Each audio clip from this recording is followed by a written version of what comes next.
Chapter 489. Wait, wait, Lord Ranerier, this is not fair. Cadina stepped forward and stood beside Ron, shouting, "First of all, I have no way to confirm the truth of what you said. Even if it is true, Lord Frigga did say such a thing, but Ron did not agree. This marriage contract is not valid." Ranerier was startled. He had not thought about this problem. If Lord Frigga of the Parliament of the continent of Noah wanted to marry him, any man with a normal sexual orientation would throw himself at her. Who would refuse? But the next moment, his face became gloomy. "I said, whether he is or not is not important. What is important is that he must die." After saying that, Ranier's tone became stiff, and he stared coldly at Ron. "Ron, you have heard the reason you wanted to hear. Can you die now? What? Do you want to do it yourself, or do you want me to help you?" In Ranier's eyes, Ron was no different from a dead man. Ron was also angered by the arrogant Ranerier. He sneered and said, "There are many people who want to kill me. Let's see if you have the ability." Ranerier smiled proudly, and his eyes showed a trace of approval. He nodded and said, "You have courage. Many people kneel down in fear when they hear the name of the dragons.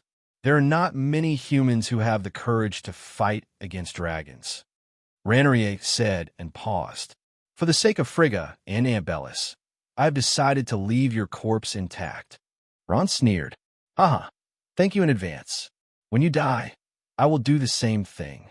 Even though he knew that he was no match for his opponent, Ron's aura did not falter at all. In fact, his heart had already sunk to the bottom of the valley in the face of Ranari's heavy pressure, and a trace of despair appeared in his heart. Ranerier was not Ram. The difference between humans and dragons was too big. Don't kill him." Cadina stood up and said anxiously, "If you want to kill him, kill me first." "Cadina, get out of the way. This matter has nothing to do with you." Ron reached out and pushed Cadina away. Ranerier also said coldly, "Beautiful human lady, the one I want to kill is Ron, not you. Also, I advise you not to get involved in this matter. You and your family, no matter what family you are." Cadina's face was filled with determination. "If you kill him, I won't live either. That's your business." After Ranerier said this coldly, his figure moved. With a whoosh, his pure white fist carried a trace of flames. Before the fist arrived, a heat wave already assaulted his face. Ranerier bypassed Cadina and punched Ron. "Get out of the way." Ron suddenly pulled Cadina. With a flash in his palm, the orange legendary staff appeared in Ron's hand. He did not move and quietly stared at Ranier's fist. Ranerier sneered in his heart. "Since you're not dodging, then die." His fist punched mercilessly at Ron. When Ranier's fist was about to touch Ron's body, a bright white shield that was as white as jade appeared out of thin air and blocked in front of Ron. Boom! A flame soared into the sky. Ron could clearly feel the blazing strength coming through the white bone shield, and the surrounding space trembled. A clear fist mark appeared on the white bone shield, which was even harder than the bone shield, and white smoke was sizzling from it. Ron could not help but feel a chill in his heart. This Ranier's strength was too terrifying. He was countless times stronger than the venomous scorpion Lion Knight Ram. What? He actually blocked it? Ranerier frowned slightly. It seemed that he had begun to reevaluate Ron's strength. "Interesting. It seems that you plan to fight to the death." Ron smiled faintly. "I don't have the habit of surrendering before fighting." Ranerier did not speak. He growled, and his body underwent a huge change. A flying dragon more than 10 meters long suddenly appeared in front of Ron. Yanlong Ranier's skin was red, and his body was surrounded by flames. Waves of heat assaulted his face. In order to quickly end the battle, Ranerier transformed into his original form. "Ron, you must be very excited. You should feel honored to die in my original form's hands." Ranier's deep voice echoed in the underground palace. In this low underground palace, Ranerier could not spread his wings and fly, but that did not mean that he could not fight. He stretched out his huge claws and slapped at Ron. After transforming into his original form, Ranarie's strength increased by more than 10 times.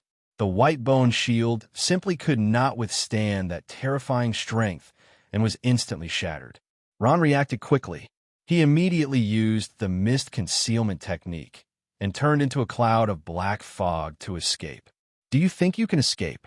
Ranarly roared. His forelimbs were like a wild beast as he chased in the direction that Ron had fled. Damn it! The level 15 magic beast Ranarie was simply an invincible existence in his eyes. He summoned the Terror Knight, but it was heavily injured with a claw and destroyed with a fireball. The skeleton magus spat out a mouthful of dragon breath, and the white bone shield could not withstand Ranarie's attack. Ron was completely at his wit's end. He could only use the extremely fast mist concealment technique to barely escape, but Ranarie was hot on his heels. Ron was battered and exhausted as he fled along the corridor of the underground palace. Ranarie was hot on his heels. He did not let go of even a single step. Sometimes he fought hand to hand. Sometimes he spat out blazing dragon breath. No matter where he escaped, Ranarie was always able to quickly catch up with him. His huge body was abnormally agile. Seeing Ron's predicament, Kadena could only anxiously follow behind. She could not think of any solution. The two of them, one chasing and one running, unknowingly walked into a huge hall. The space had become wider, which was more advantageous for Ranarie to display his strength. He let out a long whistle, flapped his huge wings, and soared into the air. After entering the wider space, it was even more disadvantageous for Ron. Fortunately, there were some obstacles in the hall. Those were the huge pillars that even 20 people could not wrap their arms around. This was Ron's natural barrier. It was much better than the narrow and unobstructed corridor from before. Boom! Boom!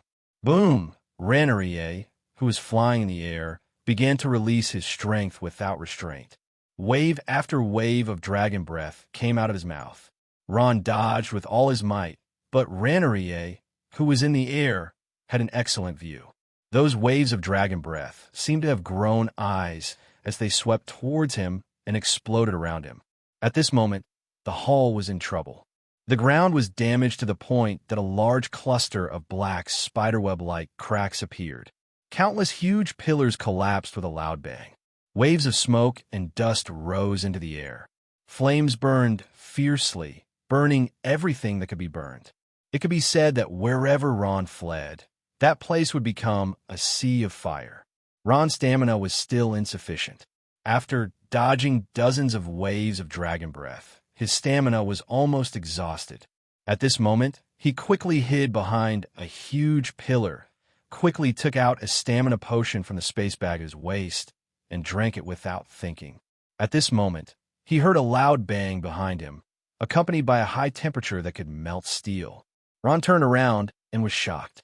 He saw that his vision was gradually turning black. The huge pillar with a diameter of dozens of meters was smashing toward him. Not good. Quickly dodge. Ron quickly dodged. That pillar weighed tens of thousands of tons. If it directly smashed down, not to mention a weak human like Ron, even Ranarie himself would die on the spot. Boom! The huge stone pillar finally smashed down, raising a large amount of smoke and dust. The whole hall also shook violently, and the dust on the ceiling fell down with a plop-plop sound. Kadena's beautiful face turned pale. She cried out involuntarily. She didn't see Ron's small black figure. Could it be that he didn't escape? Kadena's heart was in her throat. The smoke and dust gradually dispersed, revealing Ron's small figure. At this moment, Ron was lying on the ground with a painful expression. Just a moment ago, the god of death brushed past him. At the moment when the pillar collapsed, he narrowly escaped. Unfortunately, the flying rocks still hit him. The worst thing was a few hundred kilograms of rock pressed down on his leg, making him unable to move. Ron groaned. He desperately tried to pull his leg out from the crack in the rock, but his leg seemed to be stuck in there, not moving an inch. Once he moved, he felt a piercing pain. Ron was in so much pain that he broke out in cold sweat, unable to move. Ranarie's face revealed a smile. I said, "You can't escape." Ron, seeing Ron's miserable state, Kadena was so anxious that tears fell from her eyes. She desperately rushed towards Ron. "Don't come over." Ron saw Kadena rushing towards him from the corner of his eye and shouted. At this time, a dazzling light shone above his head. It turned out that Ranarier's attack had arrived. Whitebone shield. There was no time to think so much now. Ron could only use his strongest Whitebone shield to block Ranarier's flaming dragon breath attack. This was also his last defensive measure. Boom! The dragon breath attacked. The powerful air wave almost suffocated Ron. Although he was barely able to block it, Ron was like a chicken that was placed in a pot. The blazing heat made him wish he was dead. Before Kadena could run to Ron's side, she was blown away by the powerful force. Her body flew up like a kite with a broken string. She flipped a few times in the air and fell heavily on the ground. She couldn't get up for a long time. Voila! Voila! The flames finally dissipated. The surrounding ground was crimson red. Ron was lying on the ground, dying. He could only breathe out and not breathe in. The current him. His clothes were almost burnt off. His skin was dry and cracked. His whole body was like a prawn that was about to be roasted. After the Whitebone shield completed its mission, it was announced that it had exploded. Ron no longer had the strength to summon another Whitebone shield. Seeing Ron's miserable state, Kadena tightly covered her mouth. Tears seeped out of her eyes. She tried hard not to cry out loud. Hee, you're actually not dead. Should I congratulate you for still being alive? Ranarier in the sky smiled faintly. In my eyes, you're like a little reptile. No matter how you struggle, it's futile. If I knew this would be the outcome, I would have killed myself earlier and suffered all this pain. Ha! Is that so? Ron slightly raised his head. His trembling hand touched the legendary staff beside him. He slightly raised it. Traces of black mist wrapped around the orange-red legendary staff. It's a pity. I'll let you down. Even if I know the outcome is death, I will fight to the end.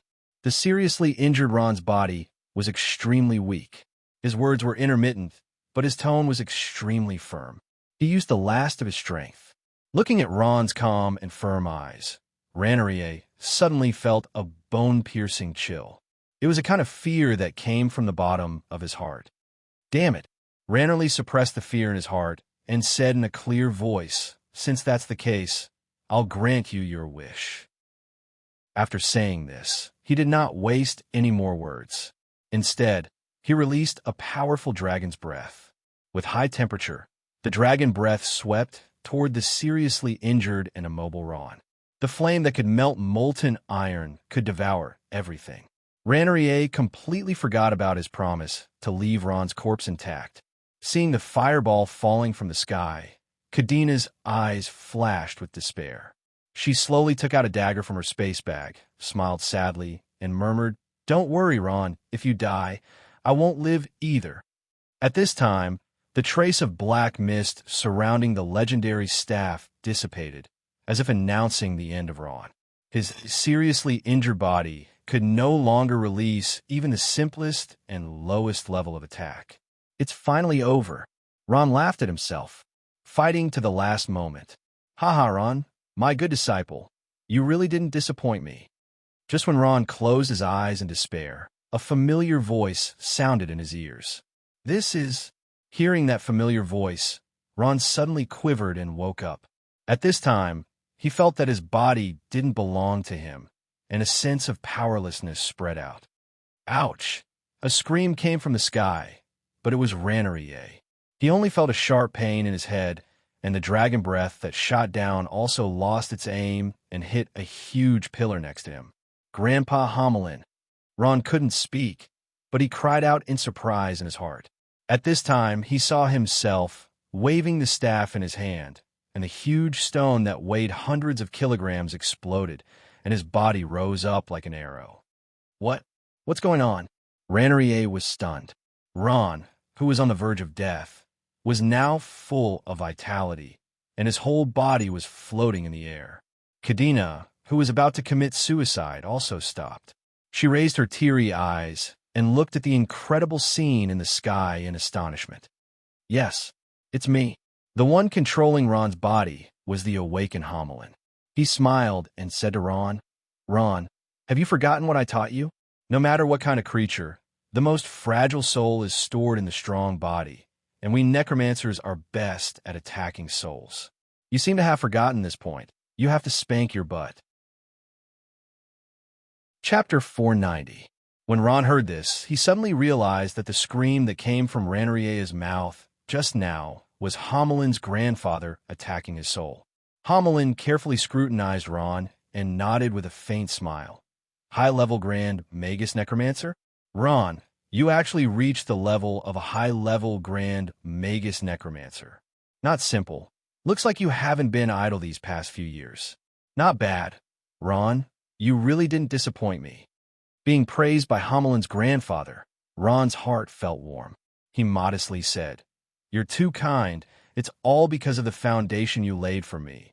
Otherwise, I wouldn't have been able to progress so quickly." "All right, Grandpa Homelin. When did you wake up?" Ron excitedly asked. He had a childlike attachment to Homelin's grandfather. Homelin smiled.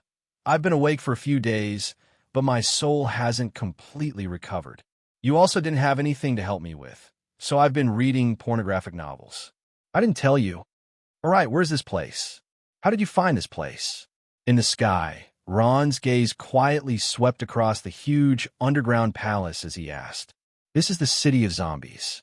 It said that it's related to the Scourge Church, so I came." Ron's soul honestly replied in his mind's spiritual sense. Homelin nodded. "City of zombies. No wonder this place gave me a very familiar feeling." Homelin's smile was very gratified. The two of them communicated through their spiritual sense, so outsiders couldn't see anything strange. At this time, Ranarie's roaring stopped, and his face finally returned to normal. The sharp pain from his soul made him feel lingering fear, but it wouldn't be so easy for Ron to succeed again. Ranarie looked at Ron with a trace of vigilance in his eyes and sternly shouted, "Ron, what did you do to me just now?" Ron quietly turned his head, a light green light flashing in his dark eyes, emitting a cold light. "What? You have a conflict with this little wyvern?" Homelin asked in a deep voice. "There is a small conflict." Ron nodded and admitted honestly.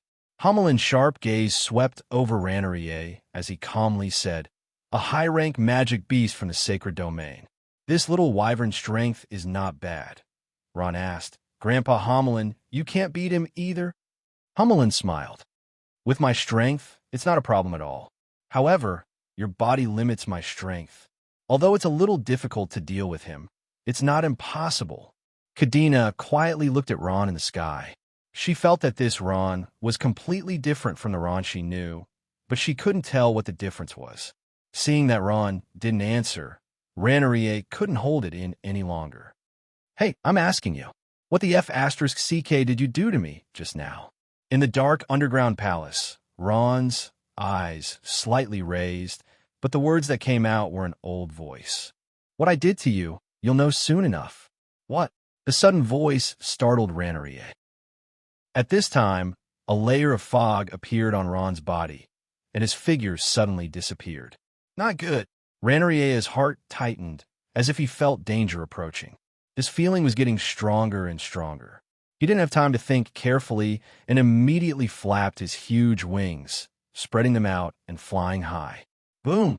Underneath Ranarie's abdomen, a white bone spear suddenly appeared, causing a violent explosion.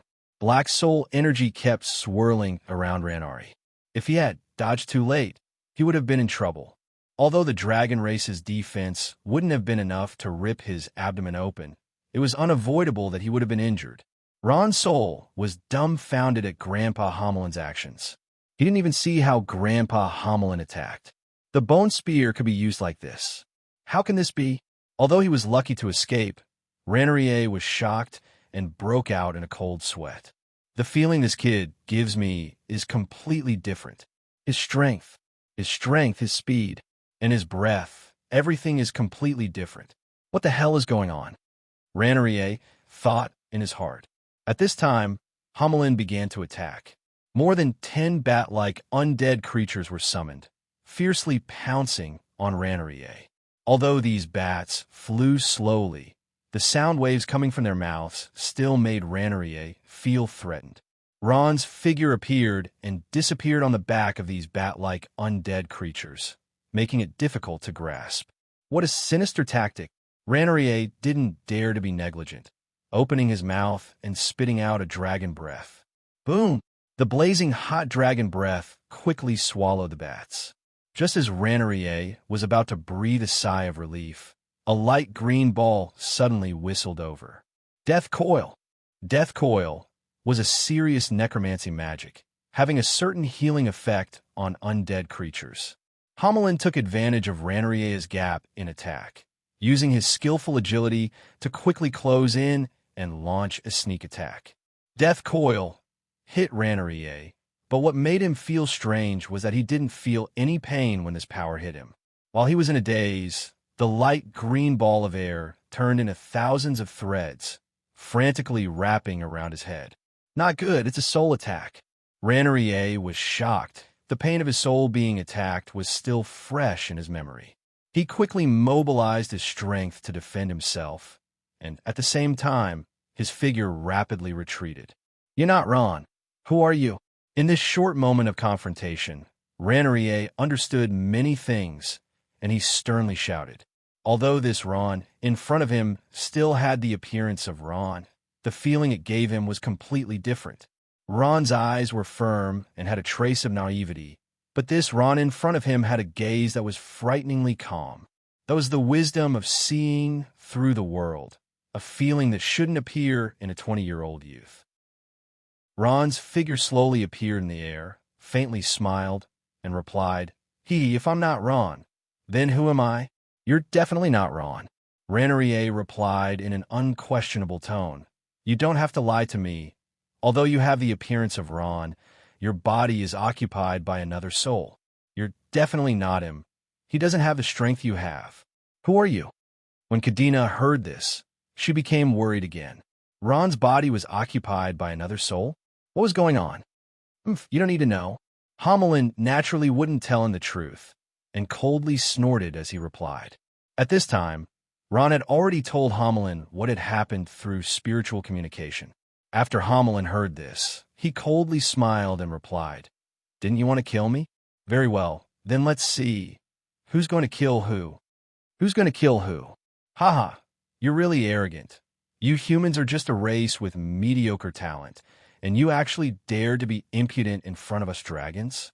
Ranier's eyes were filled with anger, and a large amount of flames spread out from his body. The blazing aura filled half the sky, and the ceiling of the underground palace hall was burned red. Homelin smiled slightly. He gently waved his hand, and as if it was part of nature, a cloud of black fog appeared in his palm. As he chanted the spell, the cloud of black fog became bigger and bigger. At this time, the black fog on Ron's body became denser, and his eyes turned light green. As if sensing the increasing power, the whole space began to shake. As if sensing danger, Ranerier decided to make the first move. He coldly said, I don't care whose soul you are now. Go to hell. After saying this, he opened his mouth and took the initiative to attack. Flaming Tornado.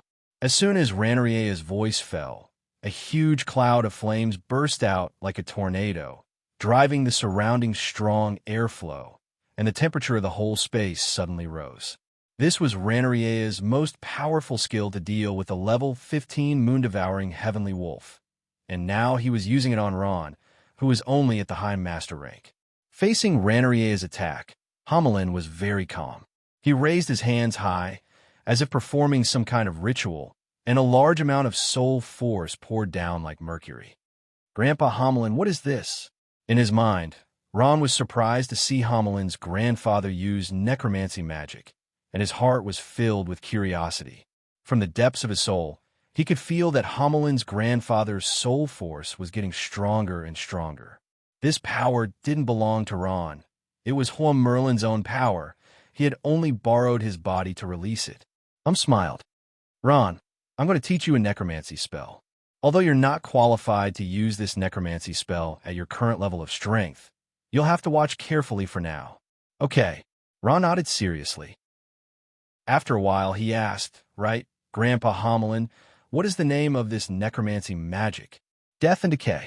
After Huamelin finished speaking, he suddenly attacked.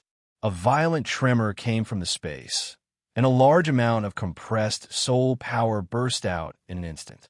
The power was so strong that the entire underground palace hall shook, and the broken stones on the ceiling fell down unceasingly.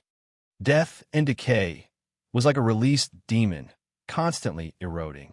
A large amount of black soul force kept spreading in all directions, and at the same time, devouring everything that could be devoured. The underground palace of the City of Zombies was filled with two powerful forces. One was the Scarlet Fire element, the other was the Black Soul Force. The two forces kept entangling each other, trying to devour each other. The confrontation between the two forces had disastrous consequences for the underground palace. Countless huge pillars cracked, and then large pieces of stone fell down. At this time, the whole underground hall started to collapse. Not good, let's go. Kadena instinctively sensed danger. She looked worriedly at Ron, who was in the sky.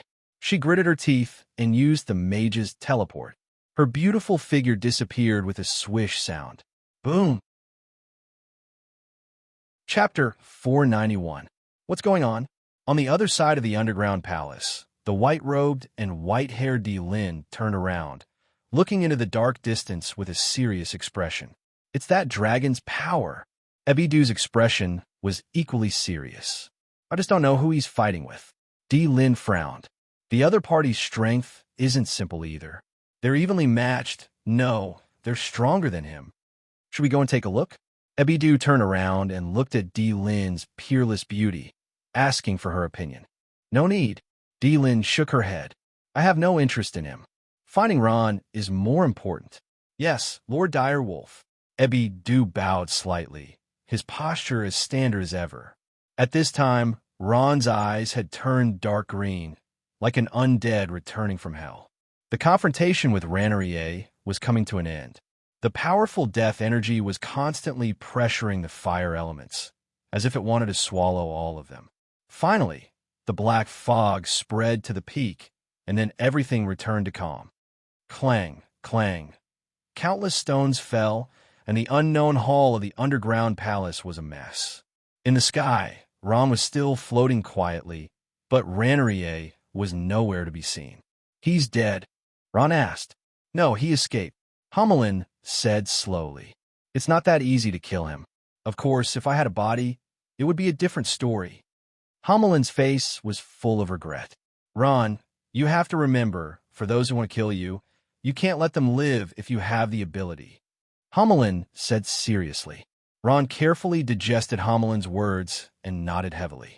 Yes, grandfather, I'll remember.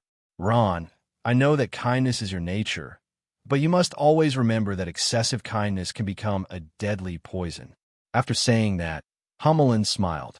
Forget it, I won't say so much.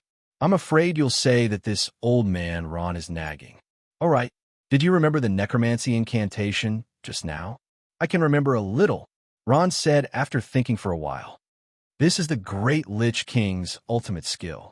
Although you don't have the ability to use it yet, you must remember it in your heart. Yes, Grandpa Homelin, Ron replied. Okay, let's go down. I'm afraid your little girlfriend has been waiting for a long time. Homelin smiled and left Ron's body.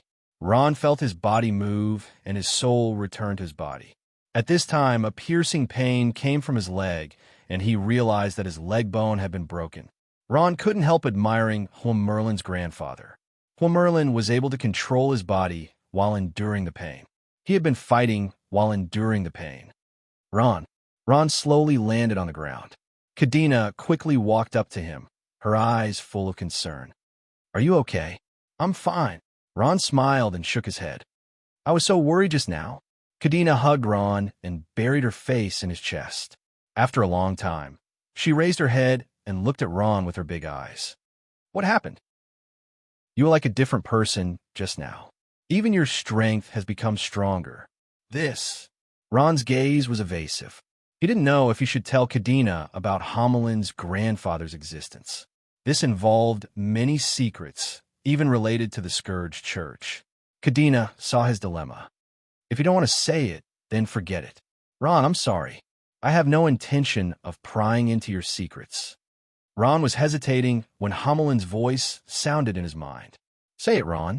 Since she's your woman, naturally she should share your secrets. Moreover, with your current strength, it's time to make your identity public. With Homelin's grandfather's approval, Ron nodded and told Kadena everything. He didn't even hide the existence of Homelin's grandfather from her. So that's how it is. You almost scare me to death just now. I thought you were possessed by something. Kadena said exaggeratedly, sticking out her tongue. She looked around with her beautiful eyes. So, this city of zombies is also related to the Scourge Church. No wonder you're here. While the two were talking, a cloud of black fog suddenly appeared out of thin air. It slowly grew bigger and gradually turned into the figure of an old man. The two of them were startled, and Kartina burrowed straight into Ron's arms. The old man who appeared had a pale face. He didn't have many wrinkles and didn't have a beard. It was impossible to tell his age, only a pair of deep eye sockets. Like Ron, he was buried in a black robe, looking extremely strange and mysterious. Ron recognized the old man. He smiled and patted Kadena's shoulder gently. Don't be afraid.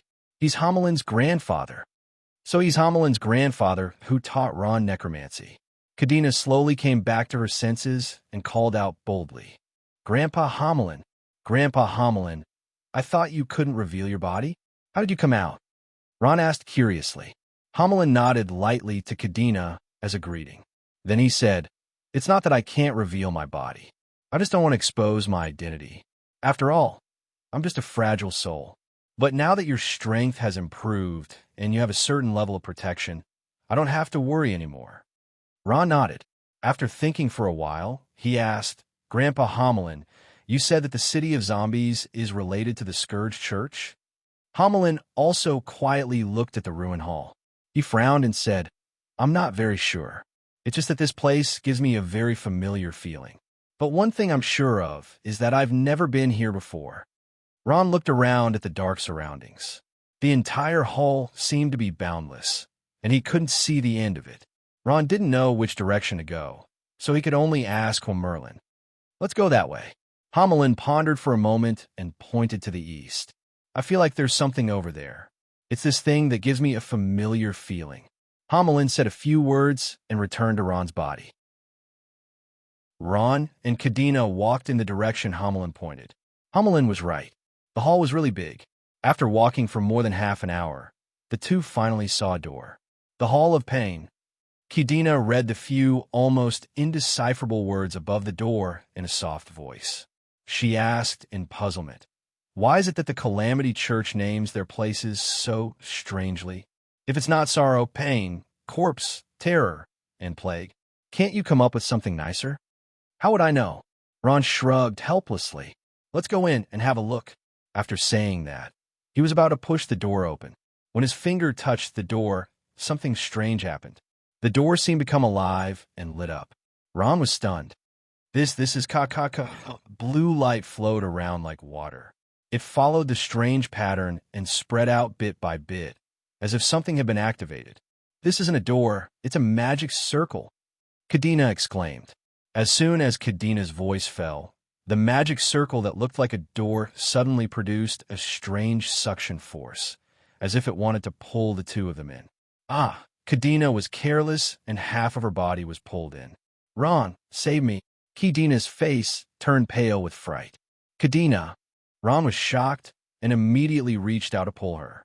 Unfortunately, the suction force of the magic circle was too strong. With Ron's current strength, there was no way he could resist it. With a whoosh sound, the two of them were sucked in. The glaring door finally turned dark, as if nothing had happened. The two people in front of the door had long disappeared. After a while, the words Hall of Pain on top of the door suddenly lit up. What is this place? Ron and Kadena quietly sized up this unfamiliar room, their eyes blank. That should be a teleportation circle. We've been teleported here.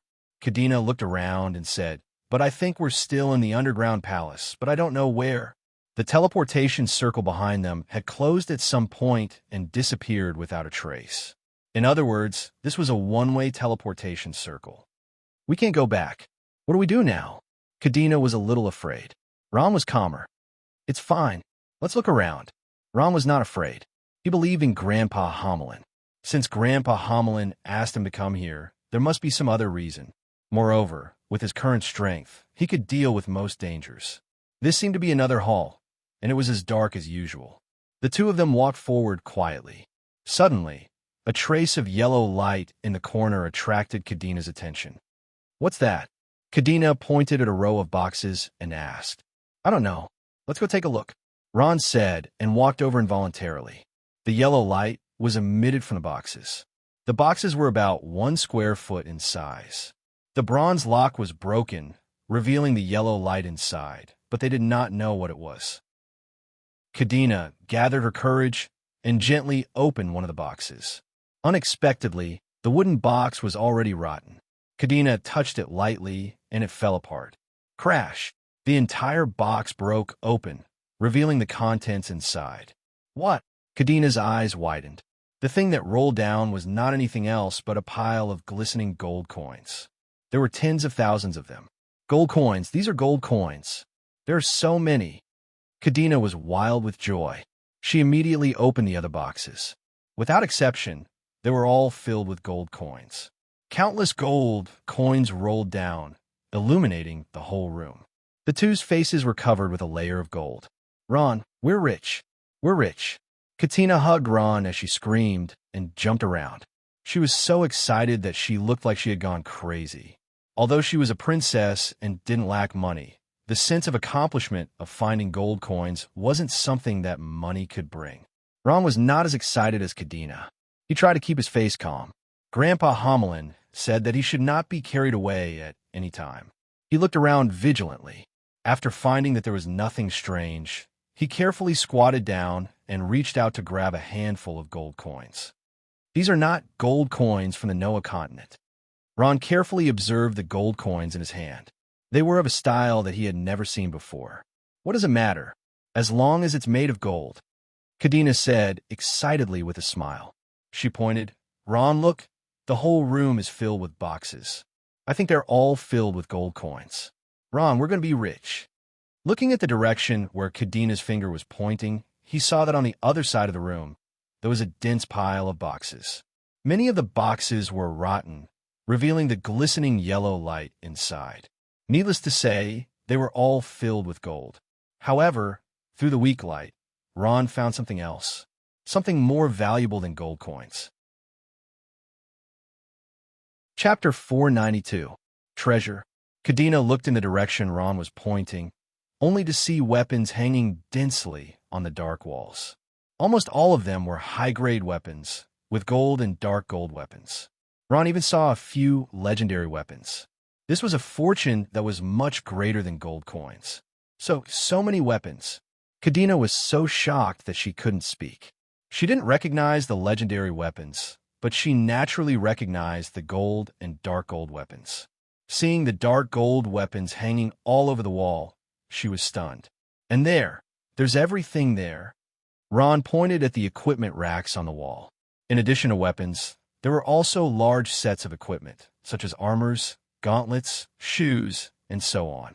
Those things were all made from high-grade exotic beast materials and were extremely precious.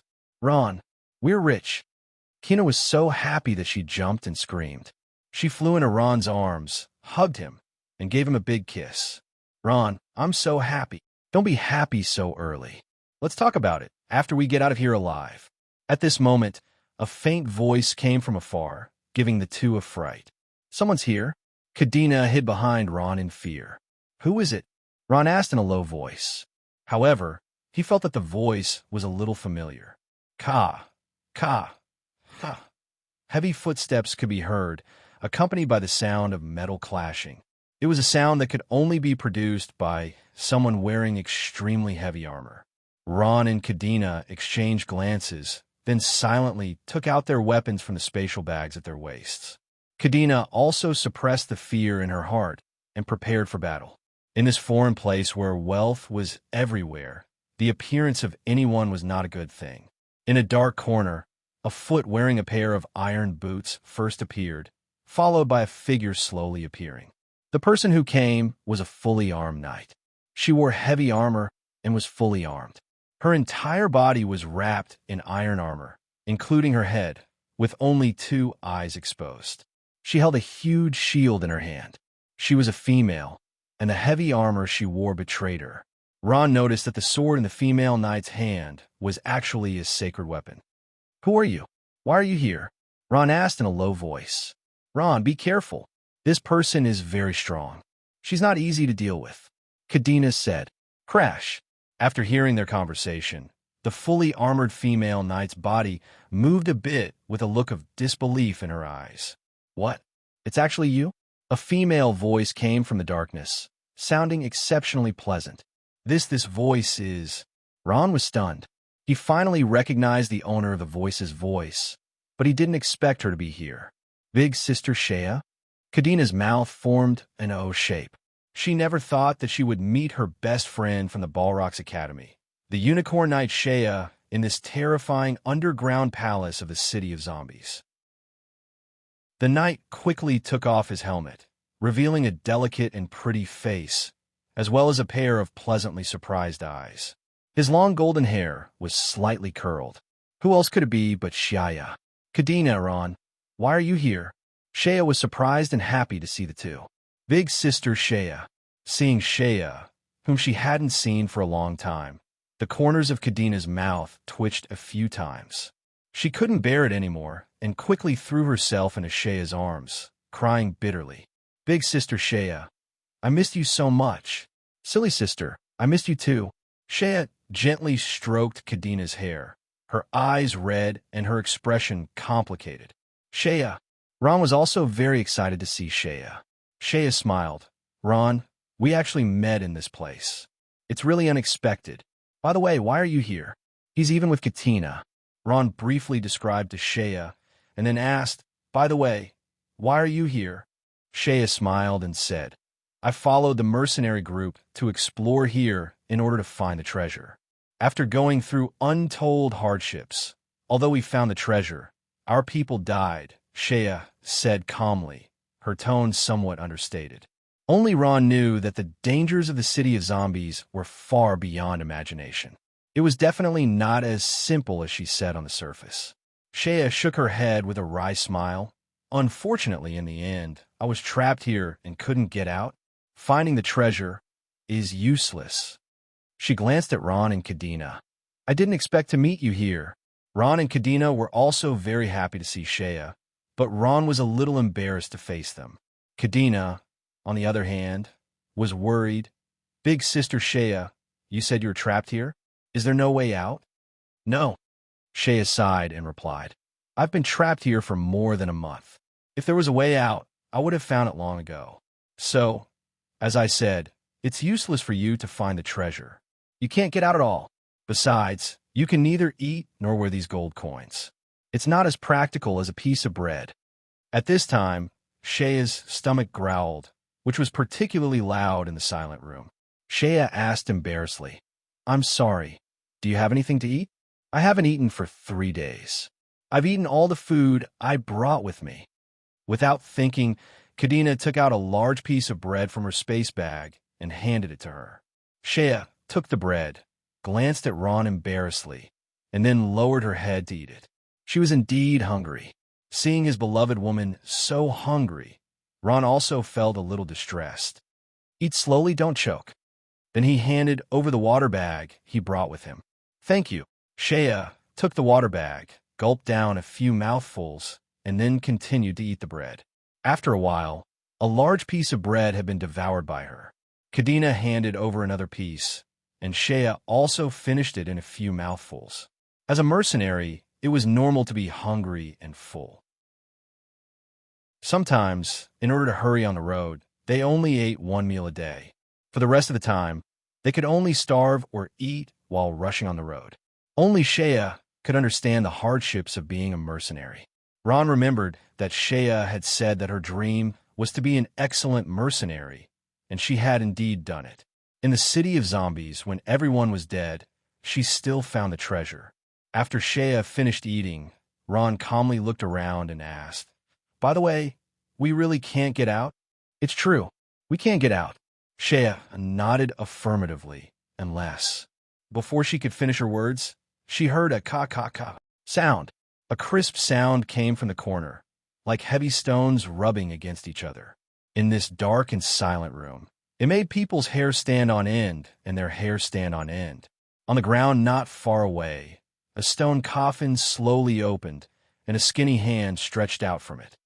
"Ah!" Kadena screamed, hiding behind Ron, and said in a trembling voice, There's something there. Don't worry, it's all right." Ron was naturally not afraid of these things. At worst, it was just an undead creature. But to his surprise, Shea didn't show any fear, and just sighed slightly. At this time, from the stone coffin, a black shadow slowly stood up. It was a skinny old man, like a bamboo pole, as if a gust of wind would blow him down.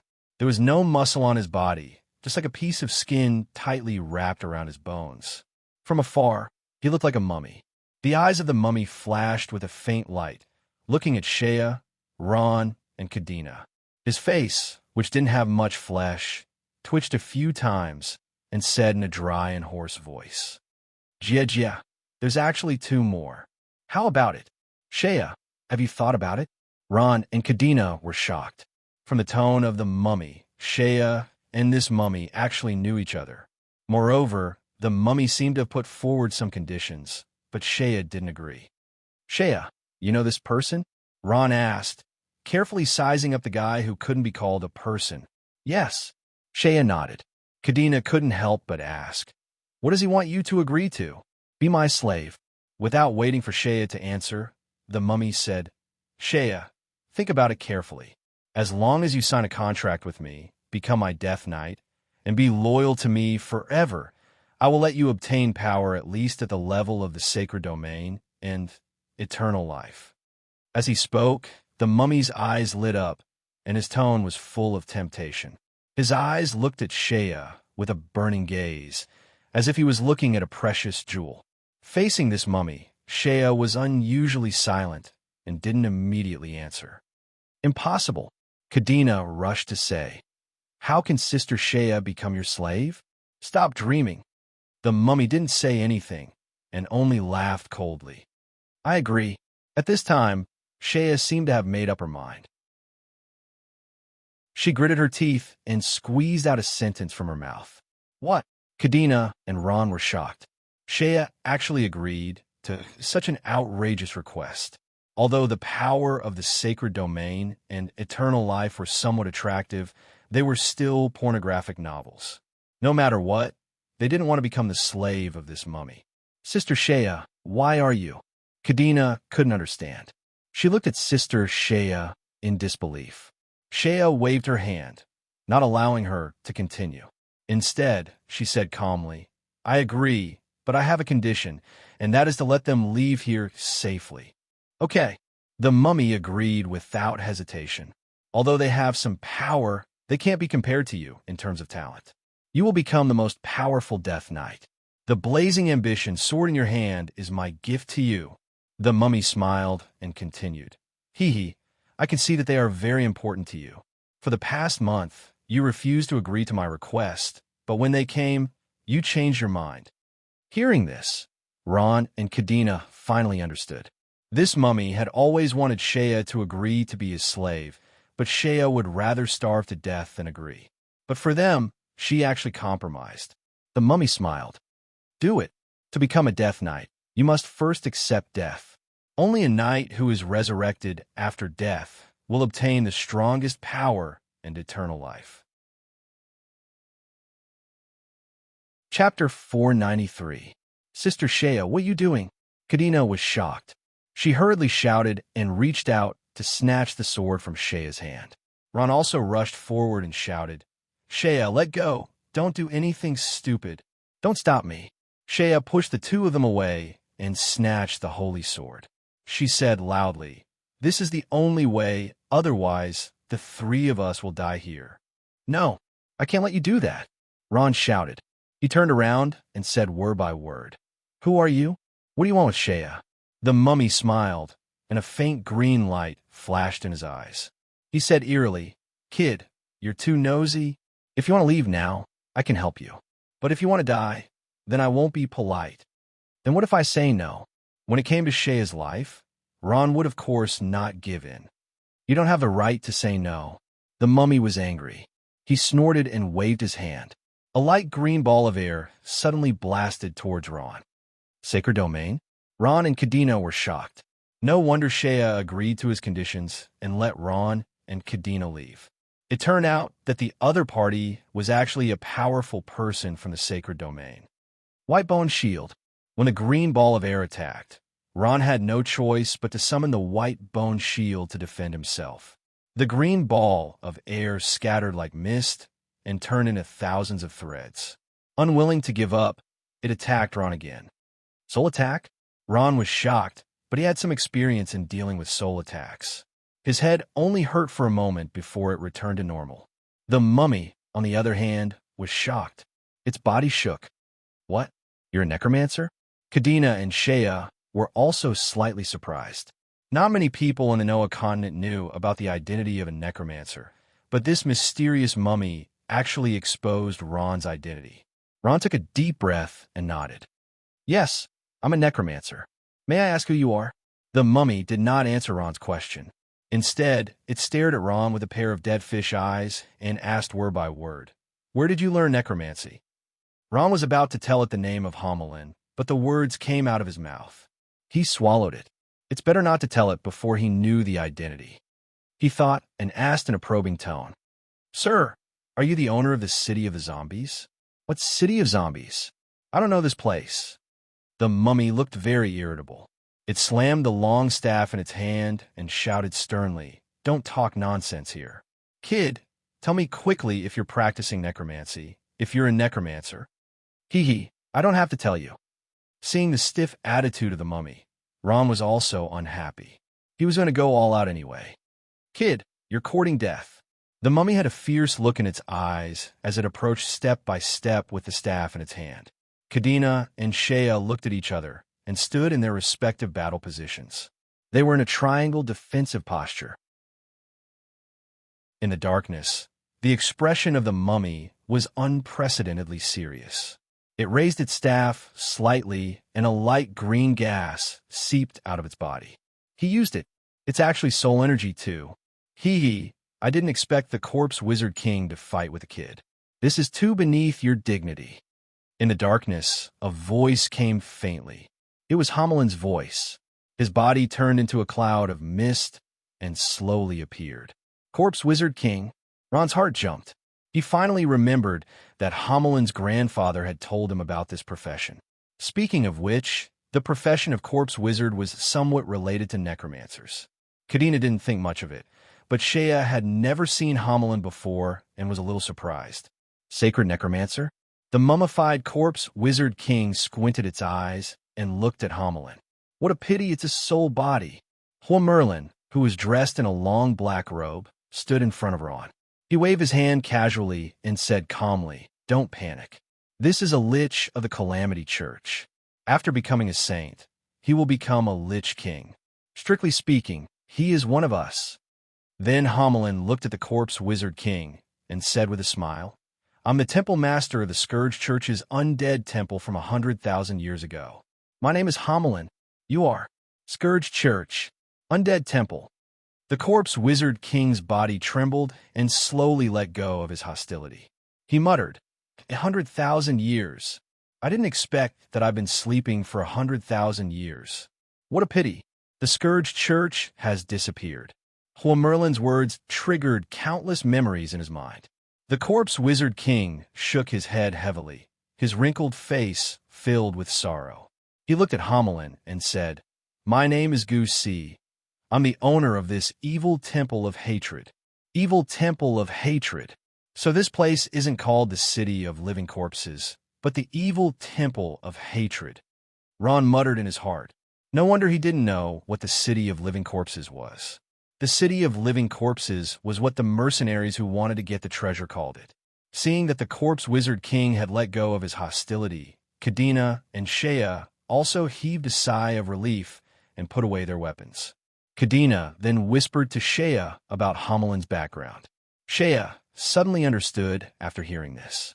No wonder Ron had become so powerful when he was young. It was because he had the support of an expert. Shea couldn't help but look at Homeland a few more times. So, this lad is your disciple. The corpse wizard king Gu Si said slowly. You taught him undead magic? That's right. Homeland smiled. His name is Ron. He's my favorite disciple, Ron. Lord Gwen is also a member of the Scourge Church and could be considered your senior. Hurry up and pay your respects to Lord Gwen. Lord Gu Si. Ron bowed slightly.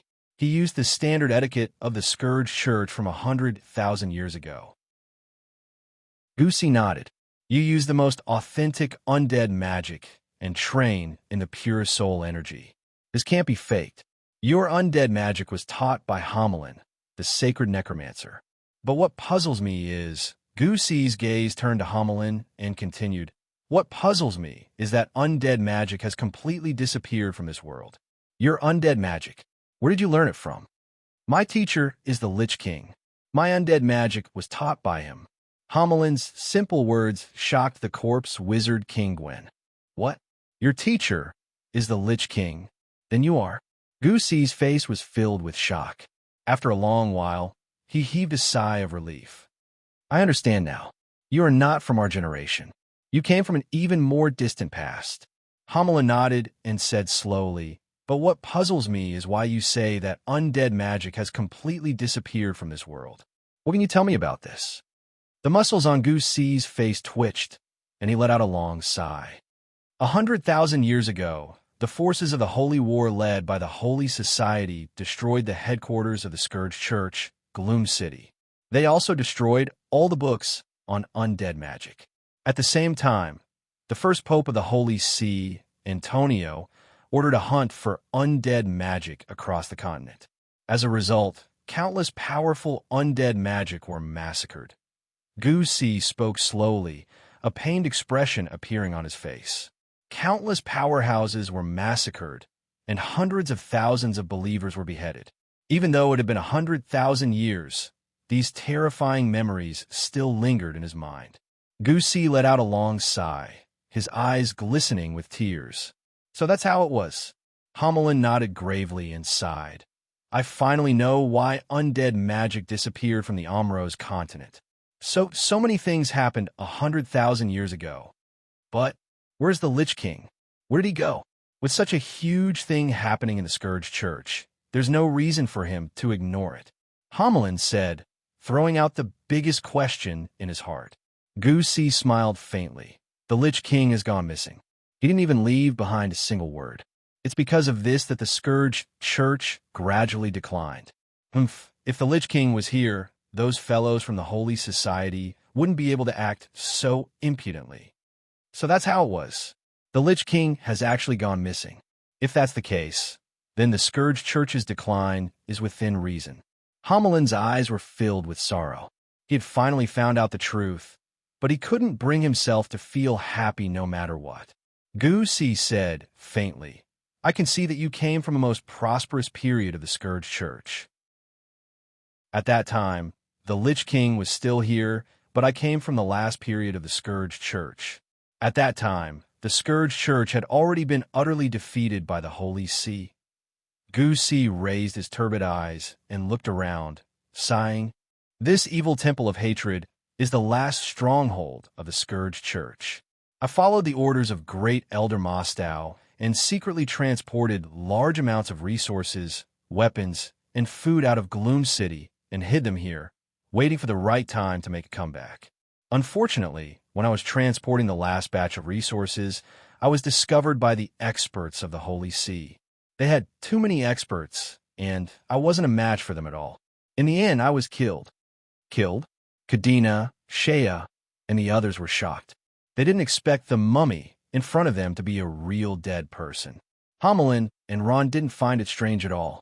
The person standing in front of them was filled with the aura of death, and they could tell at a glance. The corpse wizard king continued calmly. However, they forgot my profession. I'm the corpse wizard king, and I'm immortal. The corpse rebirth technique allowed me to come back to life, but when I came back to life, I discovered that the whole world had changed. The once beautiful and rich Amros had turned into a hellish existence. The mountains were collapsing, the rivers dried up, and the land was a mess. I searched the whole Amros, and I walked all over the continent, but I didn't find a single human. I didn't even find any other races. All I found were all kinds of powerful beasts. If I hadn't seen the ruins of the past, I wouldn't have believed that this was Amros. What? This is the Amros of 100,000 years ago? Ron was shocked. That's right. This is the Amros of 100,000 years ago.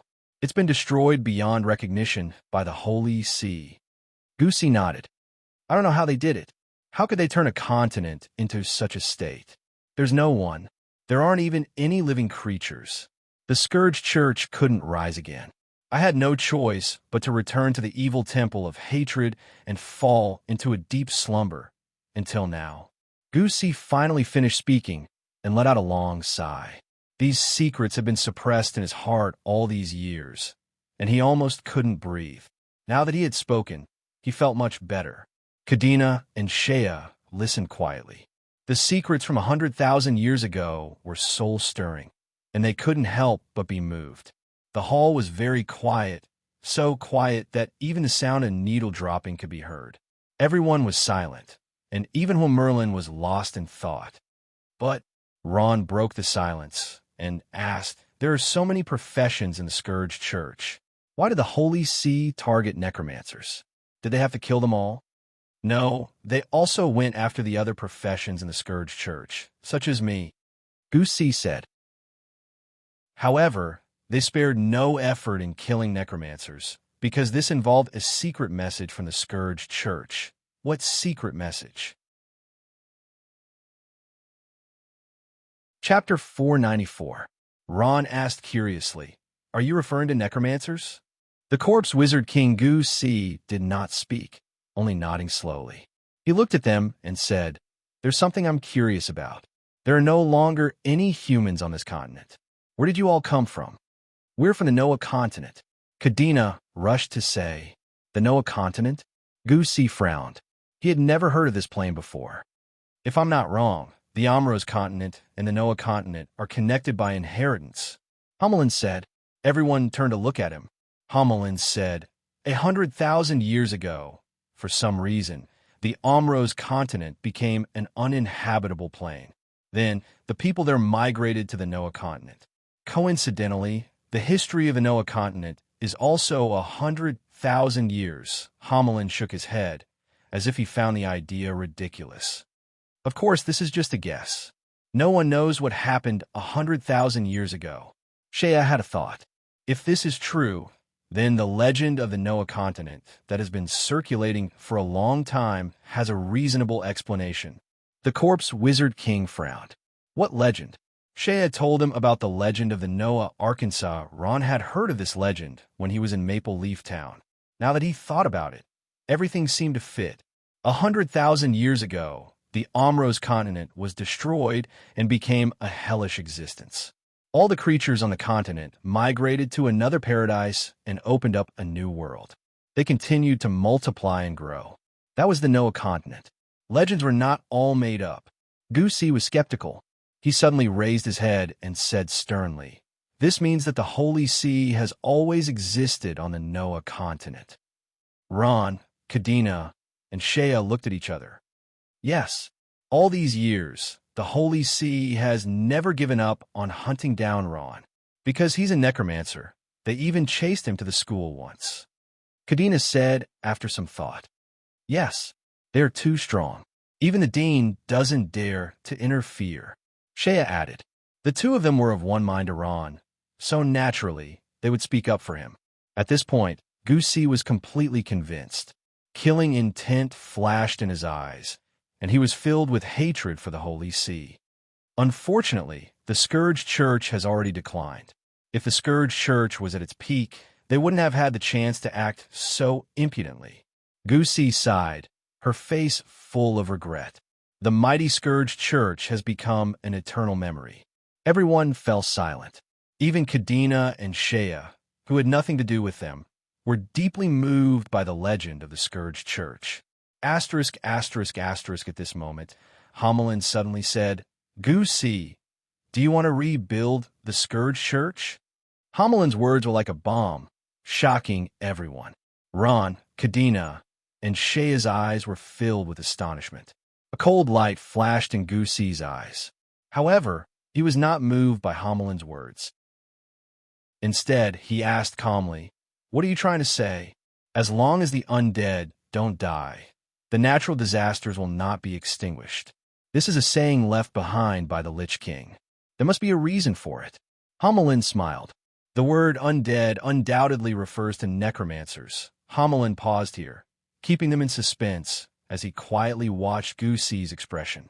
"Continue," Goosey said without batting an eyelid. "Logically speaking, whether it's the Omlos continent or the Noah continent, necromancy has already disappeared forever. In other words, there will never be necromancers." Homelin smiled. "However, no one would have thought that there would still be a soul like me left in this world. This can't help but be said to be the will of the heavens, leaving a trace of life for necromancy and the Scourged Church. It's him." Homelin suddenly turned to Ron and raised his voice. "He's the necromancer mentioned in the saying, the only inheritor of necromancy. He's also the key to rebuilding the Scourged Church." Ron was shocked. He hurriedly waved his hands and said, "Grandpa Homelin, I can't." Homelin's face darkened. "Ron, don't forget what you promised me when you learn necromancy. Since you've learned necromancy, you've naturally inherited everything of the Scourged Church, including its glory and shame. Ron, are you still planning to run away at this time?" Ron didn't want to run away, but this matter was too big. He couldn't wrap his head around it for a while. Kadena and Shaya held their breaths as they quietly watched Ron. Rebuilding a powerful force was simply too difficult for Ron. He was only a child in his 20s. The money and equipment transported from Undercity are enough to arm a large number of powerhouses. As long as we have these things, I believe that rebuilding the Scourged Church won't be a dream. Homelin said to Goosey, "Think about it, Goosey. This child will be our hope." Homelin's words were very clear. He wanted Ron to inherit everything here. There is a huge amount of wealth here, as well as a large number of undead creatures and undying warriors. As long as he inherited these, rebuilding the Scourged Church would no longer be a dream. The undead army that terrorized the enemy 100,000 years ago would reappear on the Noah continent, and the blood-red skull flag of the Scourged Church would one day fly above Mount Hyjal. But would the Corpse Wizard King agree? Would he hand over this huge amount of wealth and equipment, as well as the undead army that was invincible in battle to Ron? Goosey didn't answer. Everyone looked at him nervously, waiting for his reply. In the dark underground palace, light breathing sounds echoed in the room. After a long while, the Corpse Wizard King Goosey raised his head slightly, his gaze sweeping across everyone's faces. In the end, his gaze landed on Ron. He moved his mouth and said calmly, "I refuse." "What?" No one expected Goosey to refuse, and they were all stunned. Homelin's face darkened, and murderous intent flashed in his eyes. "What did you say?" Faced with Homelin's threat, Goosey was unmoved. He smiled calmly and said, "Sir Homelin, you might be stronger than me, but unfortunately, you're just a soul body. You're no match for me now. Moreover, there's a Death Knight outside whose power is at the peak of the sacred domain. You won't have an advantage if you fight with me." Homelin saw that Goosey had seen through his intentions, so he softened his tone. "Goosey, I hope that you can give me a reason." "That's right. Don't tell me that you want to take all this wealth for yourself." Kadena chimed in. Goosey smiled calmly. "Wealth means nothing to me. If the Scourged Church can be rebuilt, I don't mind donating my old bones." "Then the reason for your refusal is—" Homelin furrowed his brows and asked, "As long as the undead don't die, the natural disasters won't be destroyed." "But Goosey pointed at Ron and shook his head. "He's too weak. It would be better if it were you. It's a pity that you're just a soul body."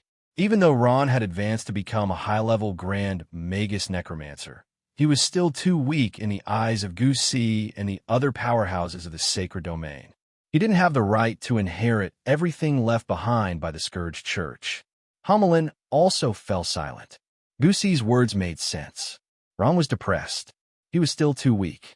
Kadena rolled her eyes and smiled.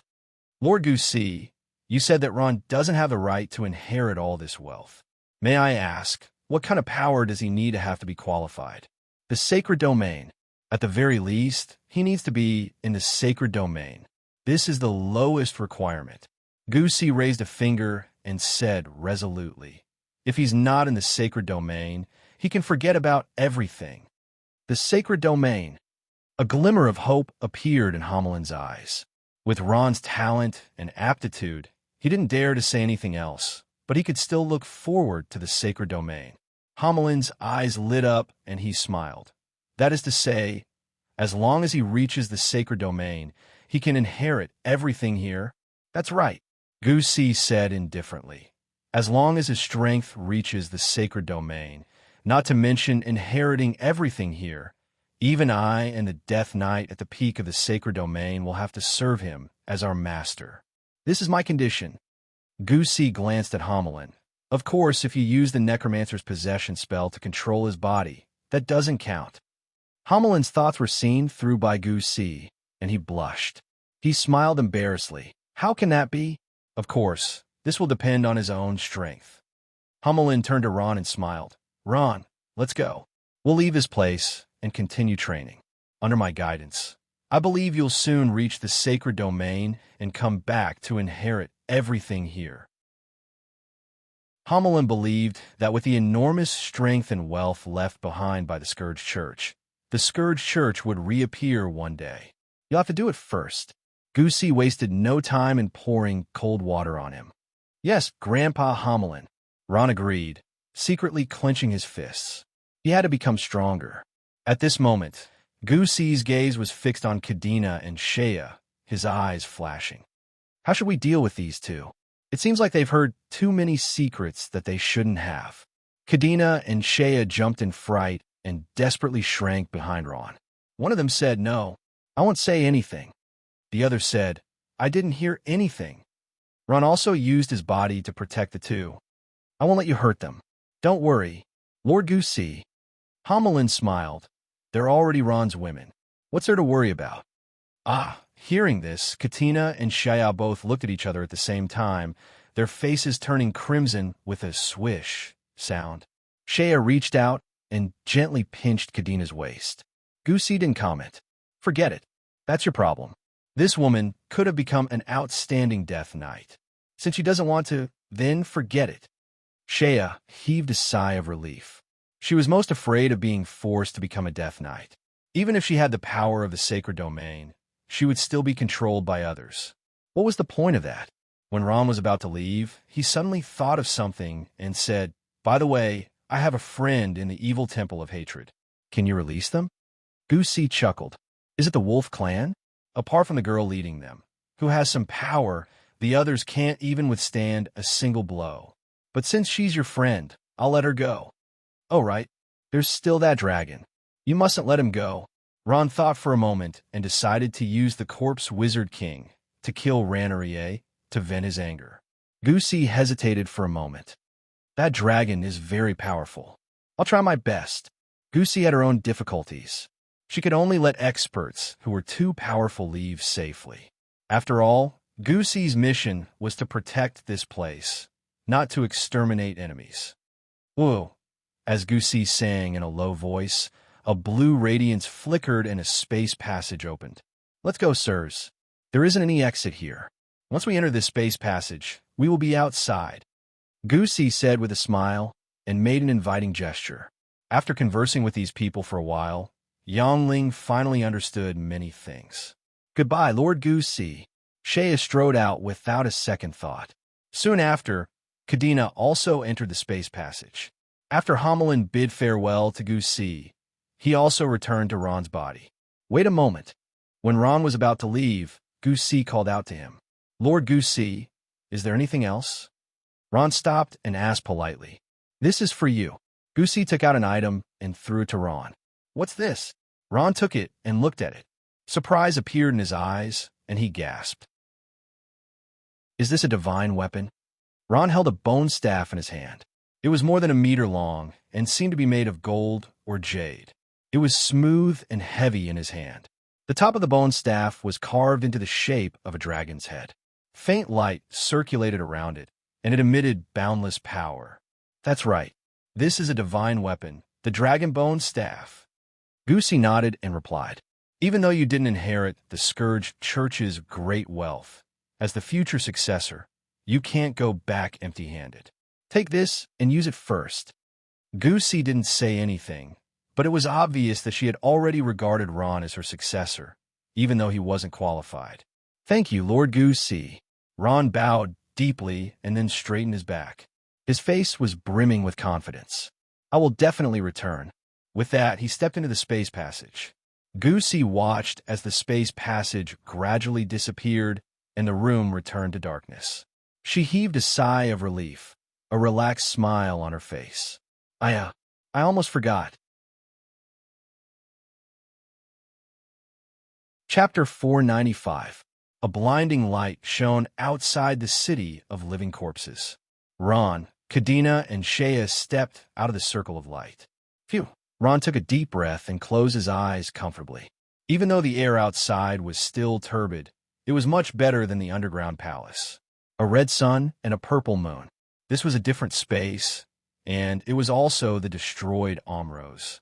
Walking out of the underground palace, Ron felt as though he had been reborn. This was the dark forest outside the city of living corpses. Perhaps it was because the corpse wizard King Goosey had instructed them, but the zombies did not come out to attack them. Kadena sniffed Ron's body a few times, then waved her hand and said, "It stinks." After a few days and nights of fighting, in addition to the turbid air in the underground palace, it would be strange if Ron did not stink. He smiled and said, "So what if I stink? You still like me, don't you?" "You're so bad." Kadena lightly punched Ron's chest a few times. "You're already flirting. Do you think I'm invisible?" At this moment, a voice was heard. Shea walked over, looking at Ron and the rest with a faint smile.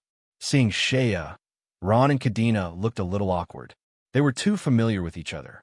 Kadena and Shea were like sisters, and Shea and Ron were even more so. They had done what they should and should not do.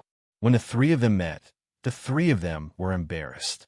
Kadena blushed and lowered her head. Ron was a little scared at first, feeling as though he had been caught red-handed. However, on second thought, Shea was not his woman. He gathered his courage and reached out to hug Shea. He hugged her tightly, then reached out to hug Kadena, one on each side, one on the left and one on the right. Ron was enjoying the bliss of having multiple wives.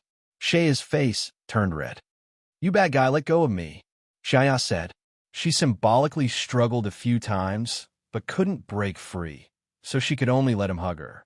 Kadena, who was in Ron's arms, blushed. "Sister Shea, teach him a lesson for me. Are you willing to do that?" Shea raised her eyebrows and challenged Kadena with a smile. "I'm not going to talk to you anymore. You're all naughty." Kadena turned away shyly. Ron laughed and gently kissed the two girls on their cheeks, making them embarrassed. They looked at each other and lowered their heads with red faces. Holding the two women in his arms, Ron's heart was filled with a myriad of emotions. What could be happier than being able to be with his most beloved woman? The three of them played around for a while, and the atmosphere of spring was harmonious. "Kadena, what do you plan to do with Reynolds?" After the passion, Shea returned to the topic and asked seriously, "If this matter isn't handled properly, it won't be good for you or Ron." Speaking of this, the three of them fell silent. Shea didn't mind, but Kadena was born in the Doro royal family. Marriage wasn't that simple. Kadena heard and lowered her head. In fact, she was only impulsive when she got together with Ron. She never thought about the consequences. After a while, she said faintly, "What else can I do? I'll just go back and tell my father. If he doesn't agree, he can just beat me to death." Her eyes turned red and she started to cry. Ron immediately went up and comforted her softly. "Don't worry, Kadena. No matter what, I won't give up on you. I love you. If there's anything, we'll face it together, okay?"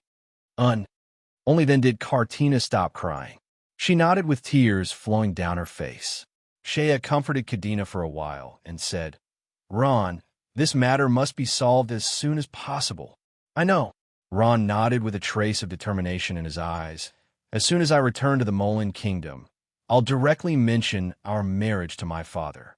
No matter what, I won't let Kadena be wronged. Shea nodded. She thought for a while. In that case, I'll accompany Kadena back to the Doro Kingdom. The two of us can take care of each other. In front of the Molan Kingdom's palace, several palace guards were patrolling back and forth, vigilantly watching the passing humans. However, when their eyes fell on the magical beasts, they became completely different. At this time, a figure wearing a black robe slowly approached. He was wearing a black robe and a black hat. His whole body was wrapped in clothes. The breeze blew up his robe, causing it to constantly sway in the air. When the black-robed man arrived in front of the Molan Kingdom's palace, he didn't even look and directly walked in. Stop, what are you doing? The palace guards shouted loudly. The black-robed man slowly took off his hood, revealing a young and delicate face. Your Highness Prince Ron. When the two guards saw him, they were so scared that they immediately knelt down and said respectfully. Ron slightly nodded. Where's my father? I want to see him. You want to see Lord Pluto? Your Highness, please follow me. One of the guards bowed and led Ron into the palace. The news of Ron's return spread like the wind throughout the palace. When Hera heard the news of Ron's return, she immediately came out of the palace to welcome him. Big brother Ron. Hearing someone call him, Ron raised his head and saw Hera standing on the steps. She was wearing a dark purple slim-fit dress, which made her look graceful and luxurious. Hera. Ron smiled and went forward to give her a hug. He didn't know why, but he felt a sense of estrangement towards this younger sister of his. Hera's aura was less naive and more dignified. Perhaps this was a necessary shield to become a political woman. Big brother Ron, are you going to see father? Hera asked with a smile. Yes. Ron nodded and then smiled. You must have something to tell me since you're waiting for me here, right? Someone wants to see you. Hearing Hera's words, Ron could only change his mind and go with Hera. Anyway, Pluto's matter wasn't urgent. However, he vaguely guessed that the person he wanted to see was D-Lin. He informed Goose C and released D-Lin. With D-Lin's strength, she should be able to return to the Noah continent very quickly. However, when he saw the person who came, Ron couldn't help but be surprised. Morin, why are you here? Ron was shocked. The person Hera brought him to see wasn't D-Lin, but the great wizard of the Beastman Empire, the chieftain of the Thorny Flower tribe, Morin. Morin smiled. I thought you didn't remember me. How could that be? I'm indebted to you for taking care of me a lot in the Beastman Empire. Speaking of which, I've been thinking about you these past few days. Ron said fawningly. Perhaps it was because he had been with Kadena and Shea for a long time. Sweet words came out of his mouth. Morin's eyes lit up and a trace of joy involuntarily appeared in her heart. Although she was happy in her heart, she still tried her best to maintain a reserved expression. Although I know you're lying, I'm still very happy. It's not like I've helped you. Help? What help? Ron was confused. Look, who are they? Morin smiled mysteriously and pointed to a room at the side. Ron. Big brother Ron. At this time, the door of the room suddenly opened, and two figures rushed out and cried as they threw themselves into Ron's arms. Basara, Rainey, why are you guys here? Ron saw them and was surprised and happy. He had always thought that the two of them were dead. He didn't expect them to still be alive. Ron, I also thought you were dead. I can't believe you're still alive. I'm so happy. Basara's eyes were filled with tears of happiness. Rainey cried and buried her head in Ron's arms, refusing to lift her head. How Chin didn't kill you? Ron hugged the two girls, his heart filled with excitement. However, he also felt a little strange. Morin smiled and said, Hao Chin is a powerful warrior in the divine realm. With his status, why would he be so calculative with two weak little girls? He just let them go. Then, they returned to the Orc Empire and found me, asking me to help find out about you. Later, I coincidentally heard that the Moran Kingdom suddenly had a new prince called Ron, so I took note of it and brought them here to take a look. In the end, it really was you. Thank you, Miss Morin. You've helped me a lot this time. I will remember this favor, Ron said emotionally. You're welcome. Morin smiled and said. Hera stood there quietly with a smile on her face. She sighed in her heart that Brother Ron never lacked girls around him. Moreover, all those girls were so outstanding. Not to mention the sacred domain's magical beast Lin. Even the two normal human girls beside him were extremely beautiful. Moreover, that Morin seemed to be interested in her brother. Thinking of Lin, Hera said to Ron, "Oh right, Brother Ron. Miss Lin came to look for you a few times. Seeing that you weren't around, she went back again." Ah, she came back so quickly. Ron was shocked. It was no wonder. Lin's ability was stronger than his. After coming out of the city of zombies, it was normal for her to come back earlier than him. The few of them sat down and chatted. Morin was born in the Orc's golden family. Very quickly, she started chatting with Hera, who was of noble birth. Both of them seemed to have endless topics to talk about. They were like two diplomats and even talked about the possibility of cooperation between the two countries. Ron, on the other hand, was chatting with Becerra and Rainey. The two of them held onto Ron's hand tightly and didn't want to let go for a long time. Just then, a Morin palace guard rudely barged in and interrupted everyone's conversation. He was sweating profusely and didn't care about everyone's dissatisfied gaze as he hurriedly said, "Prince Ron, Your Highness, Sir Pluto wants to see you for an urgent matter." "Father wants to see me?" Ron was a little surprised. He thought that it was too much of a coincidence. He was just about to look for his father. He didn't expect him to see him first. Hera smiled and said, "Ron, maybe Father heard that you're back and wants to see you. You go first. I'll talk to Sister Morin." In a short while, the great sorcerer Morin that Hera was talking about had become Sister Morin. Mullen smiled and said, "Ron, if you have something to do, you can go ahead. It'll be fine with little Sister Hera accompanying me." Ron also stood up and nodded at everyone. "All right, I'll go first." Becerra and Rainey sent Ron to the door with reluctance in their eyes. After passing through the long corridor, Ron came directly to his father, Prince Pluto's door.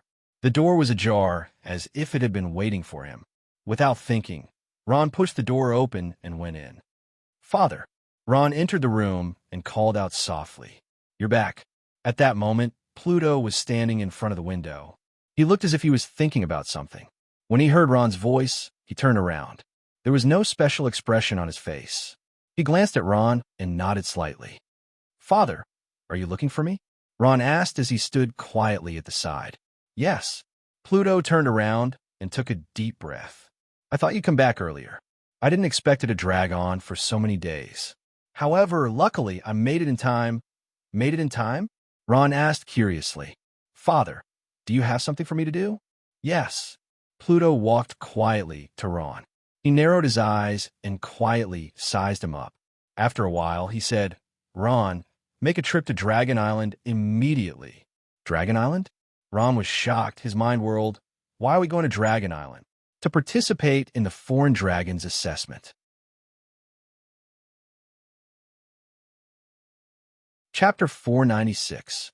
The Assessment of Foreign Dragons? What's that? Ron asked curiously. "Looks like you don't know. I can explain." Pluto nodded and said, "Dragons are the strongest race in the continent of Noah. They have supreme authority, but dragons are few in number. Even if you include the Draconians, those who are part of the dragon's bloodline, it's still not enough.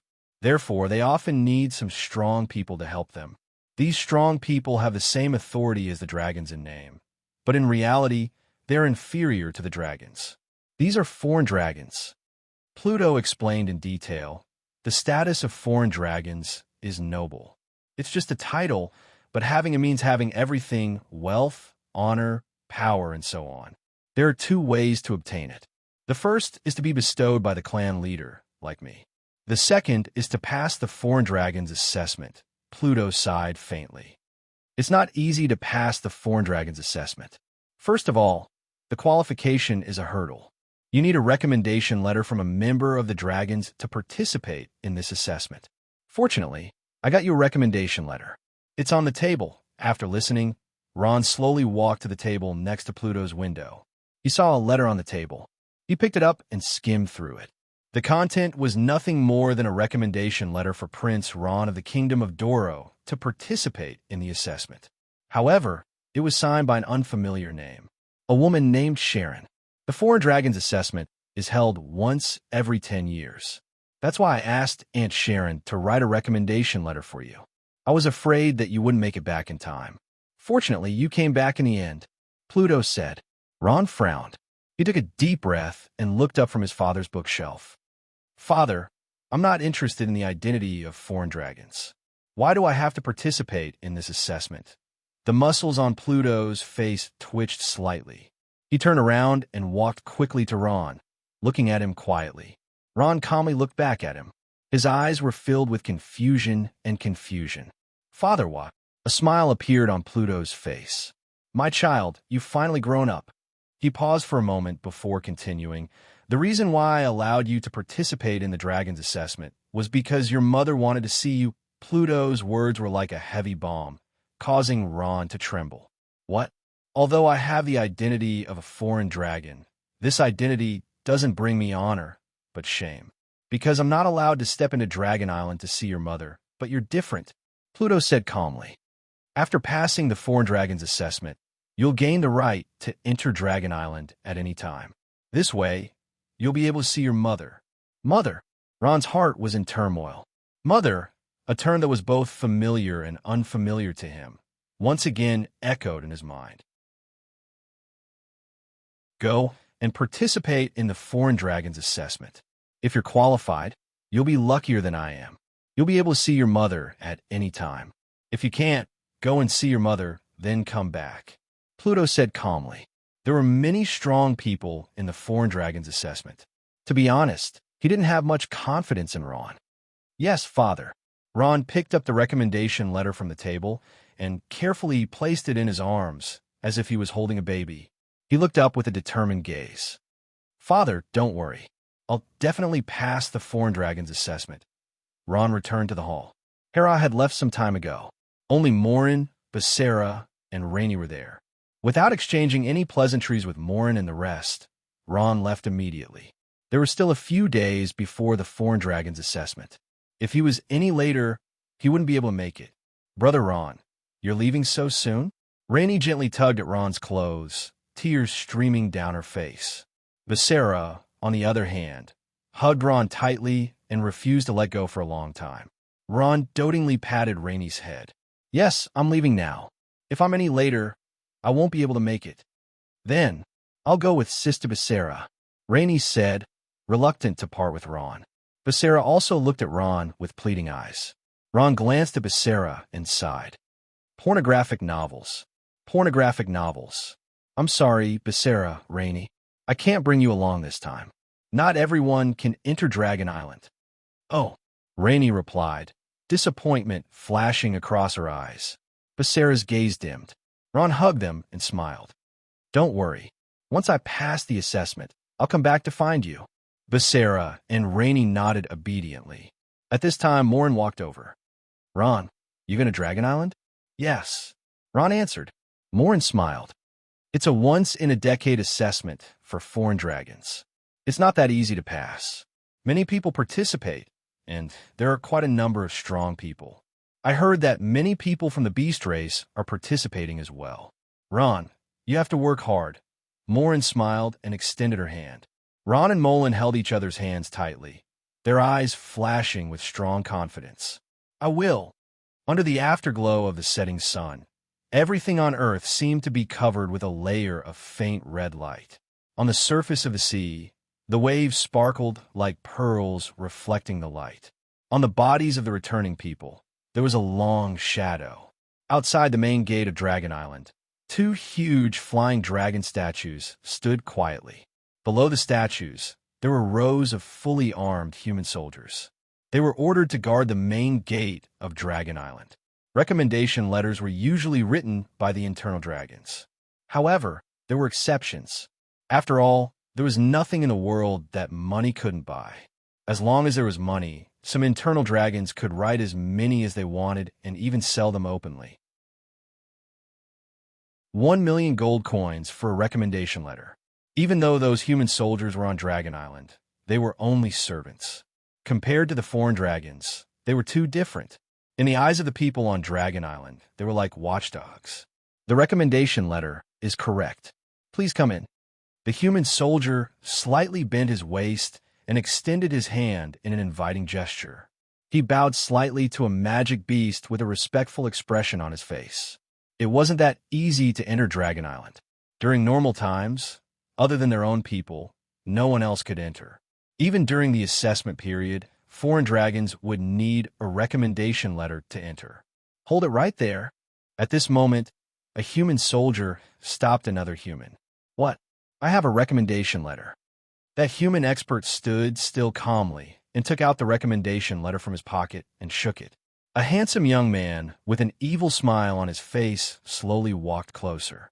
He didn't even look at the recommendation letter in the human expert's hand and rolled his eyes. Your recommendation letter is fake. What? When that human expert heard that, he was so angry that he almost vomited blood. How could he say it was fake without even looking at it? You're talking nonsense. I obviously spent 1 million gold coins to buy. Get it? How could you say it's fake?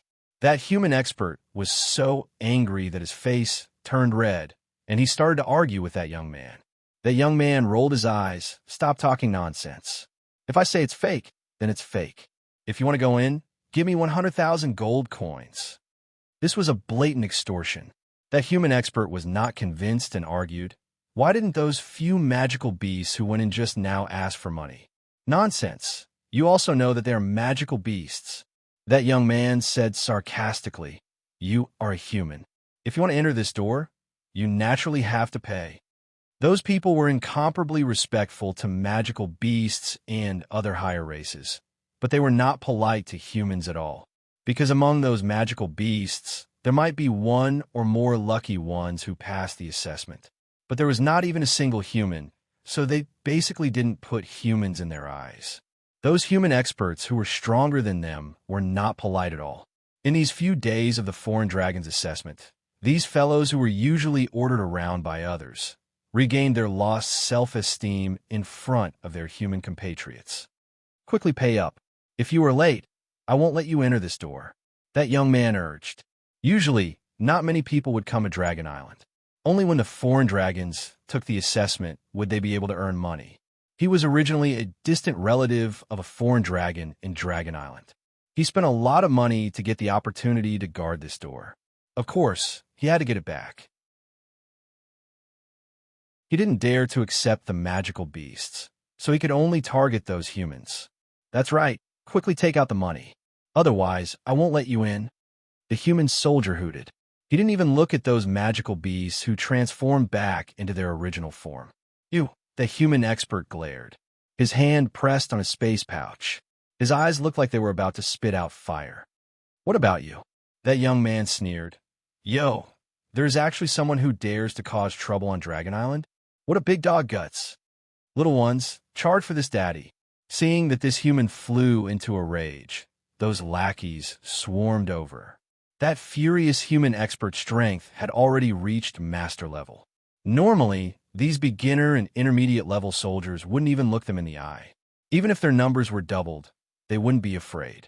But this is Dragon Island, the place where the peak experts of the entire Noah continent lived. This caused everything to be turned upside down. Forget it. Don't lower yourself to their level. Let's just pay and go in. At this moment, his companion by the side pulled that human expert. The fight was over. Oof. That human expert coldly snorted. He forcefully suppressed the anger in his heart and didn't want to argue with those people. He had no choice but to pay the money obediently. Of course, his companion was not spared either. He reluctantly took out 100,000 gold coins. That's right. That young man laughed mischievously. He kept the 2 black pouches into his space pouch. Since you came to Dragon Island, then obediently lie down and do things according to the rules. You humans, none of you are easy to deal with. Let them in. After speaking, he waved his hand to let those people in. They didn't dare to push a master-level expert too far. Boss, we have been busy for a few days. Why don't we go back and rest early tonight? In any case, the registration should be over soon. Those who should be here already. A human soldier looked at the sky and said while wiping the sweat on his forehead. That young man nodded his head and said. He muttered to himself for a moment. We brothers have already gotten enough. Since that's the case, let's go back now. Okay. Lord is wise. Intense cheers erupted from the human soldiers. They had been working day and night for the past few days. They were already exhausted. Seeing that today was going to end, of course, they wanted to go back early. As for the money, a few million gold coins was enough for them to split. Caw-caw. At this moment, the cry of a crow came from the sky. A black dot swept across the sea like lightning. Its black feathers fluttered in the wind. Immediately after, that crow swooped down beautifully and landed lightly on the ground. What's that? Why is there a crow here? The human soldiers looked at each other in surprise. Don't tell me it also wants to participate in the foreign dragon's assessment. A soldier suddenly interrupted, causing everyone to burst into laughter. But in the next moment, they couldn't laugh anymore. They saw a large amount of black energy erupting from that crow. It kept circling and intertwining. Immediately after, that crow became bigger and bigger in everyone's eyes. It gradually turned into the shape of a human. All the human soldiers looked at this scene with their mouths agape. One of them rubbed his eyes. What is going on? Phew, luckily, I made it in time. That crow was Ron's transformation. Originally, he was riding the gargoyle all the way here. Unfortunately, the gargoyle's flying speed was too slow. Luckily, Homelin taught him a new necromancy magic, crow transformation spell. Using this spell, Ron turned into a crow. After flying for a few days and nights, he finally reached Dragon Island at the last moment. Ron slowly took off his hood, revealing a delicate and pretty face. His pitch-black eyes were like bright stars. His black hair was short and fluffy. He looked at the surrounding humans and smiled. He slightly bowed and gave a deep bow. Chapter 497. Those soldiers rubbed their eyes and had an expression of disbelief. Who are you? How can you be a crow? The soldiers searched their minds, but they didn't seem to have heard of a crow magical beast race. Everyone misunderstood. I am not a magical beast. I am a human. Ron answered honestly, but he didn't know that this sentence had betrayed his identity. Oh, so you are a human. When those human soldiers heard this, they all felt relieved. A trace of contempt flashed through their eyes. That leading young man was anxious to return home. Seeing Ron's poor appearance, he didn't even have the motivation to extort that little bit of money. He glared and said, Sorry, you were late. Let's go. The registration is already over. What did you say? Ron's brows slightly wrinkled. Isn't today the last day? That young man became impatient after hearing this. Go, go, go. Where did this wild brat come from? I said you were late, so you were late. Where did all this nonsense come from? Go, hurry up and go. Ron finally understood. These people were obviously unreasonable. He suppressed his anger and said, Sorry, please let me in. This assessment is very important to me. He reached into his bosom and fished it out. This is my recommendation letter. Please take a look. That young man didn't take the recommendation letter. He sneered. I say, why can't you understand human language? Do you really want me to tell you to get lost? Get lost. Where did this human brat come from? Those human soldiers at the side couldn't help but loudly berate.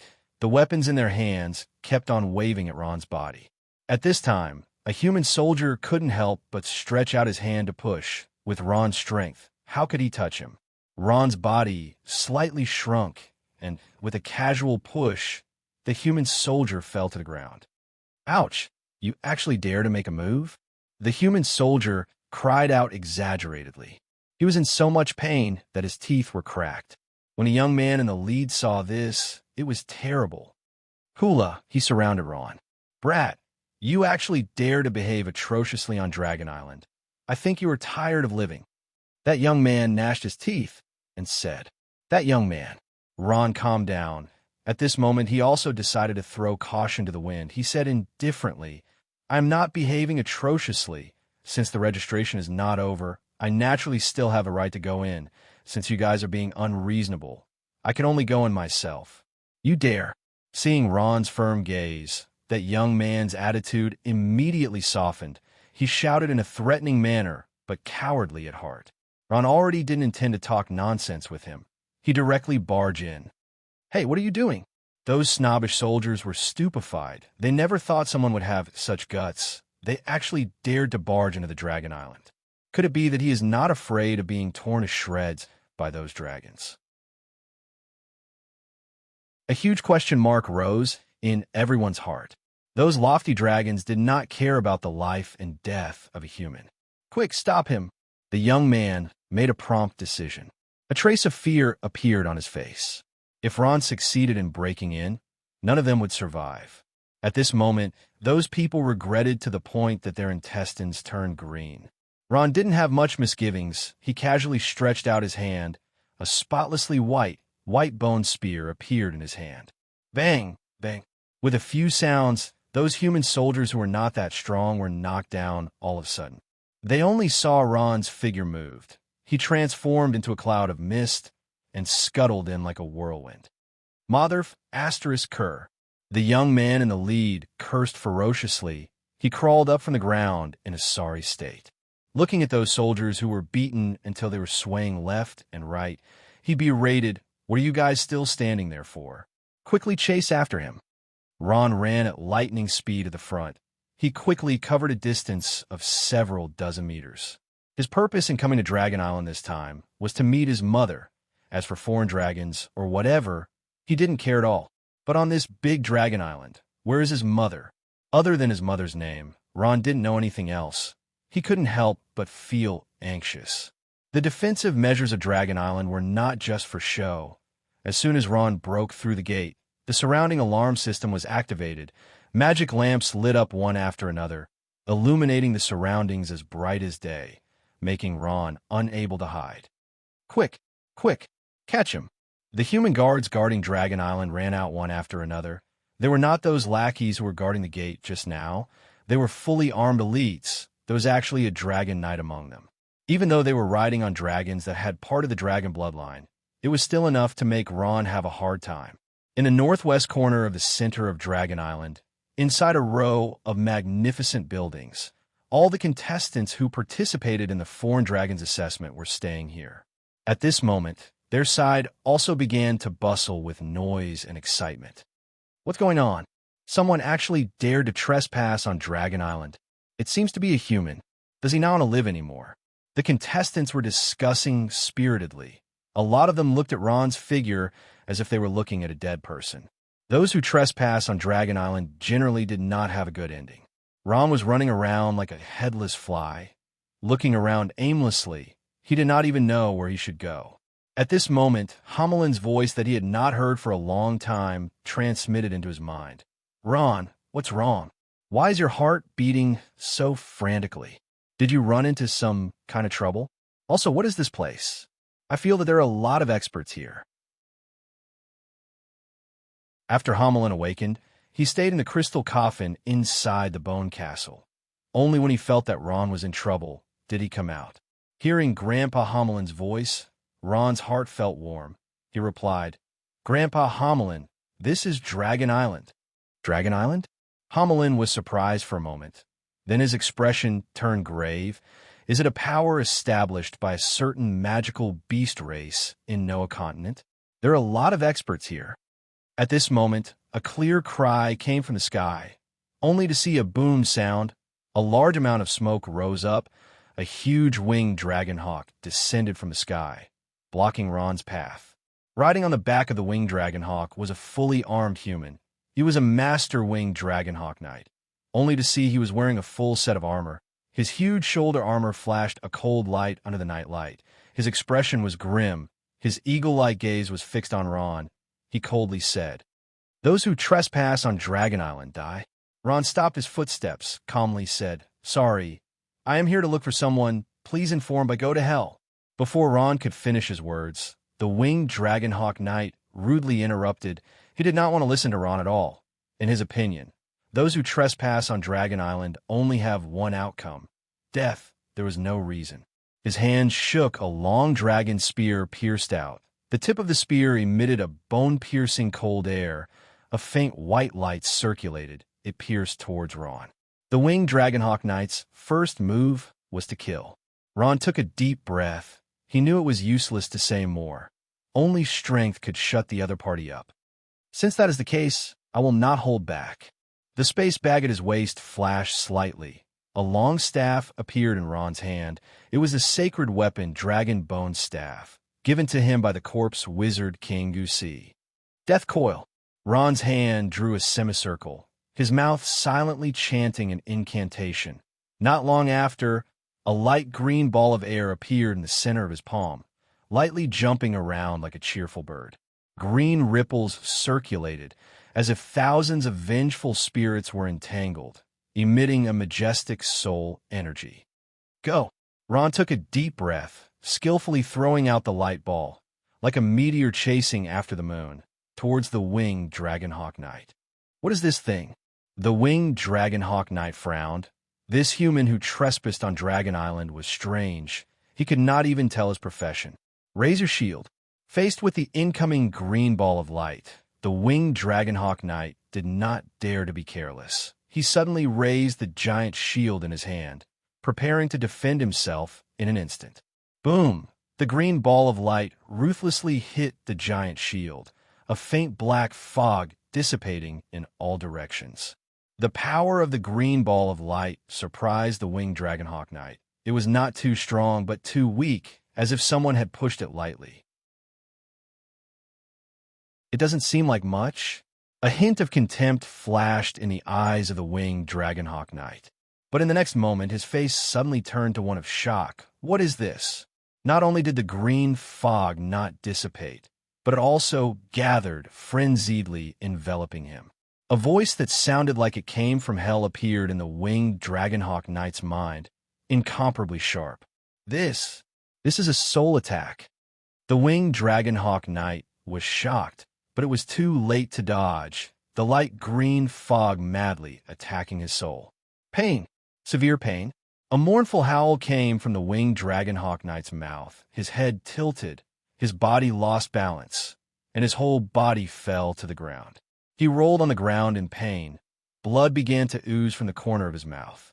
In just one move, he was seriously injured. What? Ron's heart trembled. He looked at the Dragon Bone Staff in disbelief. This was the first time Ron used a sacred artifact in battle. He did not expect that an attack with a sacred artifact would cause such serious consequences. The power of a sacred artifact was too strong. It was no wonder that even as a powerhouse of the sacred domain, Ram yearned for it in his dreams. A sacred artifact that suited him would at least increase his combat strength by 30 to 50%. The most notable attribute of the Dragon Bone Staff was the bonus to soul attacks. This time the human was in trouble. You? Who the hell are you? After rolling on the ground and howling for a long time, the winged Dragonhawk Knight finally calmed down. At this moment, he had put away the contempt in his eyes, got up with difficulty, and asked. Before Ron had time to answer, he saw a commotion around him. A large group of earth dragons appeared in all directions, surrounding him. The Dragon Knights who had rushed over after hearing the news surrounded Ron in the center. Their cold dragon spears were pointed forward. Waves of murderous intent spread through the cold spear tip. Facing hundreds of fully armed Dragon Knights, Ron's expression did not change in the slightest. As a high-level Grand Magus Necromancer, his strength had taken a qualitative leap. As long as he was willing, none of those Earth Dragon Knights would be able to escape. I'm here to find someone. I hope you won't make things difficult for me. Ron ignored the spear tip in front of him and said indifferently. No one answered. What greeted Ron was the cold spear tip. Be careful, that guy has soul attacks. The winged Dragonhawk Knight reminded in a low voice, and also joined the formation surrounding Ron. Ron's face sank slightly. In that case, there's no other way. As he spoke, a black smoke-like soul force covered Ron's entire body, like flames overflowing from the world of souls. Ron's eyes turned blue. The battle was about to break out. Ron wanted to see his mother, so he could not care so much at this time. Stop! At this time, a crisp shout came from the sky. A figure quickly approached and said in an unquestionable tone, "All of you stop." Miss Sharon. When the Dragon Knights saw who it was, they put down their weapons and saluted. The person who came was Sharon, Ron's mother's maid. She had the status of a foreign dragon, more than one level higher than those Dragon Knights. "All of you go down," the middle-aged woman called Sharon said indifferently to the Dragon Knights. All the Dragon Knights were stunned. They looked at each other, not understanding what Miss Sharon meant. At this time, the winged Dragonhawk Knight said, "Miss Sharon, this person trespassed on Dragon Island. Go down." Before he could finish, Sharon had already raised her voice, and there was a trace of dignity on her slightly wrinkled face. "Yes, Miss Sharon." Although the Dragon Knights were puzzled, the strict hierarchy made them not dare to be rash. They could only glare fiercely at Ron and slowly retreat, dispersing in a short while.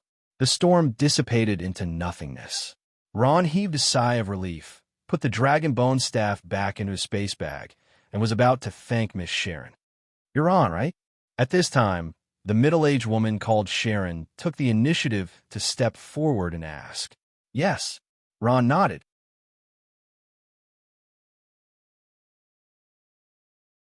Chapter 498. Mother wants to see me. Ron sucked in a mouthful of cold air, nodded his head, and followed behind Sharon. Thinking that he was going to see his mother, whom he had never met before, Ron couldn't help but feel apprehensive. Dragon Island is so big that it's unimaginable. In the vicinity of Dragon Island, there's actually something like Space Magic Teleportation Array. One must know, Space Magic Teleportation Array is very expensive. Every teleportation crystal is almost the same price as gold. Maintaining the operation of a Space Magic Teleportation Array is enough to consume the wealth of a medium-sized city's residents for a year. Only super-large cities can afford to use it. There are dozens of such Space Magic Teleportation Arrays on Dragon Island. By relying on the Space Magic Teleportation Array, one can reach any place on Dragon Island in a short period of time. After Ron stepped into the Space Magic Teleportation Array's halo, he was already several hundred kilometers away. Ron only felt a blur before his eyes, and he already arrived at a strange place. Ron got a big fright. He saw that he was standing on a high mountain. Below him was a dangerous cliff. He couldn't see the bottom at first glance. The most surprising thing was that there were white clouds drifting below his feet. This is the top of a very high mountain. The wind blowing against Ron's face was painful. "This is Black Dragon Cliff."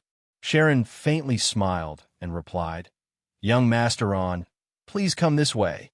After arriving here, she also changed the way she addressed Ron. In the past, she called him Ron, but now she called him Young Master Ron. At the same time, she made an inviting gesture with a very humble expression. "Just call me Ron." Ron was somewhat flattered.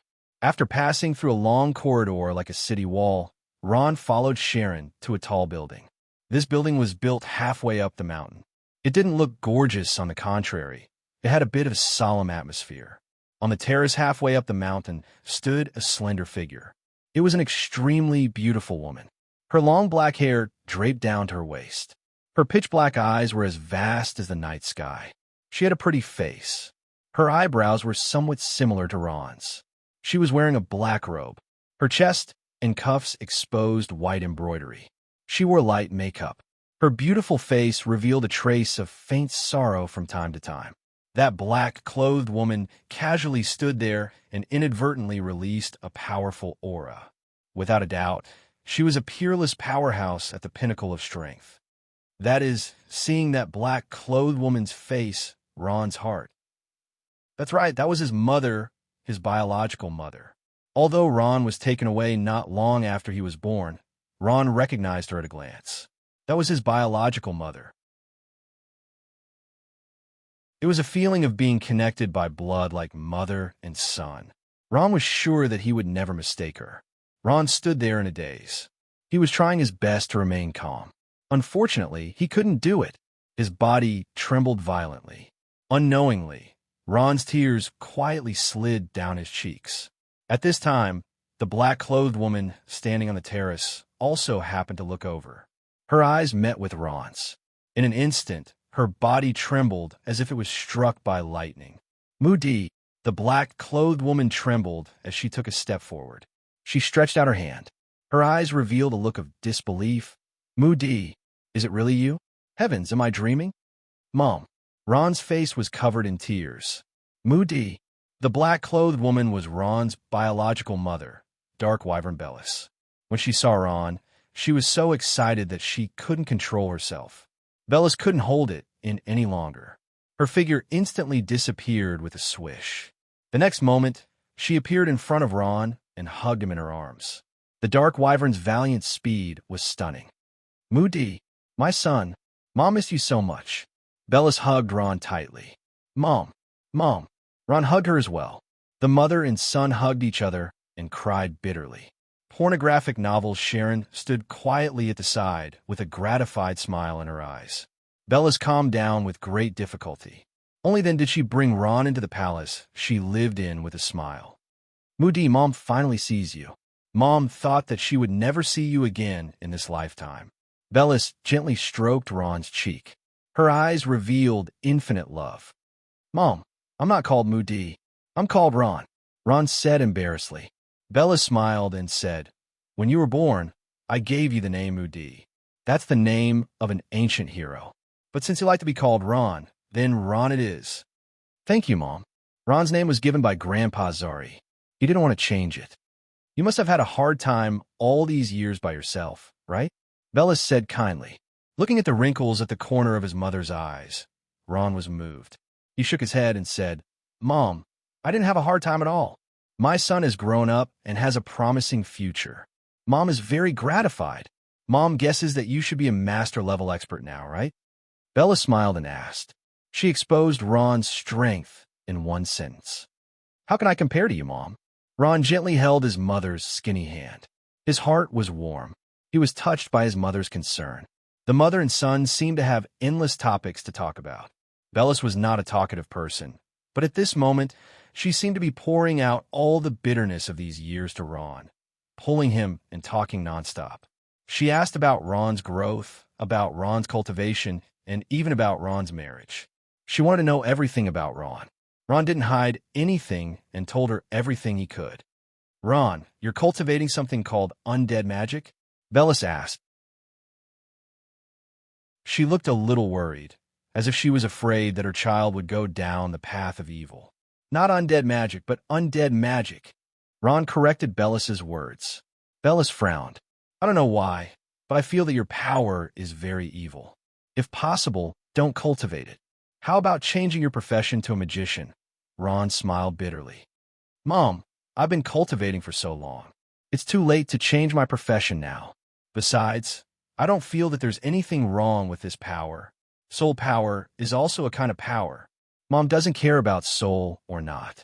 I just feel that this power isn't mainstream among you humans. It's better to be careful. Bellis sighed slightly. But it's up to you, Ron.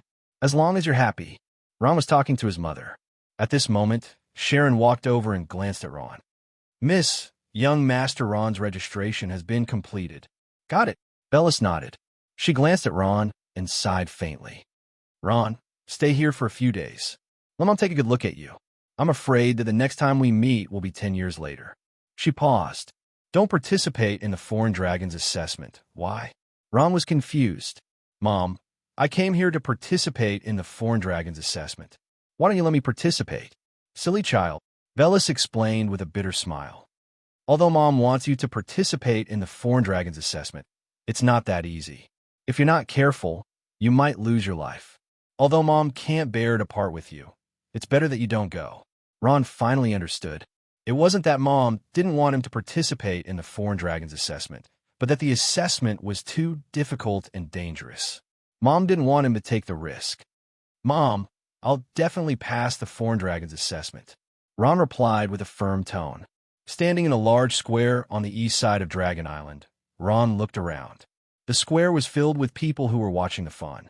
At a glance, Ron could tell that they were almost all humans in the form of magical beasts. Just as Ron was at a loss, the sound of a conversation reached his ears. "Your Highness Prince Tanding, I didn't expect you to come too." An old man in white armor walked over slowly and said to a luxurious middle-aged man. He had a faint smile on his face as he spoke in a strange tone. "Your Highness Prince Vinci, didn't you participate in the Foreign Dragons assessment 10 years ago? What's wrong? Are you planning to make a comeback now?" These words didn't come with good intentions. When the middle-aged man heard this, a hint of anger flashed in his eyes. However, he wasn't someone who was easy to deal with. After thinking for a while, he replied without hesitation, "Haha, you're the same. Your Highness Prince Milliken, back then you and I participated in the Foreign Dragons assessment together. However, you couldn't even make it through the first assessment and left early with your tail between your legs. Now that your Highness is already so old, I don't know how many more trials you can go through. I don't think I'll have the chance to address you as your Majesty in this lifetime." The prince named Vinci from an unknown country had an arrogant look on his face, and his words were full of provocation. "You, pricked where hurt." Prince Milliken's face turned into the color of pig liver, and his eyes looked like they were about to spit fire.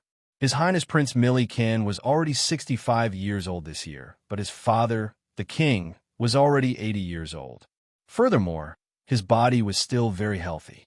That was why Prince Vinci mocked him that he wouldn't be able to succeed the throne in this lifetime. No wonder His Highness Prince Milliken was so angry. The reason why these princes and princesses came to participate in the Foreign Dragons assessment this time was mostly to gain political capital and raise their own status. For example, Prince Milliken, if he could pass the Foreign Dragons assessment, with the prestige of the Foreign Dragons and his own strength, he would have already succeeded the throne. However, he had already participated in the Foreign Dragons assessment 3 times in a row, and he failed every single time. Just like what Prince Vinci said, his body that was hollowed out by wine and women wouldn't be able to go through many trials. At this moment, the two of them started to argue. They took out their weapons and gestured nonstop. It looked like they were about to start a fight. However, neither of them made a move. After all, the rules of the Dragon Island weren't just for show. They came to the Dragon Island by themselves. They didn't bring a single servant with them. Naturally, they didn't dare to act rashly. Ron quietly listened to the argument between the two of them, but he felt bored in his heart. However, the words "first assessment" in their conversation attracted him. What is the first assessment? Ron frowned and thought.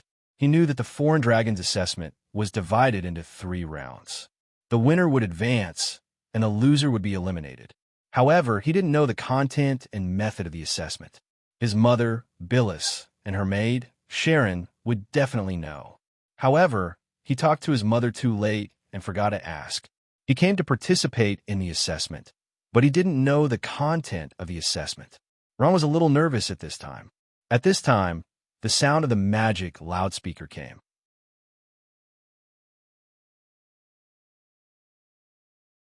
Chapter 499. R.A. Firth Firth? Ron could not help but be stunned when he heard this name. It was R.A. Firth Firth who had torn apart his originally complete family, causing his parents to suffer the pain of being separated from their own flesh and blood. Thinking of this, Ron's anger burned fiercely. He was full of resentment towards R.A. Firth Firth. At this time, the anger in Ron's heart began to change gradually.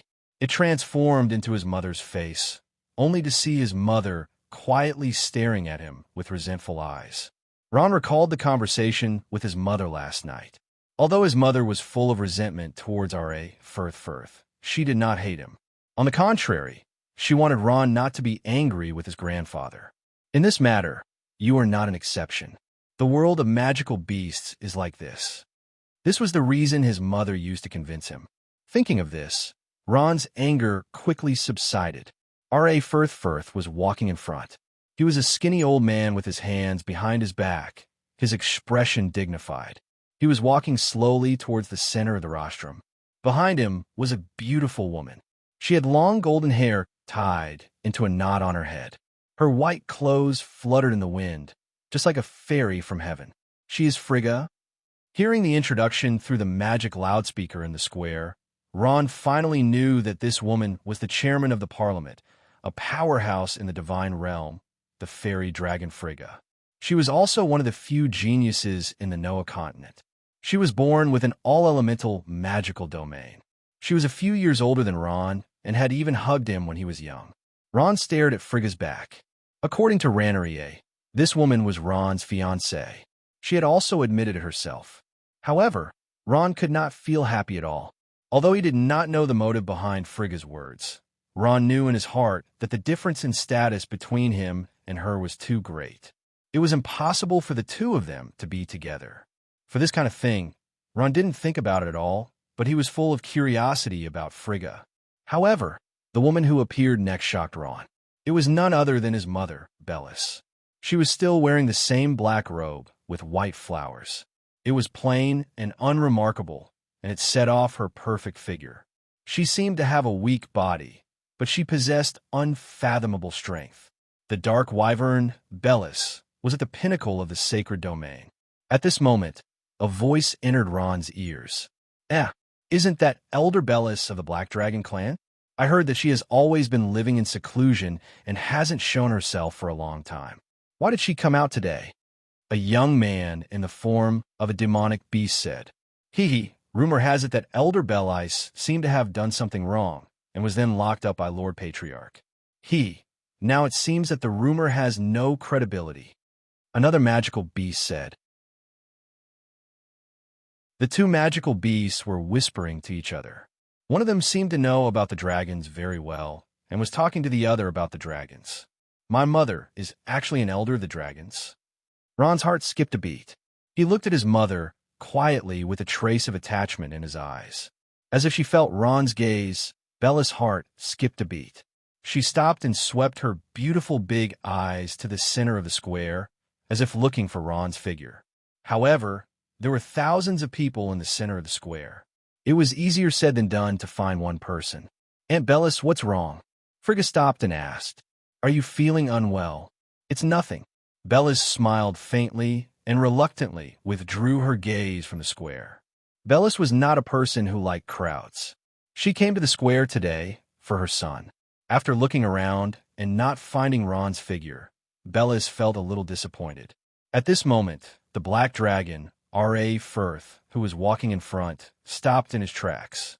His hawk-like sharp eyes swept across the square, and he snorted coldly. In an instant, the green robe on his body fluttered without any wind. An extremely terrifying aura with a powerful pressure instantly erupted and spread to the entire square. On the square, thousands of contestants let out surprised gasps. Then, they felt an invisible pressure pressing down on them. The huge pressure made it hard for them to breathe. What is this? What a terrifying power. Lord R.A. Firth is angry. In the face of the sudden, terrifying pressure, the thousands of people in the square were at a loss. Their eyes were filled with fear as they retreated in a panic.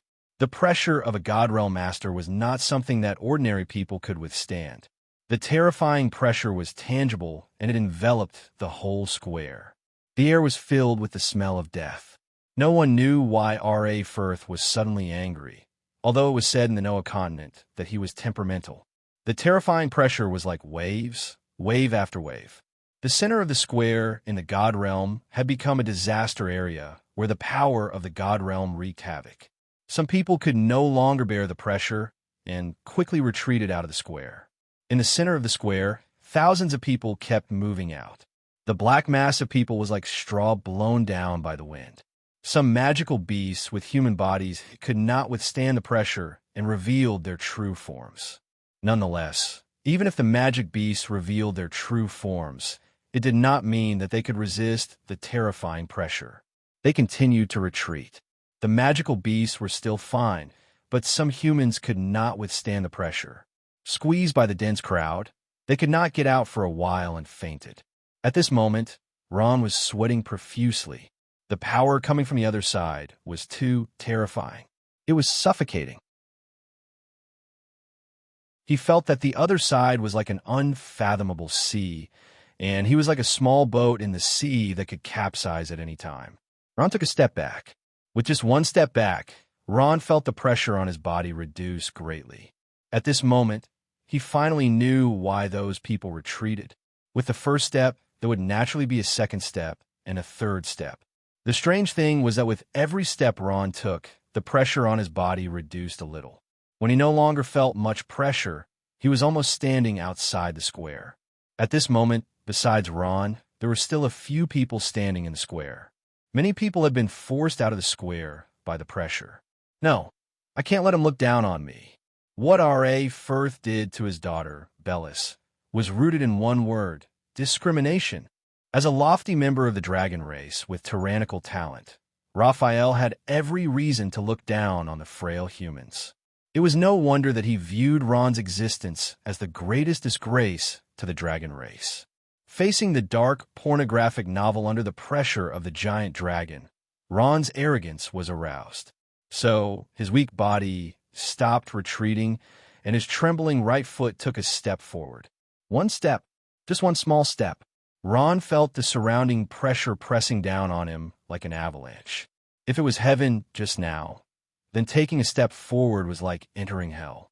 That terrifying feeling almost made Ron take a step back. No, I can't retreat. I can't admit defeat. I want to let him see that I, a human named Ron, am not as bad as he thinks. At this moment, Ron's heart was ruthless. His trembling body took another step forward. Tongue. A large amount of green flames rose from Ron's body. Black soul power constantly flew and entangled around his body. At this moment, Ron's pitch-black eyes turned dark green.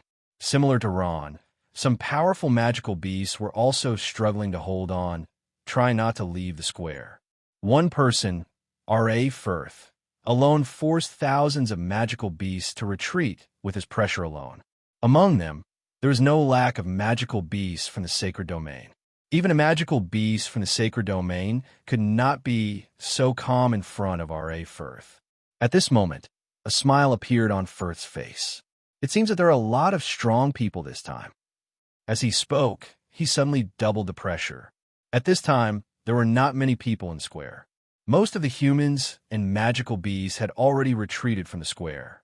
Some even retreated to the gate. Only 100 people continued to persevere, including Ron. Ron was still stubbornly standing, but his soul power was almost exhausted. His weak body was on the verge of collapse, as if he would fall down at any time. No, I can't. Ron's head showed a trace of dizziness. That was because he used too much strength. At this moment, the scenery in front of his eyes gradually became blurred. This power is too terrifying. I have to retreat. No, I can't retreat. Although I'm a human, I can't let R.A. Firth look down on me.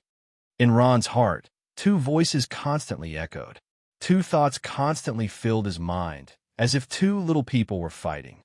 No, I can't. I'd better give up. In the end, the little person who compromised gained the upper hand. Ron's heart had a trace of retreating. His trembling body stopped, and, at this moment, a trace of illusion appeared in front of Ron's eyes. Swish! In Ron's mind, a pair of blood-red eyes suddenly opened. A monstrous, murderous aura instantly filled the air. That was a pair of terrifying eyes. Ayo! Ron was shocked. A huge picture appeared in his mind. Accompanied by a powerful aura pouring out from his body, a huge monster broke out from the cold mountain peak. Its body carried a bone-piercing cold air. It spread its huge wings and let out a long roar that shook the world. That is a frost dragon. Ron recognized the most terrifying undead creature in the legends. It was the frost dragon in the illusion, which gave Ron unlimited confidence. Suddenly, he felt the pressure on his body greatly reduce. He wanted to retreat, but withdrew his foot and firmly took a step forward. 1 step, 2 steps, 3 steps. What? He is actually moving forward? What's going on? Lord Firthraw's pressure has no effect on him at all? The magical beasts that withdrew from the field disgust. Their eyes revealed a look of envy. It was not that they did not want to walk forward like Ron, but they could not do it. In the crowd's amazement, Ron walked forward step by step. He passed all the magical beasts and left them far behind. It's him, Ra, my son.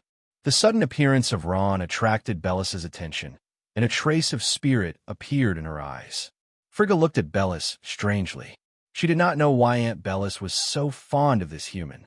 Moreover, this human also aroused her interest. What an interesting human being. He can actually resist the pressure of Lord Firth Ra's pressure. A sweet smile appeared on Frigga's face. I'm sure that this human's future will not be simple. Ron was already in front, but he still did not notice. His steps were still so firm, and that thin figure looked so tall and dazzling under the sun. At this time, a voice came from a magic loudspeaker in the square. The first round of the Foreign Dragon's assessment has ended. Immediately, Ron felt his body relax. All the pressure suddenly disappeared without a trace, as if it had never appeared. Ron was stunned. What? This is the first round of the assessment.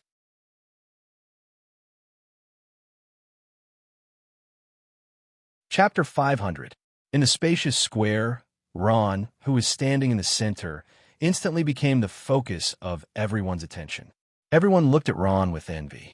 Needless to say, the first round of the assessment was over, and he would definitely advance. The magic loudspeaker continued. The first round of the assessment for Foreign Dragons has ended. I repeat, the first round of the assessment for Foreign Dragons has ended. All the contestants standing in the square have advanced, and those who withdraw from the field have been eliminated. The results were out, and there were less than 100 people standing in the square out of the thousands of people who participated in the assessment.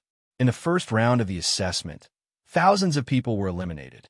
As soon as the voice of the magic loudspeaker fell, a regretful voice came from the eliminated contestants. They thought regretfully that it would have been better if they had persevered just now. That's what they thought, but how many of them could persevere in the face of Raphael's terrifying pressure? That kind of pressure was not real power. What appeared in the eyes of those people was all an illusion. It was a kind of pressure that came from a mind. Many people collapsed on the spot under that kind of pressure, and some even went crazy. If it were not for Ron's firm belief, he would not have been able to persevere. That was close. Thinking of the scene just now, Ron could not help but feel a lingering fear. If his will had been shaken just now, he was afraid that he would have withdrawn at this moment. If that was the case, all his efforts here would have been in vain. In the center of the stands, Firth's face also showed a hint of surprise. He was surprised that under his terrifying spiritual pressure, there were still so many contestants left, excluding those who were eliminated. There were more than 100 people left, and this number surprised him.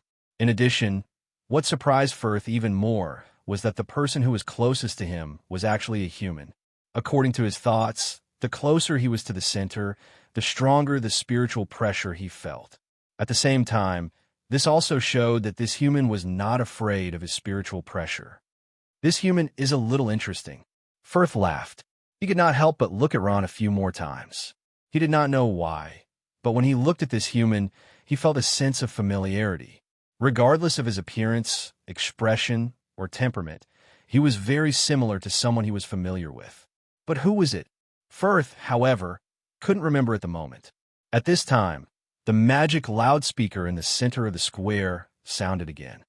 Contestants who have successfully advanced, please rest in the club provided by the venue. At the same time, prepare for the next assessment. Those who have been eliminated, please leave the venue immediately. The eliminated contestants sighed and left the venue helplessly. Following the lead of a female human, Ron and the other humans who had already advanced entered the contestant lounge, which was also the so-called clubhouse. The clubhouse was very large, and the decorations were extremely grand. The floor was covered with a soft red carpet. When people stepped on it, it felt soft. The clubhouse had all kinds of facilities, but in general, it looked like a bar. Behind the long counter stood a few female waitresses in revealing clothes. When they saw Ron enter, they bowed and said, "Distinguished guest, please come in. What would you like to drink?" Ron took a closer look and saw that the counter was filled with all kinds of liquor. The colors were dazzling. Not to mention Ron, who had never been a drinker, even an alcoholic would not be able to recognize so many kinds of liquor. The dragon's collection was really not for show. Just give me a glass of water. Thinking that he would participate in the second assessment later, Ron did not want to get drunk. Okay, distinguished guest, please wait a moment, the maid said politely. Ron looked under the counter. There were dozens of stone tables below. Each table was carved with natural stones and was extremely precious. There were also beautiful gems inlaid on them. This dragon's clubhouse was extremely luxurious. There were already a lot of people sitting below. They were all contestants who had just advanced. Most of them were magical beasts, and only a few were humans. Ron also found a few orcs among them, but not a single elf. The magical beasts were holding a glass of liquor in their hands and gently tasting it. They did not seem to be worried about the upcoming assessment. Ron looked around and casually found an empty seat to sit down. After a while, the waiter brought the water that Ron asked for. "You are Brother Ron?" At this time, a voice entered Ron's ears. Ron was surprised. He turned around and saw a familiar face. Ron was stunned for a moment, then he was pleasantly surprised. "Brother Lombard, it's actually you?" The person who came was none other than Brother Lombard, whom Ron met when he first entered the other plane. He did not expect to see him in the distant Dragon Island. Ron remembered that Brother Lombard treated him well. The scroll that saved his life was given by him. If not for that scroll, Ron was afraid that he would not be sitting here now. Lombard laughed. "Brother Ron, I thought I recognized the wrong person. I didn't expect it to really be you." "Brother Lombard, sit." Ron stood up and invited Lombard to sit down. After some small talk, he said with a smile, "Brother Lombard, I haven't seen you in a long time. Your mercenary group has been established, right?" Thinking of how Lombard's mercenary group was wiped out in the other plane, Ron felt a little sad. That's already in the past. Lombard smiled. Thinking of his old brothers, his expression was somewhat unnatural. "I'm not a mercenary anymore." "You're not a mercenary anymore?" Ron was a little surprised. The next moment, his face became stunned. "Brother Lombard, you are now a powerhouse of the sacred domain?" Pornographic novels. Lombard smiled. "Yes, I am now a sacred knight." "Ron, your strength is not bad either. You are actually a master powerhouse." Ron curled his lips and said, "How can I compare to you?" "Brother Lombard, you are already a powerhouse of the sacred domain." "How old am I?" "How old are you?" Lombard said with a laugh. "To think that when I was your age, I wasn't even as strong as you. But just now, during the first test, you actually stood at the very front, shocking me and the saints by my side." That was an accident." Ron did not know how to answer. He had unknowingly walked to the front. "Was that really an accident?" Lombard narrowed his eyes. "Let's not talk about this." Ron waved his hand. "Brother Lombard, you also came to participate in the assessment of the foreign dragons?" "Yes." Lombard nodded. "I just became a powerhouse of the sacred domain, so I can't fit into other people's circle. I can only find a backer." "Circle."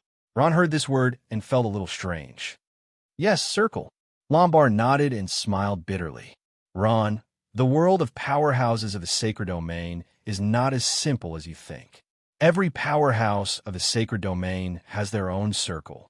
We, the new powerhouses of the sacred domain, have no circle and no support.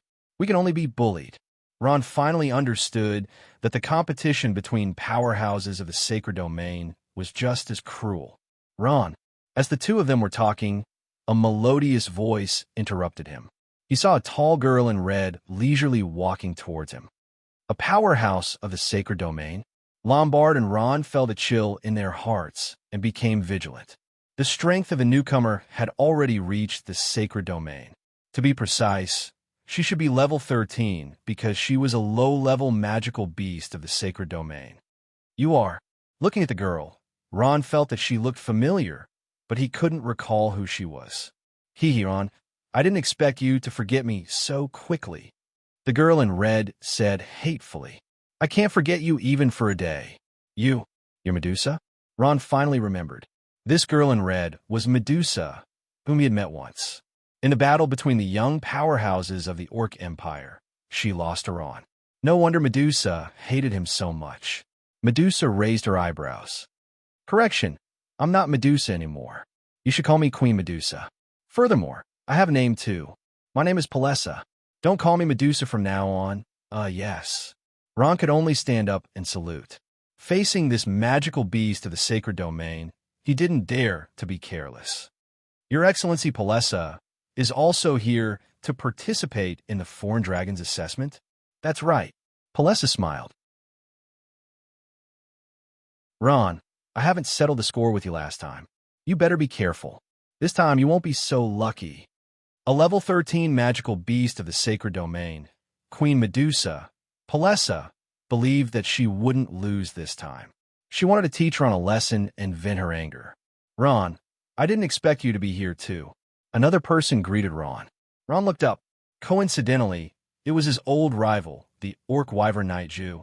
Zhu, it's you? Yes, it's me. Zhu's expression was still indifferent. He looked at Ron and said, Ron, I admit defeat last time. But this time, I swear in the name of Wyvern Knight that I won't lose to you again. Ron didn't know whether to laugh or cry. What was going on? What day was it today? Why were his rivals popping out one after another? At this time, Ron's heart suddenly felt a sense of danger. A cold aura locked onto him, making his heart feel cold. He looked back and saw a person. To be precise, he wasn't a person, but a magical beast. A level 15 magical beast, Dragonhawk Joss. What? He's also here to participate in the Foreign Dragon's assessment? Ron was shocked. Among all the contestants here, this level 15 magical beast was definitely the most difficult to deal with. This level 15 magical beast didn't come forward to greet Ron. What made Ron feel strange was that the Dragonhawk's eyes were filled with murderous intent. He looked at Ron and didn't hide the murderous intent in his heart. Dragonhawk Joss sneered. He stretched out his hand and drew a line across his neck, making a kill gesture. This scene fell into the eyes of Ron, Lombard, Palessa, and Zhu. Lombard asked curiously, Who is this? Why does he look like he has a deep hatred for you? Did you kill his father, or did you take his wife? Ron shook his head to show that he didn't know. He had only met this Joss once in the Moran Kingdom. He didn't expect that this Joss would want to kill him. He's a level 15 magical beast, Dragonhawk Joss. Queen Medusa Palessa smiled and said, This is a difficult character. Ron, I didn't expect you to have so many enemies.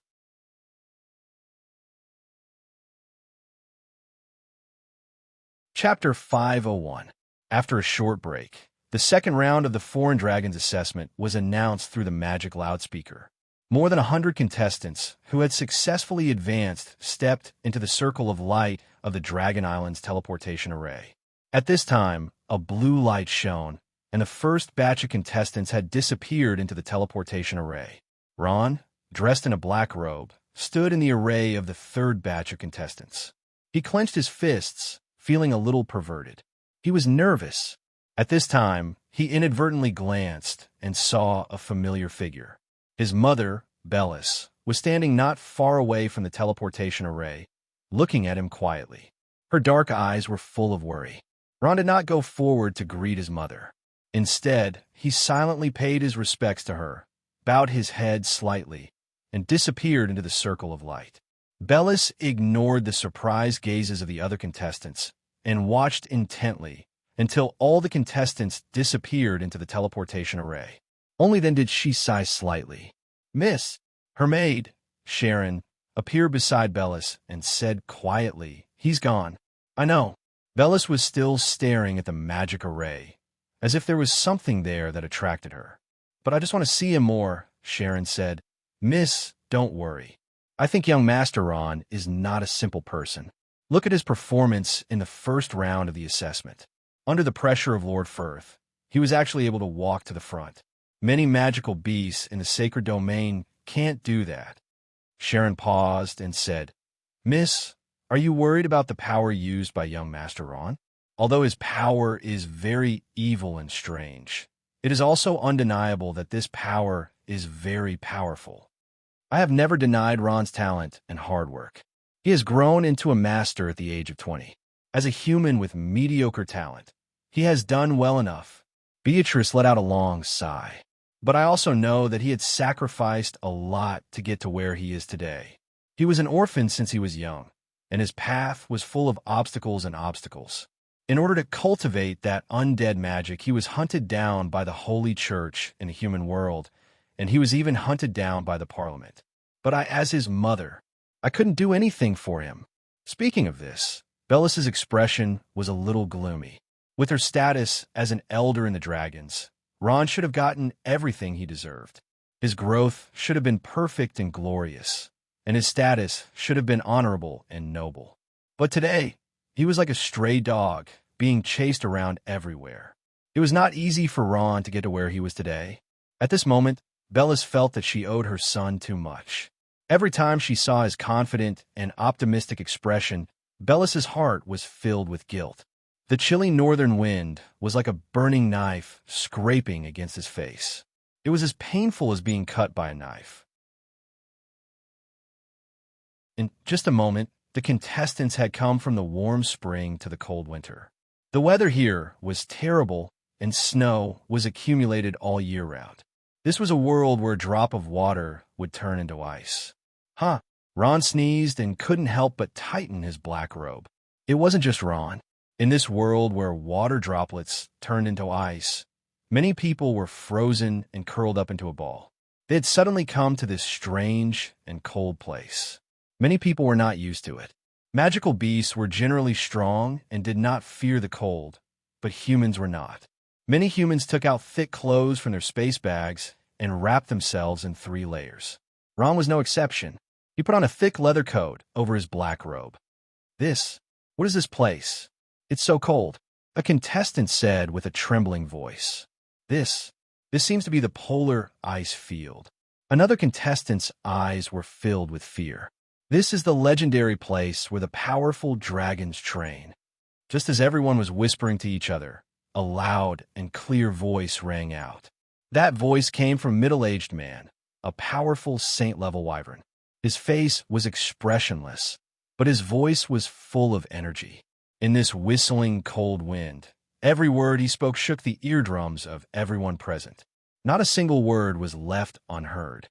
Everyone, I am the person in charge of the second test. The middle-aged man briefly introduced himself before continuing. Let me talk about the content of the second test. That's right, this is the polar ice field, the place where the powerful dragons train. Every adult wyvern must be tested here. This is also the requirement for you to become a foreign dragon. As soon as the middle-aged man spoke, everyone quieted down. When they heard the words foreign dragons, many people's eyes were filled with desire. The middle-aged man's dignified gaze swept across everyone. What you have to do is very simple. You have to survive in this harsh environment. Of course, as part of the test, it's not as simple as surviving. You have to accept a mission. As he spoke, the middle-aged man took out a map from his space bag and spread it out in front of everyone. As shown on the map, this is the starting point, which is where we are now. This is the end. The content of the test is very simple. You just have to start from here. No matter what method you use, if you reach the end within 3 days, your mission will be completed. This also means that you have passed the second test. The middle-aged man paused for a moment before continuing. Later, I will distribute the map to everyone. Everyone, follow the map and reach the end within 3 days. Those who do not reach the end will be eliminated. Those who exceed 3 days will be eliminated. It was that simple. All the contestants, whether human or magical beast, looked at each other in dismay. According to the middle-aged man's words, this test was too simple. Just reaching the end was enough? One must know that many people here have been mercenaries before. This kind of mission was a piece of cake for them. Some people began to have ideas. At this moment, a weak voice came from the crowd and asked, "Excuse me, can we fly during the test?" Hearing this, a mysterious smile appeared on the middle-aged man's face. "Yes, I've already said it very clearly. As long as you can reach the end, you can use any method you want." Hee. Some magical beasts heaved a sigh of relief as a relaxed smile appeared on their faces. If they could fly, then it would be much simpler. For hurrying, flying was undoubtedly the simplest and fastest way. Those who could participate in the second test were all strong. Regardless of human or magical beast, flying was not a problem for them at all. Other than the weather being a little harsh and cold, this polar ice field did not seem to have any other effect. However, they seemed to have forgotten one thing. This was a place for dragons to train. Most of the dragons could fly. If it was that simple, then what was the point of training? Contestants who have obtained the map, you may set off. By the way, the second test is not as easy as the first. If you're not careful, you may endanger your life. If you give up, please return to the teleportation portal directly. After leaving here, we will no longer guarantee your safety, the middle-aged man said as he distributed the map. Ron also received a map. He looked at it carefully. From the direction marked on the map, it was not far. Not to mention 3 days. Even if he was given a day, he should be able to reach it. Impossible, right? It's that simple? Ron was a little in disbelief. This test seemed to be too simple. Brother Ron, what do you think? Lombard came over with a dignified look, holding the map in his hand with an inquiring expression. This test is too simple. From my perspective as a professional mercenary, this test is not difficult for anyone here. I estimate that they will pass 100%. I don't think it's that simple. Ron pondered for a moment. He looked into the distance and felt that there seemed to be an unpredictable danger hidden in the snowy glaciers. I think so too. Lombard grinned. The more simple something looks, the more dangerous it is. I believe that the Foreign Dragons test will not be so easy for us to pass. Lombard, who had rich experience, revealed the purpose of this test in one breath. He never believed in free lunches. Let's go together, Lombard invited with a smile. As a holy knight, he did not need companionship. However, he saw Ron's trouble at first glance.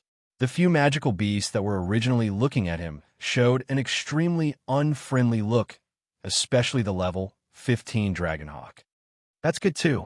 Ron also saw those magical beasts. He became alert and nodded. The Patriarch of the Dragons, R.A. Firth, sat quietly in front of the desk with his eyes closed. He seemed to be thinking about something. A tall and sturdy young man stood in front of him with a respectful expression. His name was Colorado. He was the leader of the Golden Dragons. He was a wyvern in the sacred domain. He was also R.A. Firth's right-hand man.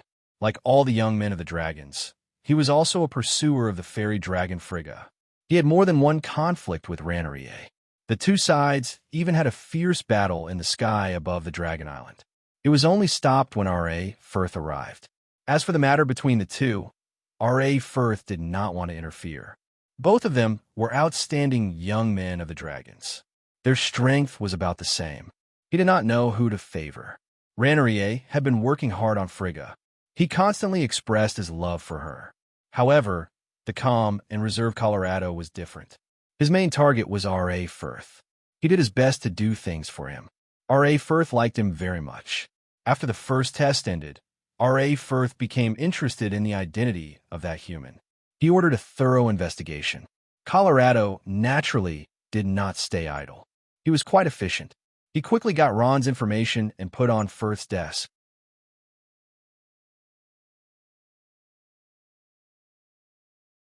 Chapter 502. Not only is he alive, but he is also living very well.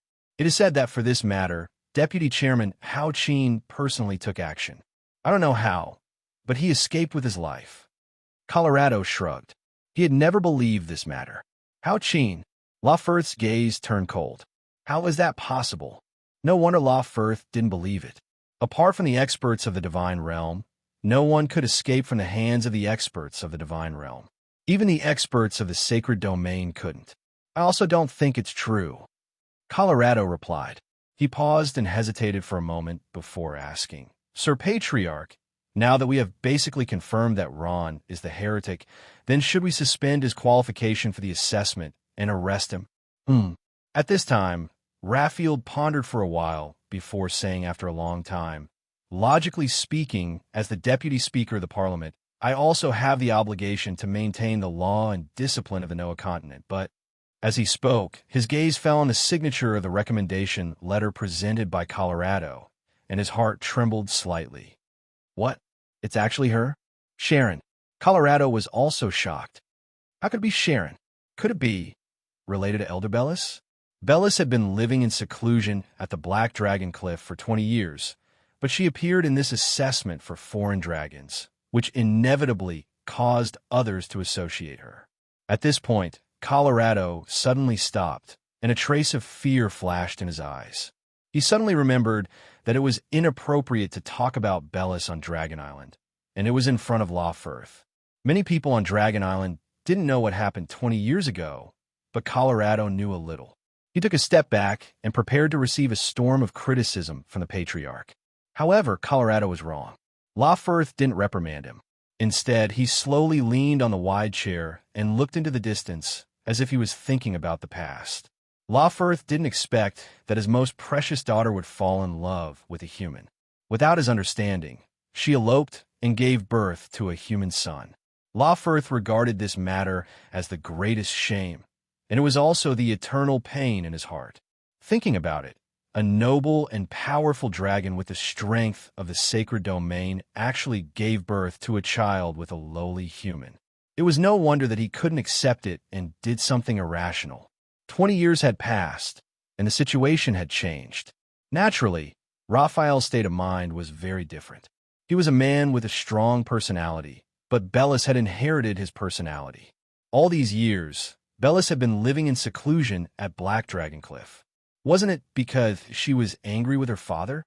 Colorado didn't get a response from Lawfirth for a long time. He rolled his eyes and asked tentatively, "Patriarch, I'm afraid there's something fishy about this matter. Should I send someone to investigate further?" "No need." Before Colorado could finish speaking, Lawfirth waved his hand impatiently. "It doesn't matter whether Ron has a relationship with Sharon or whether he received Bellis's instructions. Even if he's a heretic, I don't mind giving him the identity of a foreign dragon and protecting him with the prestige of dragons. Bellis is my daughter, and I'll give her face. Of course, the premise is that he can pass the assessment. In the past 20 years, the father and daughter had not spoken to each other. Their relationship was very strained. In fact, Raphael was still very concerned about his daughter. He had forbidden Bellis from leaving Black Dragon Cliff. Logically speaking, no one should be able to take half a step into Black Dragon Cliff. However, when Fu Li Jiao went in to visit, Raphael turned a blind eye. "Yes, Patriarch." Colorado saluted silently. At this moment, he had a deeper understanding of the relationship between Lawfirth and Bellis.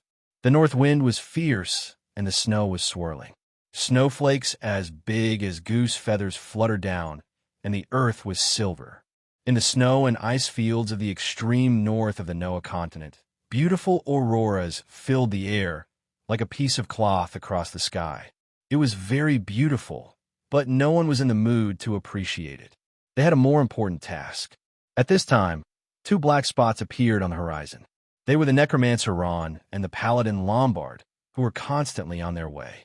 They were wrapped in overcoats and walked with difficulty in the cold wind. "This damn pornographic novel. The weather?" Lombard wiped the snow off his face and cursed fiercely. The cold wind blew so hard that he could barely open his eyes.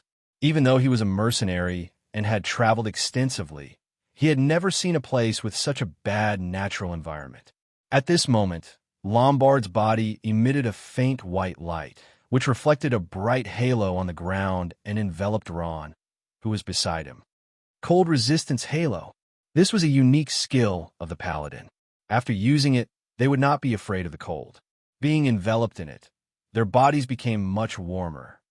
"Brother Lombard, your cold resistance halo is really useful," Ron said in surprise. "You see, I'm not cold at all. We paladins are also called Halo Knights. Our specialty is that we are immune to all elements. In addition to the cold resistance halo, there's also the fire resistance halo, the defense halo, the thorns halo, and so on. That's why we paladins are born to be leaders." Lombard praised himself and then said, "But Brother Ron, you're not bad either.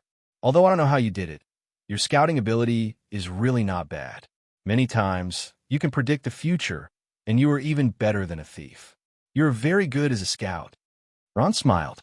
In this extremely bad weather, it was impossible to release the crow. Its thin and weak body would be blown away by the wind. He could only release the ghosts. Although the speed was a bit slow, it was enough for scouting. Just now those idiots actually wanted to fly in the sky. Who would have thought that the temperature in the sky would be lower than here? After a while, they couldn't stand it and had to descend. The northern ice field is a place where the dragons train. How could it be so simple? Lombard made a rare joke, but after saying it, he couldn't laugh. Suddenly, Lombard stopped in his tracks. "What's wrong, Brother Lombard?" Ron asked strangely. "Brother Ron, don't you feel that we are being watched by something?" Lombard's pair of eagle eyes calmly looked around, his expression dignified. "I don't think so." Ron tried to contact the ghosts he released, but they didn't find any abnormalities in the surroundings. "I hope I'm just being paranoid." Lombard carefully looked around and didn't find anything. Only then did he feel relieved. As a mercenary, it was necessary to maintain the necessary vigilance at all times. "Don't worry, Brother Lombard. I have already scouted the surrounding area. I didn't find anything." Ron was very confident in his detection skills. At this time, he took a step forward. Ron felt his feet sink slightly, and his body suddenly stopped. Lombard hurriedly asked, "Brother Ron, what's wrong?" Ron hurriedly said, "Brother Lombard, it seems that my feet sank." "Don't worry, I will pull you out." Lombard smiled. Like a giant bear, he stretched out his hand to Ron's side and exerted a little force. He lifted Ron's whole body. "Thank you, Brother Lombard." Ron immediately thanked him. "It's just a small matter. You don't have to be so polite between us." Lombard grinned. The two of them looked down and saw that there was a small pit where Ron was standing. It was bubbling, and at this time, there was a slight sound under their feet. "Ka! Ka! Ka!" Ron and Lombard looked at each other, and their faces changed slightly. "Not good. The ice layer is going to crack. Run." The two of them didn't dare to delay and ran like an arrow. At this time, the ice layer under their feet began to crack. "Ka! Ka! Ka!" The ice layer, with the small pit that Ron had just stepped on as the center, cracked like a spider web and continued to spread in all directions. Boom! Boom! Large pieces of broken ice cracked. After a while, the whole ice layer shook. "Ron, be careful." At this time, Lombard reminded him. Ron looked up and saw that his feet slipped. A piece of broken ice suddenly stood up and formed the shape of an ice spear. The spear was aimed at Ron's body. If he continued to run at this speed, Ron would definitely be pierced through. However, the spear was already in front of his eyes and was less than 20 centimeters away from his body. It was too late to dodge. Mist concealment spell. Ron gritted his teeth and made a prompt decision. He released the mist concealment spell of necromancy magic. His body suddenly turned into a cloud of black mist and crashed into the ice spear. The black mist was formless and formless. After avoiding the danger, the black mist once again condensed and changed into Ron's appearance. That was close. Seeing that he had barely dodged the ice spear, Ron secretly rejoiced. If he had released the mist concealment spell a little slower, the result wouldn't have been like this. It could be seen how important it was to be proficient in necromancy magic. "Brother Ron, well done." Lombard gave a thumbs up for not too far away. Although Ron's strength was strange, the endless stream of magic was an eye-opener for him. Ron forced a smile and wiped the sweat from his forehead. Just as he was about to speak, suddenly, a strange protrusion appeared from the layer of ice behind Lombard. Boom! The thick layer of ice broke open and a huge pillar of water shot up into the sky. Ice cubes mixed with water splashed in all directions. In the middle of the tall pillar of water, a huge shadow leapt up high. "Brother Lombard, be careful." Ron cried out in alarm. By the time Ron warned him, the shadow was already pouncing fiercely towards Lombard. Lombard lived up to his name as a mercenary. His reaction was extremely fast. His feet kicked off, and his body rolled like a gourd, avoiding the incoming danger. Boom! The huge shadow missed, and its huge body smashed into the layer of ice with a loud sound. The layer of ice shattered, and it sank again. "Brother Lombard, are you all right?" Ron immediately reached out to help Lombard up. "I'm fine." Lombard scrambled to his feet, battered and exhausted, and spat out the snow in his mouth. What was that? Ron still felt a lingering fear when he recalled the Black Shadow. It's a level 11 exotic beast, the giant ice sea shark. Lombard said with a grave expression. Brother Ron, I'm afraid we're in trouble.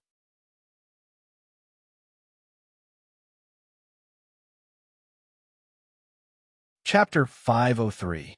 The giant ice sea shark was a powerful underwater exotic beast. With its body of over 10 tons, it could easily break through layers of ice and was an invincible existence underwater. Being entangled by this creature was no ordinary problem. At this moment, a few black figures appeared on the layer of ice beneath Ron's feet. They kept circling around him, like prey that had smelled blood. In an instant, a few more appeared. A giant deep-sea shark used its huge, hard head to break through the layer of ice above. Immediately after, its blade-like dorsal fin cut through the ice and attacked Ron and Lombard. The other giant ice sea sharks followed suit and circled around them. The giant ice sea shark had another name, the icebreaker shark. In the polar ice plains, it was considered the nightmare of all creatures. Ron! Lombard saw that the situation was bad and immediately pulled Ron along as they ran. If the layer of ice was completely cut open, they would fall into the water and die a tragic death. Acceleration Halo. Lombard activated the acceleration halo, and Ron felt his body suddenly become as light as a swallow. The two of them increased their speed and escaped quickly. The dorsal fin had disappeared, but Lombard and Ron didn't dare to let down their guard. They were still running wildly. Suddenly, a huge black figure swept past their feet. Immediately after, the giant ice sea shark broke through the ice with a boom. Its huge, smooth body leaped up high and pounced on them. It opened its bloody mouth, revealing rows of razor-sharp teeth that shone with a cold light. At this moment, the two of them had no room to dodge. Ron, do it! Lombard gritted his teeth. A dark gold scepter appeared in his hand out of nowhere. The scepter shone with a dazzling light as he swung it at the giant ice sea shark. Ron didn't stay idle either. He gripped the dragon bone staff tightly in his hand. A light green mass quickly formed on the dragon bone at the tip of the staff and launched a sneak attack. White bone spear. Boom! The two of them attacked together and killed this level 11 beast. How could this beast withstand the attack? After taking a heavy blow, it fell onto the ice, creating a huge splash. Ice shards mixed with water splashed onto their faces, causing them to feel a sharp pain. Not long after, the entire body of the giant glacier sea shark sank like a giant wheel. Blood gushed out from its wounds. The smell of blood attracted the surrounding giant glacier sharks. No one knew who made the first move, but all the giant glacier sharks swarmed forward and tore the heavily injured giant glacier shark into pieces. Blood dyed the surface of the sea red, and even the ice was stained with blood. The ground beneath Ron and Lombard's feet had turned black. Let's go. Lombard sighed softly. Ron nodded. Since the giant ice sea sharks were sharing their food, it would be a good time to leave. However, the giant glacier sea sharks were marine creatures with an extremely sensitive sense of smell. As soon as the two of them left, they chased after them. The people on the other side of the polar ice field weren't so lucky. On a layer of ice that was a few hundred square meters in size, it had completely shattered and was separated by the surrounding ice. It floated alone on the sea like a small island. There were more than 10 people standing on the ice, and most of them were magical beasts. They were trapped on the small ice, and their eyes were filled with intense fear. This was because hundreds of giant ice sea sharks had surrounded the island-sized ice, and countless dorsal fins were swimming on the surface of the sea. Queen Medusa Palesha was the strongest among this group of people. She had already transformed into her gigantic original form. She had 6 arms and held 6 dark gold grade longswords. Her long snake tail was constantly swinging. Boom! On the surface of the sea, a huge giant glacier sea shark leaped high and pounced towards the ice layer. Its target was the giant snake, Palesha. Huh, Pale Sha yelled and stabbed the 6 weapons in her hands at lightning speed. Soon, the giant glacier sea shark's heart was pierced through. The giant glacier sea shark fell into the sea, causing the other sharks to compete for food. Huff! Just as Pale Sha was about to heave a sigh of relief, she didn't know that danger was sneaking up on her. Suddenly, a huge head popped out of the sea in front of her. That head opened its bloody mouth and bit at her viciously. At such a close distance, it was too late to dodge. Pale Sha was so scared that her face turned pale. "Watch out!" a voice sounded. Then a bolt of lightning struck from behind her, electrocuting the sneak-attacking giant glacier sea shark until its eyes rolled back and its body sank. "Are you okay?" The one who released the lightning was the 2-legged flying dragon knight of the orc race, Zhu. At this moment, his handsome face was filled with concern as he looked at Pale Sha. "Are you okay?" "I'm fine." In front of Zhu, Paritha's face turned slightly red and her expression became awkward. The end of her thick and long snake tail couldn't help but tremble nervously, making a rustling sound like a rattlesnake. The two of them had both appeared in the Battle of the Strongest and were defeated by Ron. It was easy for them to find common topics and quickly became good friends.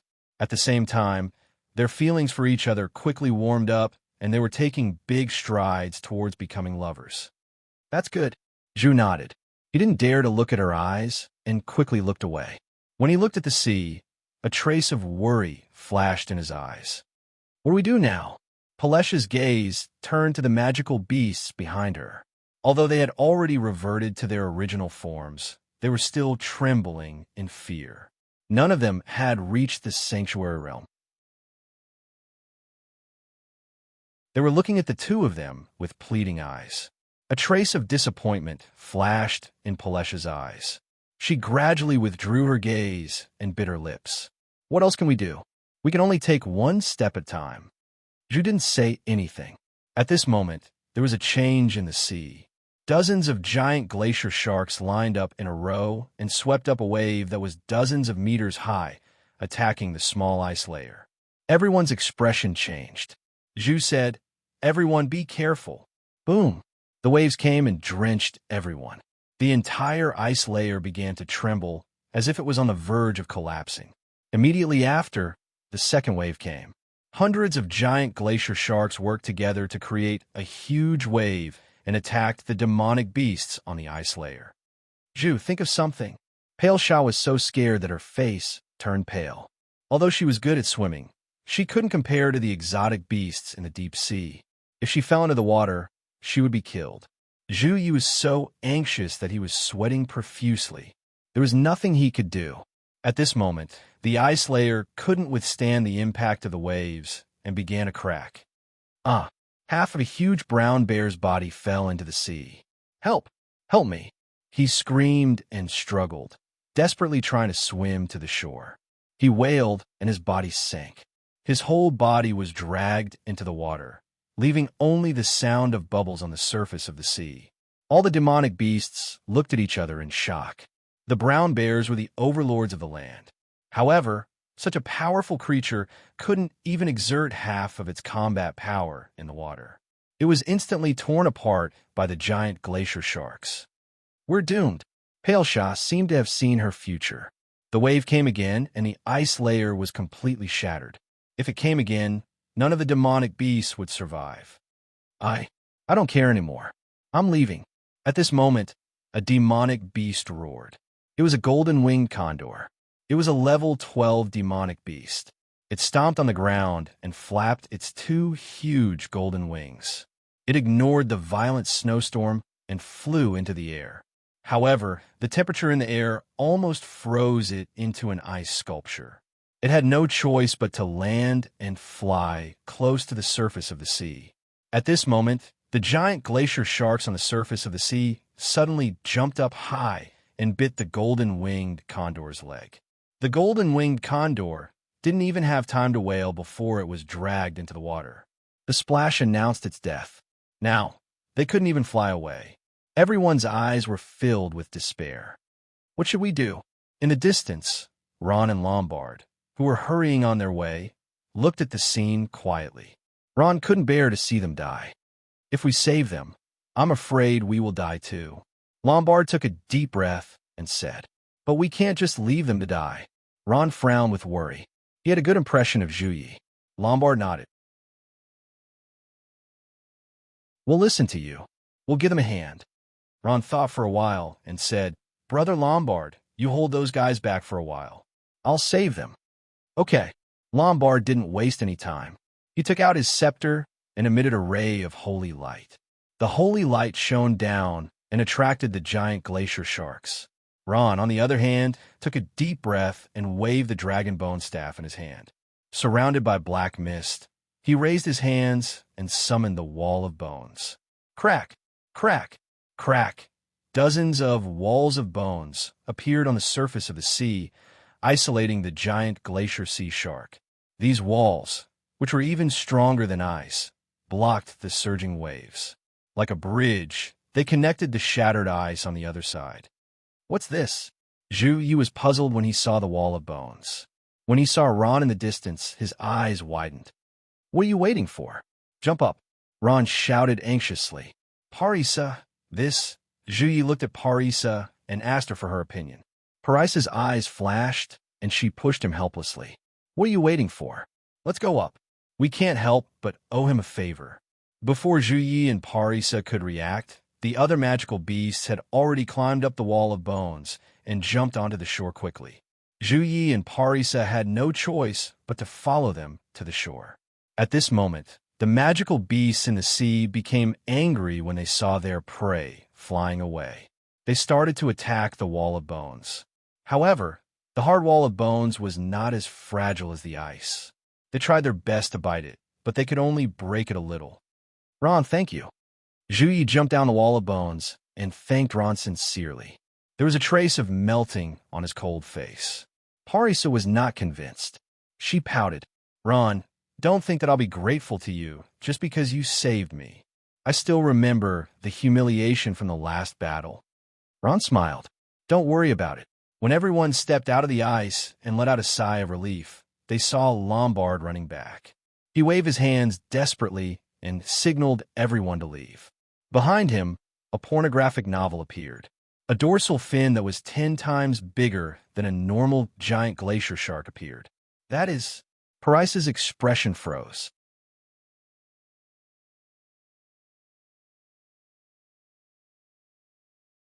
Chapter 504. The appearance of the giant ice sea shark king, which was over 80 meters long and had a mouth large enough to swallow an elephant, caused panic among the contestants.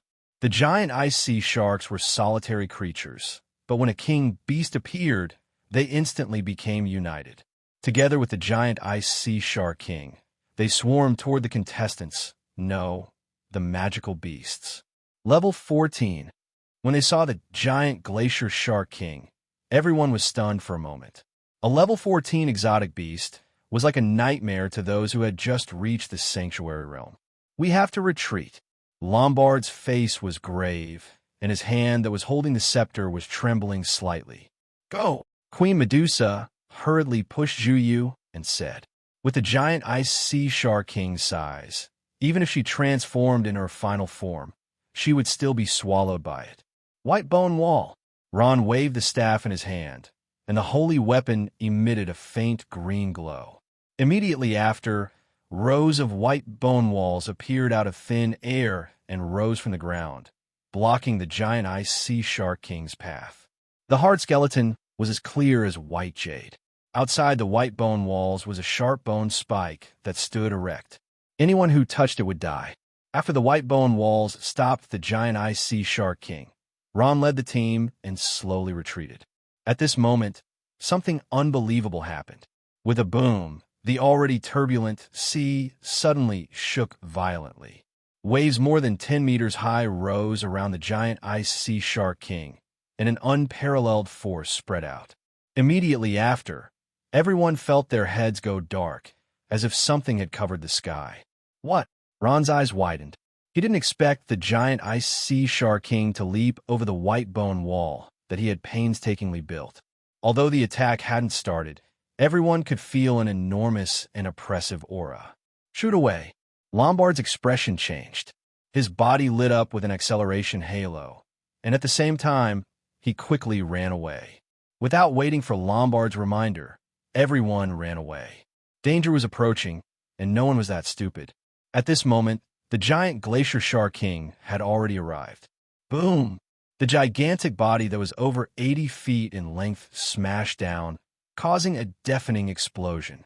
The thin layer of ice was unable to withstand the enormous pressure and began to shatter like paper. Boom!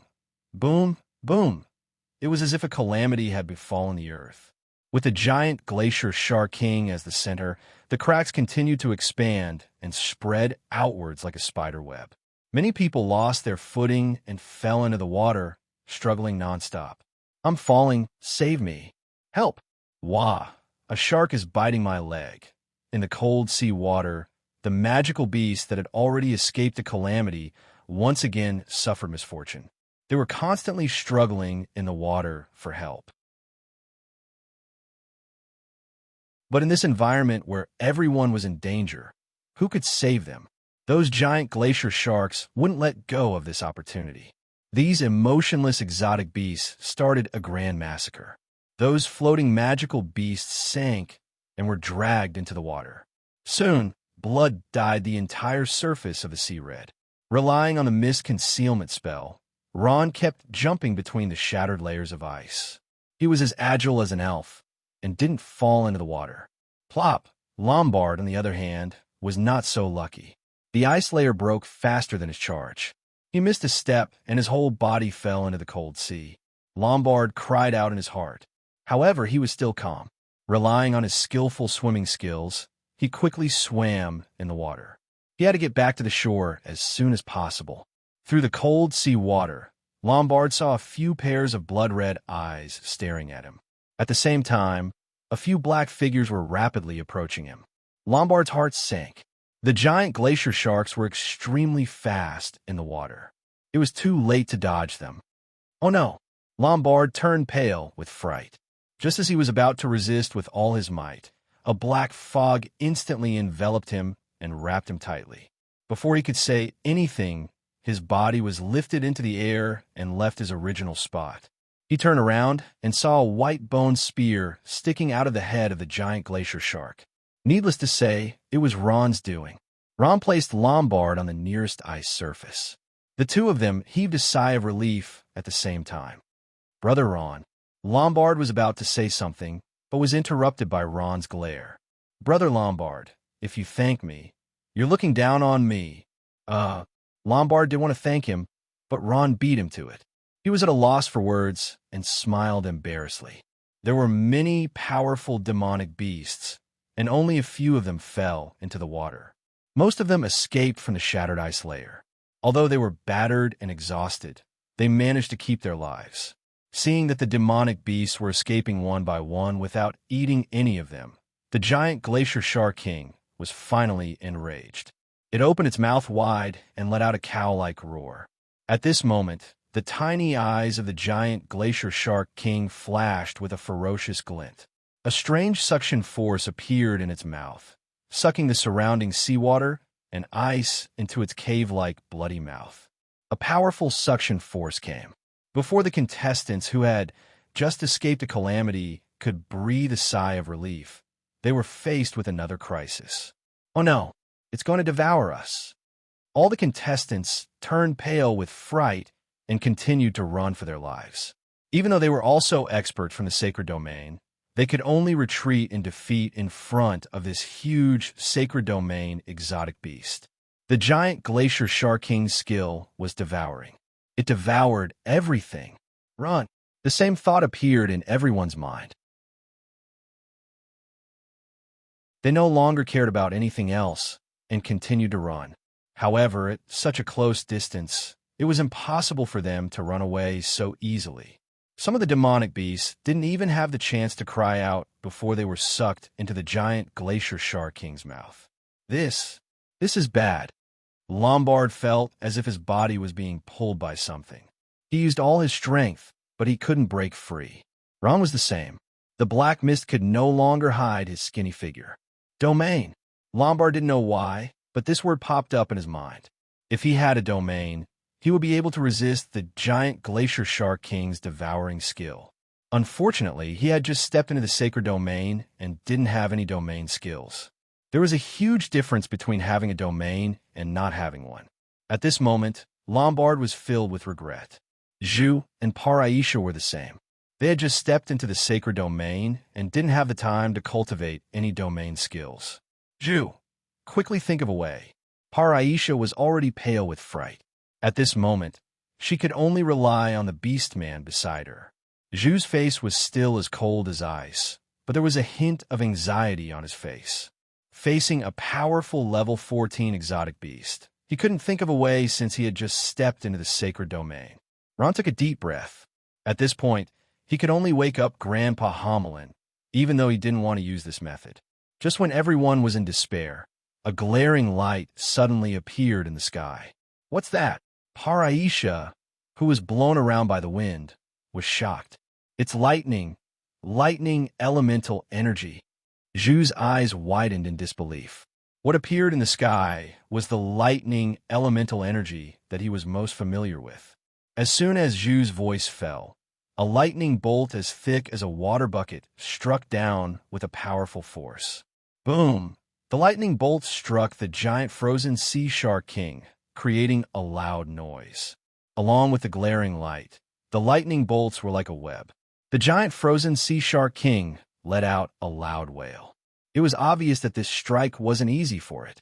Then a second lightning bolt, a third lightning bolt, countless lightning bolts struck down from the sky, turning the broken ice layer into a sea of lightning.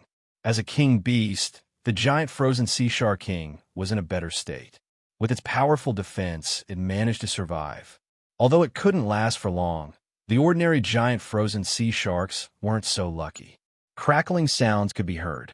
The giant frozen sea sharks were electrocuted until their eyes rolled back. Soon, their stomachs turned upside down as they floated on the surface of the sea. A round of lightning bolts struck down, and dozens of giant frozen sea sharks died on the spot. The power of the lightning was actually so terrifying. Who was it? Who had such a powerful force? Everyone was puzzled. They tried their best to open their eyes wide and look at the sky. However, other than the glaring lightning bolts, they couldn't see anything.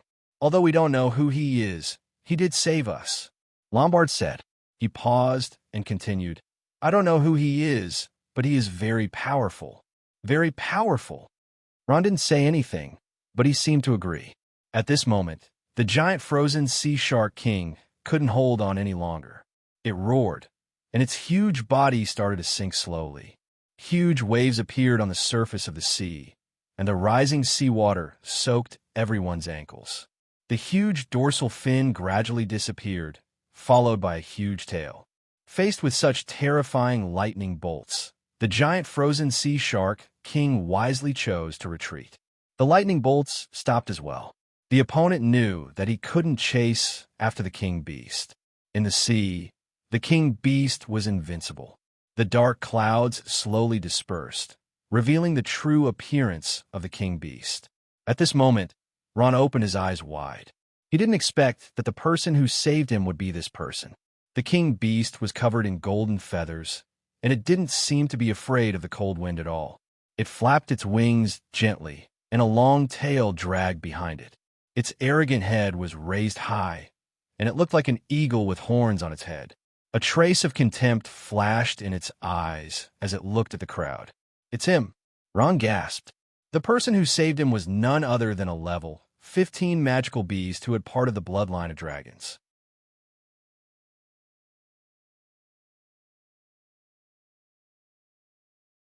Chapter 505. It's him. Although Joss didn't show himself, Lombard recognized him from his aura. Zhu and Perth also looked at the sky nervously. They didn't know why this level 15 demonic beast appeared here. The dragon eagle in the sky emitted a golden light. Its golden wings gradually folded, and it turned into a human. He glanced at the people under the ice and slowly descended. Joss, who had the noble bloodline of dragons, floated in the sky. He wasn't afraid of the wind and snow. He looked down at the people and slowly landed on the ground. Thank you for your help. Although they didn't know the purpose of Joss, they still had to show the necessary etiquette. Lombard bowed slightly, but his eyes were full of vigilance. Zhu and Pertha looked at each other and also stepped forward to thank Joss. Joss didn't even look at the three of them. To him, a person who hadn't even cultivated a domain wasn't qualified to talk to him. Their warm faces were met with a cold but. The three of them were met with a big snub. Joss' eyes looked past the three of them and landed on Ron. His eyes were as sharp as an eagle's. Ron took a step back. His eyes were full of vigilance. What do you want? Why did you save me? Because I want to defeat you. Joss' eyes were always calm, but now they were burning. He took a step forward. I want to prove to her that she is wrong. Only me. I am the strongest person in her heart. Ron, don't even deserve to carry my shoes. You can't die, at least not now. Joss smiled and looked at Ron with ridicule. That's why I want to save you. Now you should feel lucky, right? This. Ron was confused when he heard this. What was this? What was he trying to prove? Who was he trying to prove to? However, Ron knew that the she Joss mentioned was very important. She was the reason why Joss wanted to save him. He just didn't know who that she was. Just as Ron was about to ask, Joss turned around and left. Before he left, he said coldly, Ron, take care of yourself. Who is this she you're talking about? Ron raised his voice and asked in the background. Joss didn't answer. He slowly disappeared in the wind and snow. To Joss, talking to Ron was an insult to him. This guy is too arrogant. Lombard snorted. However, he knew that Joss had the right to be arrogant. I don't like this guy. Zhu frowned and said straightforwardly, if I have the chance, I must teach this guy an unforgettable lesson. Pertha was very annoyed. Women were usually narrow-minded. Let's go. Compared to the others, Ron felt even more helpless. He didn't know when he had provoked another terrifying opponent. At this moment, he raised his eyes and looked around, only to find that other than the four of them, everyone else had disappeared. In the vast land, only 4 lonely figures remained. They're all dead. Pertha's SS mood was also heavy. Although magical beasts were the strongest race in Noah continent, they couldn't avoid the fate of being killed if they encountered a magical beast of the same level and same clan. Everyone packed up casually and set off together, heading in the direction indicated on the map. A loud slap sounded. Kadena covered her face in grievance. She held back her tears and tried her best not to cry out loud. Your Majesty, you can't do this. She's your daughter. Shea couldn't bear to see this. She hurriedly stood in front of Kadena and stopped King Duo Luo from taking any further action. In Duo Luo Kingdom's palace, in Kadena's room, King Duo Luo's face was ashen. His eyes were bloodshot. His fat body was trembling nonstop as he roared. Shea, get out of the way. I'll beat her to death and pretend that I never had this daughter. Your Majesty. Shea's face was full of anxiety, but she still resolutely stood in front of Kadena, unwilling to take a step back. With Shea's protection, King Duo Luo couldn't force too much. He could only glare angrily at Kadena. Kadena sobbed. Father, why do you want to force your daughter to marry someone she doesn't like? Why do you have to sacrifice your daughter's happiness? The one I like isn't Reynolds, but Ron. You. King Duo Luo pointed his finger at Kadena. His lips were trembling, but he couldn't speak for a long time. His face was red. Kadena, you actually said such words. You really want to force our entire Duo Luo royal family into a dead end? Our entire Duo Luo royal family, including our relatives, nearly 300 lives. Could it be that they aren't more important than your happiness? King Duo Luo said in a tearful voice. Kadena didn't speak. She just cried. I'm telling you, there's no way.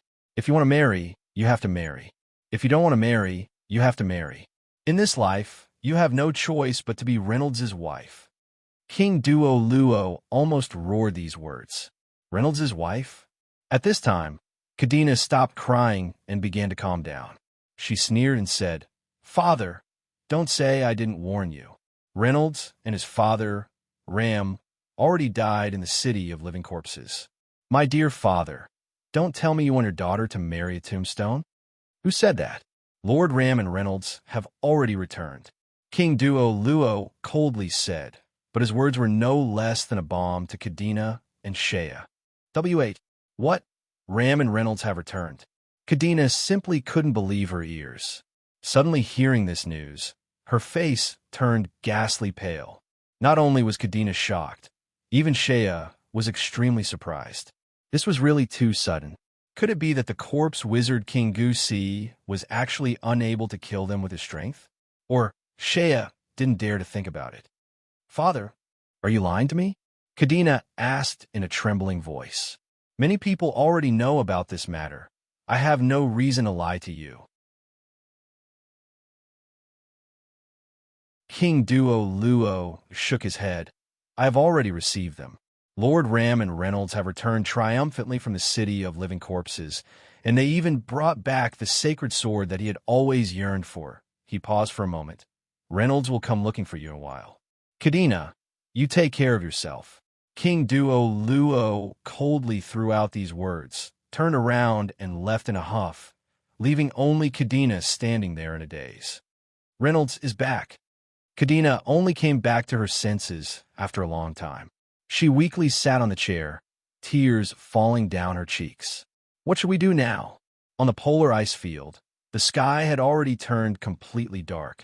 A streak of aurora circled the horizon, but on the ground, one couldn't even see one's own fingers. For figures slowly appeared on the horizon. They were Ron, Zhu, Pear the Lombard, and the others. They seemed to have formed a team, with Lombard in the middle. His body emitted a faint light.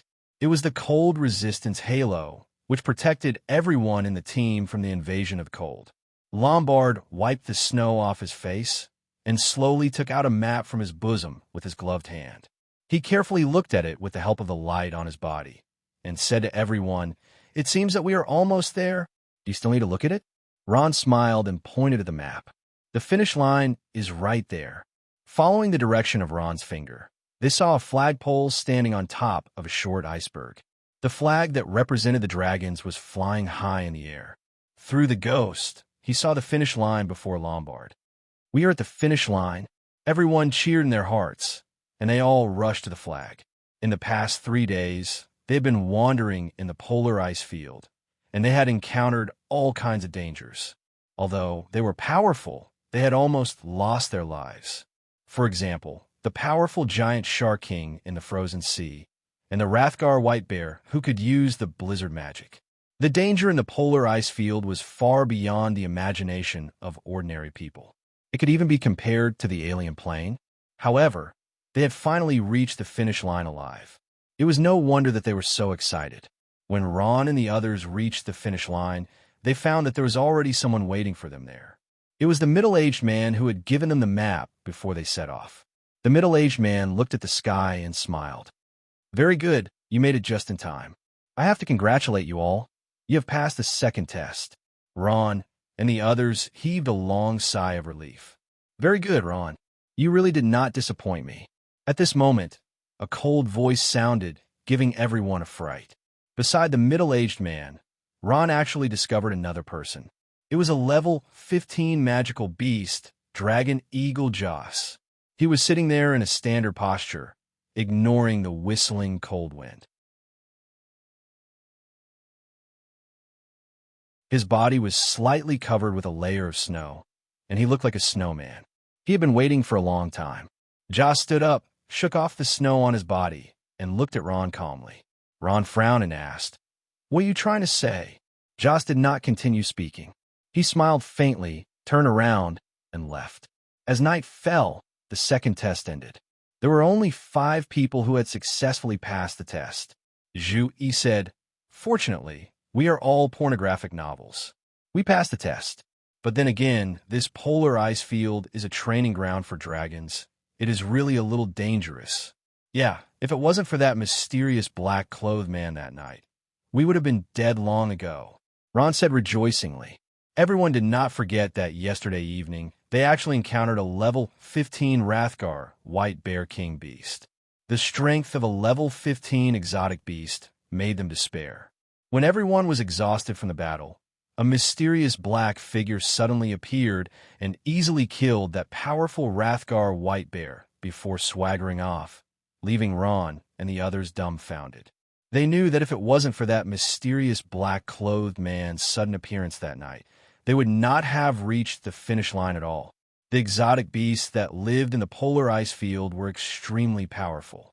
Dragon Island, Black Dragon Cliff. Miss, young Master Ron passed the second test.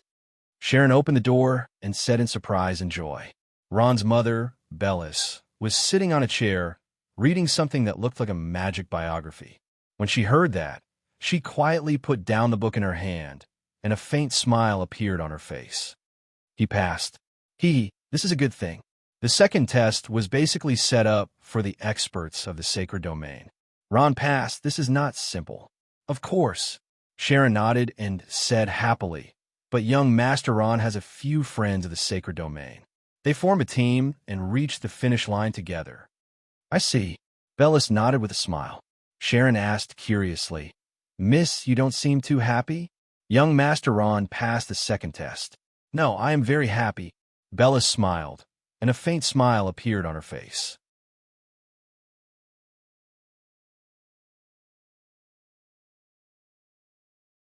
Chapter 506. In a meeting room of the dragons, the towering pillars made the entire room look a little empty.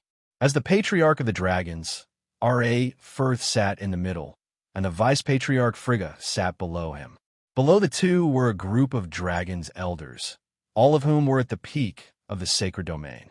The elders of the various branches of the dragons, including the patriarchs, also participated in the meeting. In the meeting room, there were 20 to 30 people sitting. The elder of the dragons, Bellis, made a rare appearance at the meeting. She sat quietly below without saying a word. Many of the elders were surprised to see her and greeted her with their eyes, but she ignored them. No one spoke. They had just gone through an argument. R.A. Firth looked down and glanced at his proud subordinate, Colorado. Colorado understood, stood up, cleared his throat, and said, I think let's put aside the internal discussion of the dragons for the time being. Now, let's talk about the foreign dragons assessment. There are 5 contestants who passed the second assessment. Everyone, express your opinions. The elder of the water dragons stood up and said with dissatisfaction, What's there to discuss about the foreign dragons assessment? Whoever should be, as long as the results are fair, it's fine. Besides, isn't there still a third assessment? Colorado smiled bitterly. But there was an accident in the assessment. Everyone knows that our foreign dragons assessment is basically aimed at the powerhouses of the sacred domain. We claim to the outside world that it was a fair competition. Of course, we can't rule out that there are people who want to reach the sky through the foreign dragons assessment. Colorado paused and continued. But there was an accident in the second assessment. A human who is not of the sacred domain actually passed the second assessment. What? As soon as Colorado's voice fell, the entire hall seemed to be in an uproar. How is this possible? How can a powerhouse who is not of the sacred domain pass through the dangerous polar ice field? That's impossible. This is an extreme challenge, even for the ordinary powerhouses of our dragon clan. Is it possible that he was hiding his strength? The most important thing is whether he cheated. The group of elders discussed one after another. Everyone, quiet down. Let me explain. At this time, a middle-aged man stood up. He was the head examiner and referee of the second test. Seeing that everyone had quieted down, he slowly said, The contestant who wasn't a sacred domain powerhouse in the second test is a human named Ron. He came with several other sacred domain powerhouses. One is a human sacred knight. Another is a beastman wyvern knight. And the last is Queen Medusa. They came together and passed the test together. By the way, no evidence of cheating was found during the test. After the middle-aged man finished speaking, he sat down and left the time for the others. Although Bellis's expression was still indifferent, when she heard the 2 words Ron, she could not help but feel her heart tremble violently. Frigga smiled and said, Since there is no evidence, then there is no problem? Colorado, your question seems a little unnecessary. The elder of the Water Dragon clan also said, Yes, Lady Frigga is right. Since Ron passed the test, what else is there to say? Colorado stood up and said with a smile, "Respected Lady Frigga, you may not know, but there is only one quota for the foreign dragon's assessment this time." One? Bellis's eyelids twitched and her heart sank. If there's only one, then she did not dare to think about it anymore. What? Only one? The elder of the Water Dragon clan frowned and asked, "Didn't you say that as long as you pass the 3 tests, you can have the identity of a foreign dragon?" Colorado smiled and said, "That was in the past, not now. There is only one quota for the foreign dragon's assessment this time." After saying that, he looked at the patriarch R.A. Firth. R.A. Firth nodded and said, "Yes, there's only one quota for the foreign dragons this time, and it will be obtained by the final winner." So, Colorado looked around. Everyone doesn't want the final winner of this quota to be a human who hasn't even reached the strength of the sacred domain. Everyone fell silent, and even Frigga was silent because there were foreign dragons who had joined the dragons over the years, but there were no humans. Of course, there was only one. Thinking of this, Frigga turned her gaze to Bellis, but Bellis seemed to be a little absent-minded. She kept her head down and did not say a word, as if everything around her had nothing to do with her. But at this moment, her heart was pounding.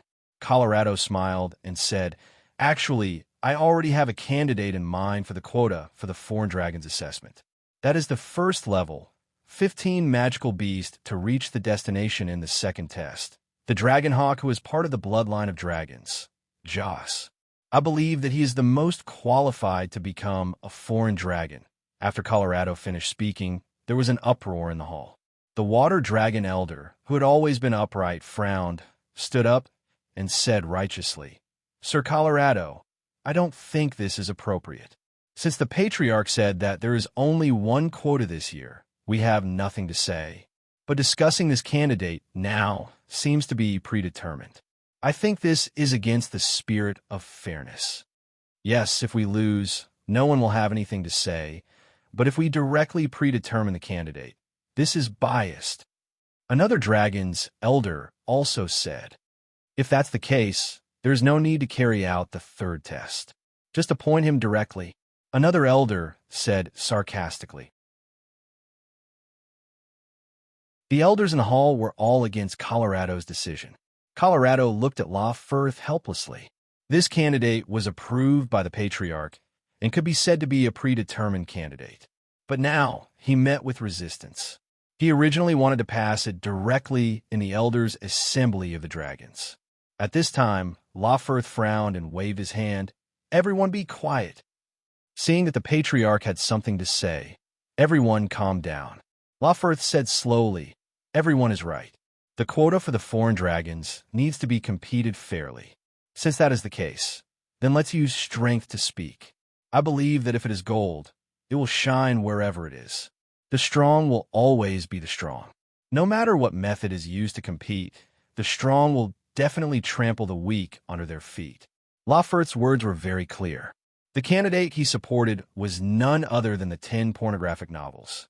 The level, 5 magical beast, Joss, who had the noble bloodline of dragons. No one else could enter his eyes.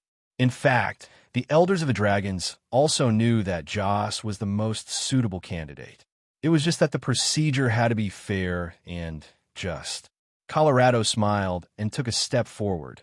"Then may I ask the Patriarch, how will the third test be carried out?" La Firth looked around and said, "The third test for the foreign dragons will be carried out as scheduled. The location is a volcano in the southwest of Dragon Island. The content of the test is to go through the underground blazing path directly to the peak of the volcano and come down from the peak. The winner will be our winner." Will volcano? Bella's heart trembled. Will Volcano was the highest volcano on Dragon Island. The peak of the volcano was covered in snow all year round, but inside the volcano was boiling magma. Going up the blazing path, the hellish temperature was not something that ordinary people could endure. They could only use their strength to resist. The moment their strength was exhausted, it was the moment of death. This was a test of strength, endurance, and willpower. After hearing the content of the test from her father, Bellis knew that Ron had no chance. He might even die there. In terms of strength, who could compete with the level 15 magical beast, Dragon Eagle? After Lawfirth said this, everyone had nothing to say. They could only agree. They knew in their hearts that the Dragon Eagle would win sooner or later. With his strength, even if it was a one-on-one battle with others, victory was assured. The matter was settled like this. What? Mother wants me to give up the Foreign Dragons test. In a room, Ron heard the news from Sharon and was a little stunned. He could not believe that his mother would make such a decision. Yes, give up, Ron. This is for your own good. Sharon sighed. Joss is already the candidate designated by the Patriarch, and you and the others, including that magical beast Queen Medusa, have been eliminated. Joss will definitely win tomorrow's test. How can this be? Ron was anxious. Could it be that the third test is not going to be carried out? Sharon replied, although the third test is still going on, there's only one quota for the Foreign Dragons. One person. Ron sat down on the chair, powerlessly, a bitter taste in his mouth. Joss was the only one who had received the dragon's approval. So, I don't even have a chance to fight for it. Ron's face was tense as he said unwillingly. If he did not get the Foreign Dragons test, it would be difficult for him to enter Dragon Island to see his mother again. There is, but are you sure you can defeat Joss? Sharon glanced at Ron and asked. Ron was silent. For the Foreign Dragons test, passing the first 3 tests is enough to qualify, but this time, sigh. Ron, give up. The location of the third test is at the Will Volcano in the southwest of Dragon Island. Passing through the Blazing Trail is far more difficult than you can imagine. You might even lose your life there. Sharon sighed and shook her head. And Sharon paused and said, even if you succeed in reaching the peak, it doesn't mean that you have passed the test. At the peak, you will face one or more powerful enemies. Among all the contestants who passed the second test, Ron was the weakest. This was also the reason why Sharon and Billis advised him to give up. They did not want to see Ron lose his life. I refuse, Ron said firmly as soon as Sharon finished speaking. No matter what, I have to fight for it. It's not my style to admit defeat willingly. Seeing Ron so determined, Sharon was a little helpless. She let out a long sigh. Mr. Ron, it's time for the third test. In a luxurious room on Dragon Island, a skinny middle-aged man who looked like a human butler knocked on the door and said politely to Ron. Ron sat quietly on the bed. Hearing this, he opened his eyes. His dark eyes were calm, without any ripples. He stood up and said faintly, lead the way. Mr. Ron, this way please. The butler opened the door and made an inviting gesture. Will Volcano?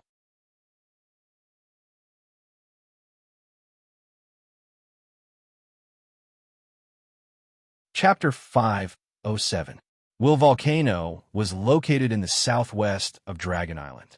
It was not far away, so they could reach there in a short while using the teleportation circle. There was a beautiful plain at the foot of Will Volcano. There was a huge cave opening and there was a little bit of hot air coming out of it. When Ron arrived at the foot of Will Volcano, he saw Zhu, Perida, and Lombard already waiting there. However, they did not look friendly. Hi, good morning everyone. Ron smiled and greeted them. Other than Lombard, who also smiled back, Zhu and Peritha's faces were pale. They were saying something to the middle-aged judge. What's wrong with him? Ron asked Lombard in a low voice. Lombard smiled bitterly. We were fooled. This time, there's only one spot for the Foreign Dragons assessment. Moreover, they have already decided on the candidate. It's that guy with the ugly face. Hee. We are only here to accompany them in the third round of assessment. F***CK them. Lombard could not help but curse. Ron sighed silently. Compared to other people, the Foreign Dragons assessment was more important to him. He said, you already know this, but we can't do anything about it. They are the ones who set the rules.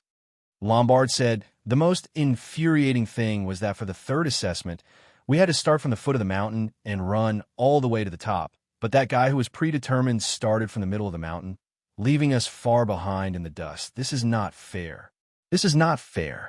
Why can he start from the middle of the mountain, and we have to start from the foot of the mountain? Perida shouted at the middle-aged judge. Zhu said something with a cold face. Compared to Pear, his words were more concise and powerful. I will protest to you through the Orc Empire. Actually, it was not a big deal to lose. However, this competition was too unfair. It made them feel like they were fooled. However, the middle-aged judge was neither humble nor deceitful. He said the same thing from the beginning to the end. I'm sorry. This is the decision of the Dragon's Elder Council. I can't change anything. If you think that you've been treated unfairly, you can choose to withdraw. Why should we withdraw? Zhu and Pear shouted at the same time. The atmosphere suddenly became tense. What are you talking about? Isn't the third test about to begin? As he spoke, a cold voice sounded out. Elder Colorado. The middle-aged man bowed slightly to the man. Ron looked in the direction of the voice and saw a sturdy young man slowly walking over. His eyes emitted a cold light. Suddenly seeing his eyes, Ron felt uncomfortable. This person didn't give him a good impression. Lord Elder, pornographic novels. This competition isn't fair. Pear looked at the elder as if she had seen her savior. Hee unfair? Colorado sneered. He shook his body and exuded a powerful aura. An invisible pressure pressed down on everyone like a mountain. It was similar to R.A. Firth's spiritual pressure, but the pressure was much smaller. Everyone's expression changed slightly. Pear shouted, "What is the meaning of this? What do you mean? How strong do you think you are compared to Joss?" Colorado asked with a sneer. This. Pear was speechless. Colorado's words made her speechless. Colorado smiled. The weak have no right to complain. Don't think too highly of yourself, and don't think too highly of others. I can tell you very clearly that the candidate for the foreign dragon race has already been decided. If you can't accept it, then you could get out of Dragon Island. After Colorado finished speaking, no one spoke for a while. The atmosphere was a bit tense. Zhu and Pear glared at Colorado angrily. They looked like they wanted to fight. Colorado smiled, but his aura did not back down. He had rushed here specifically to suppress the situation. In terms of strength, as a level 15 magical beast, he was not afraid of these guys who had just reached the sanctuary realm. Paritha's mouth trembled a few times. Finally, she said, "I'm not participating. Zhu, let's go." She pulled Zhu and left. Although Zhu was unwilling, he knew that he didn't have a chance. He could only glare at Colorado and leave. "Whatever. I won't see you out." Colorado smiled and said coldly. Pear and Zhu left, cursing as they walked.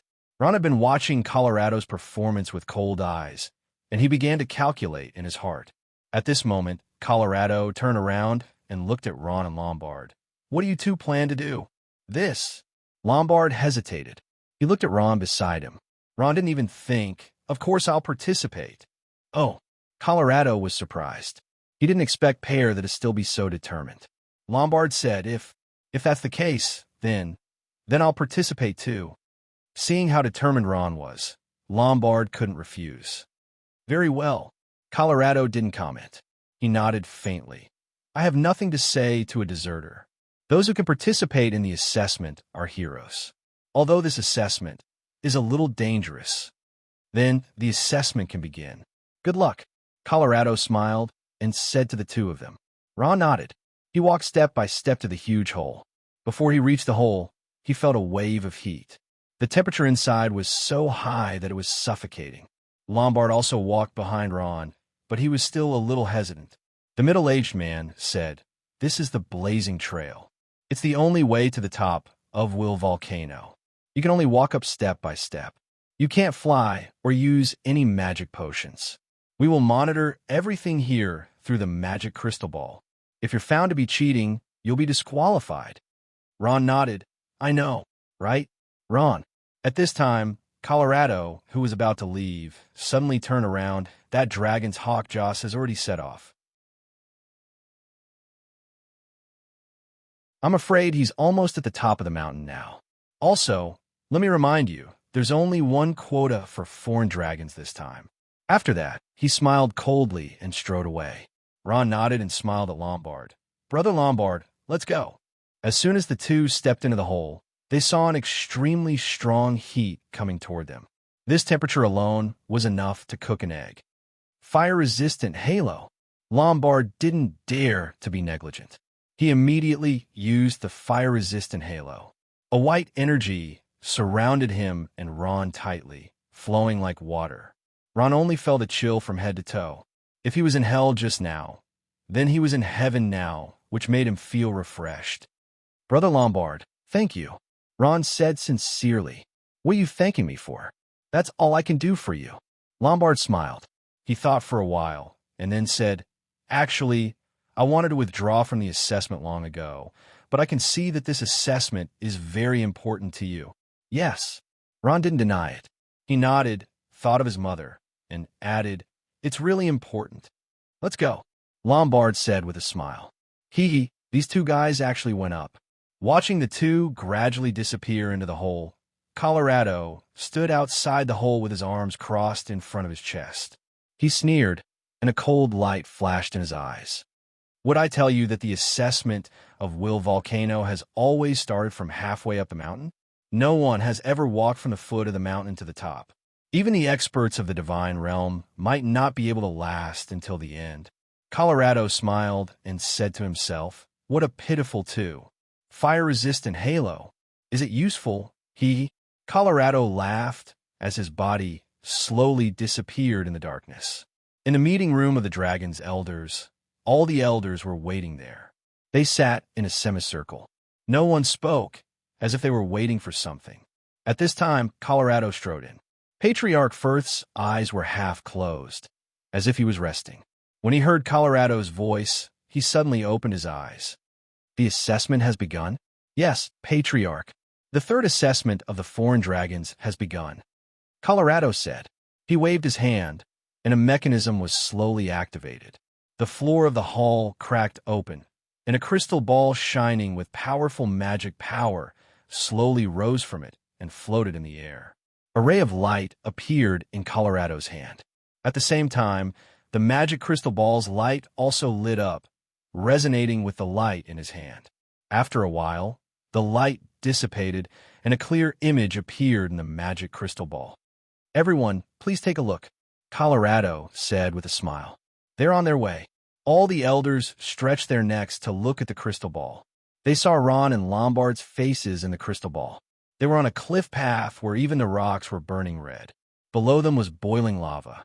The two of them were trying their best to climb up. Every step they took seemed extremely difficult.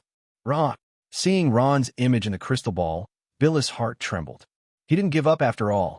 Billis could not help but worry for her son. TSK, it's fire-resistant halo. Human paladins are indeed extraordinary. An elder of the dragons praised. It's actually two humans. They're going up together. Not bad. Unity is strength.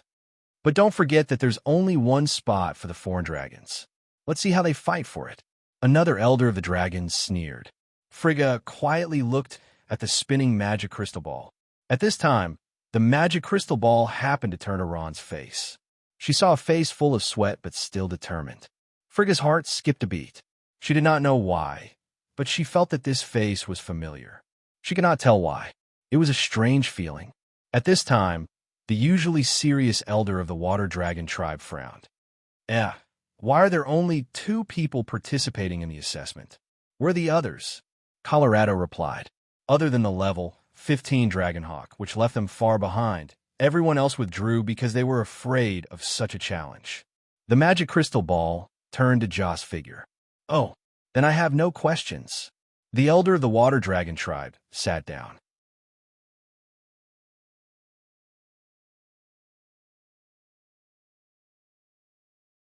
Chapter 508. Ron and Lombard were struggling to walk on the blazing trail in the Will Volcano. The widest part of the blazing trail was about 3 or 4 meters, and the narrowest part was less than half a meter. On one side was a steep mountain wall, and on the other side was boiling magma.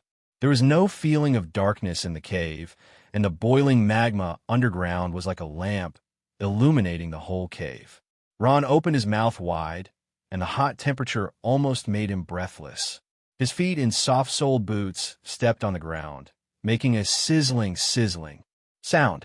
At the same time, a burning smell spread out at the same time. Hot. He felt an unprecedented heat, as if he was put in a steamer and baked alive. Despite the support of the fire-resistant ring, Ron still felt like he was in hell, and every step he took seemed extremely difficult. Bean-sized beads of sweat kept flowing down his cheeks and dripping to the ground, and soon turned into a puff of smoke. One could imagine how high the surrounding temperature was.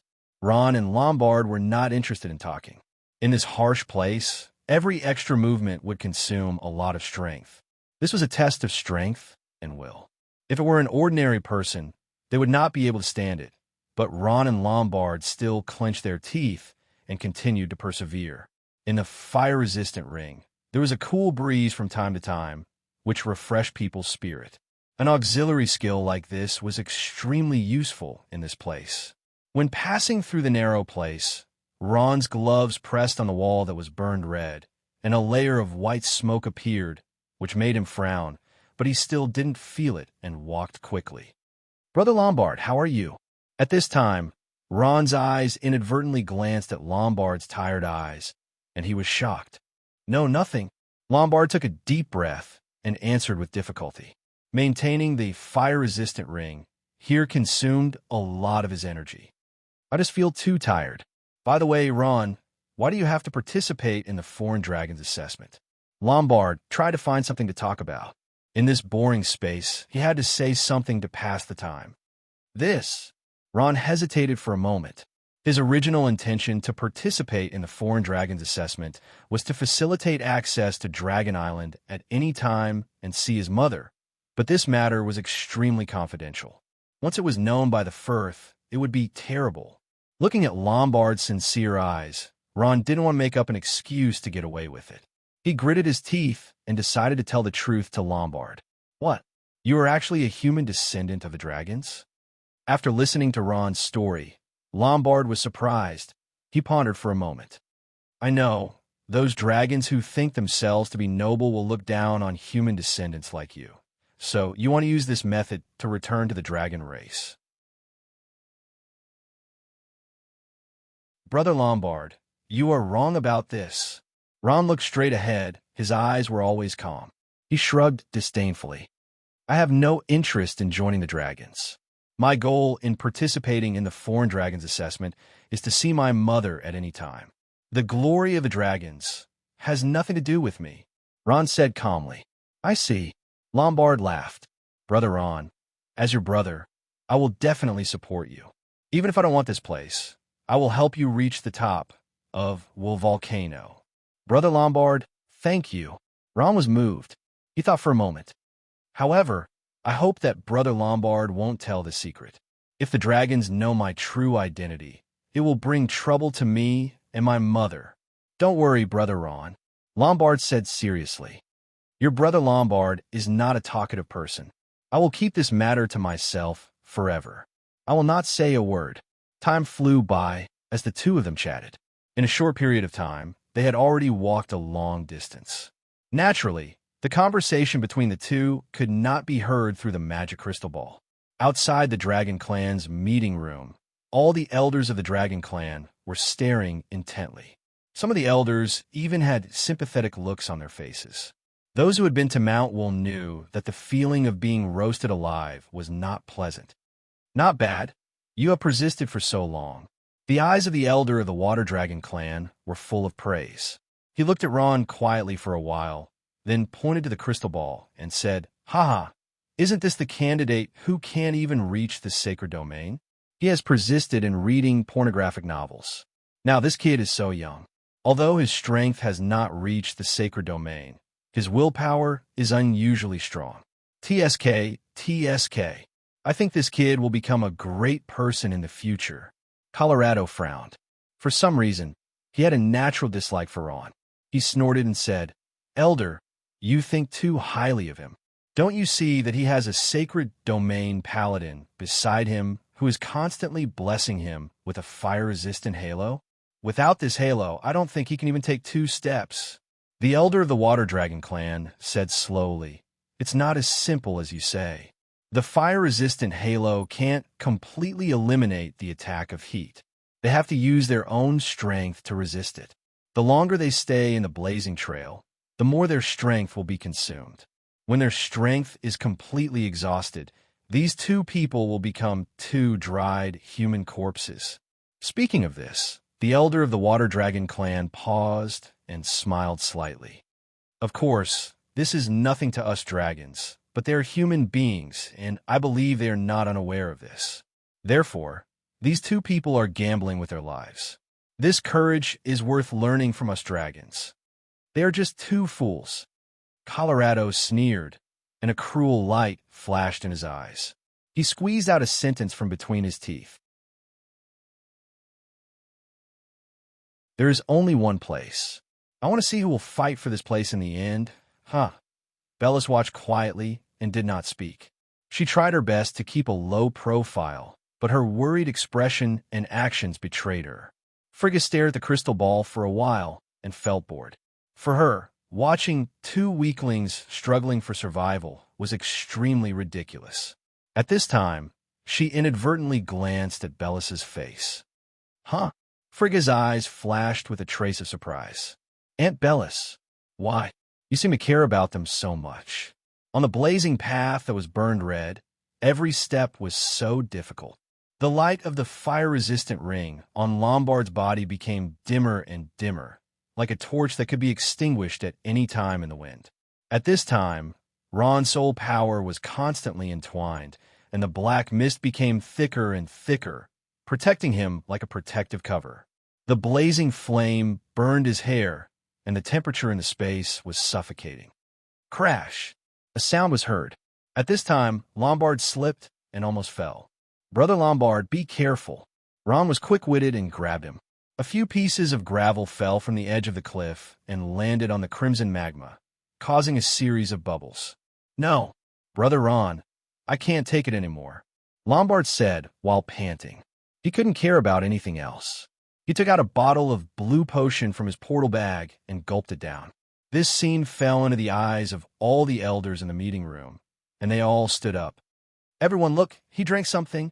It looks like a magic potion. This won't do. This is cheating. Immediately disqualify him from the assessment, all the elders of the dragon shouted.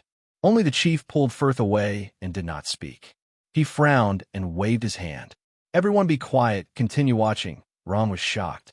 Brother Lombard, who drank the entire bottle of magic potion, came back to his senses. He smiled bitterly and said, I'm sorry, Brother Ron. I originally agreed to go down with you, but I really can't go on. Big brother can only help you up to here. Ron was touched. Brother Lombard, I understand. Lombard smiled. I drank something, which is considered cheating. So, I have to withdraw from the assessment now. Ron, are you sure you want to continue? Lombard did not want to drink that thing. But if he did not drink it, he was afraid that he would not even be able to walk the way back. Of course. Ron nodded heavily, and his eyes were firm. I will never give up. Lombard sighed and then smiled. Well, Brother Ron, you have to remember, when you shouldn't, don't try to be brave. Ron nodded. Lombard smiled and said slowly, Brother Ron, you are a person who is good at creating miracles. I have a feeling that you will also create a miracle this time. Go, Brother Ron, you are about half the distance to the peak. Do your best, and even I will do my best. Your brother Lombard will be watching you from the foot of the mountain. As Lombard walked, he retreated step by step. His fire resistance ring slowly left Ron's body, and soon, his body disappeared at the corner below.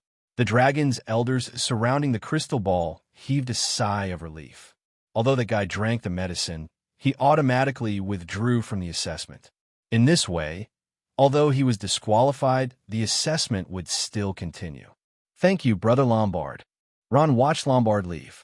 He did not blame him, as he knew that Brother Lombard had done his best for him. Looking at the halfway point, Ron's eyes were incomparably firm. He swore in his heart that no matter what, he would continue to walk step by step. At this time, the only trace of fire resistance in Ron's body finally disappeared. In an instant, An incomparably powerful heat rushed towards him, almost drowning him. This heat, it's actually so strong? Ron was shocked. He did not think that this energy would be so terrifying. When Brother Lombard left, the terrifying flame energy was completely displayed. This, huh? Ron quickly calmed down in his panic. He shouted loudly, and the soul energy in his body crazily revolved. His body emitted a large amount of black fog, protecting his body. At the same time, his eyes turned dark green. Bitterly resisting the flame energy, Ron's teeth almost bled. It was as if he was in hell. His originally dry skin slowly cracked, and the blood in his body boiled. You're tuning into the Warrior Lore YouTube channel. Don't forget to subscribe and join us on this journey to catch the most captivating stories.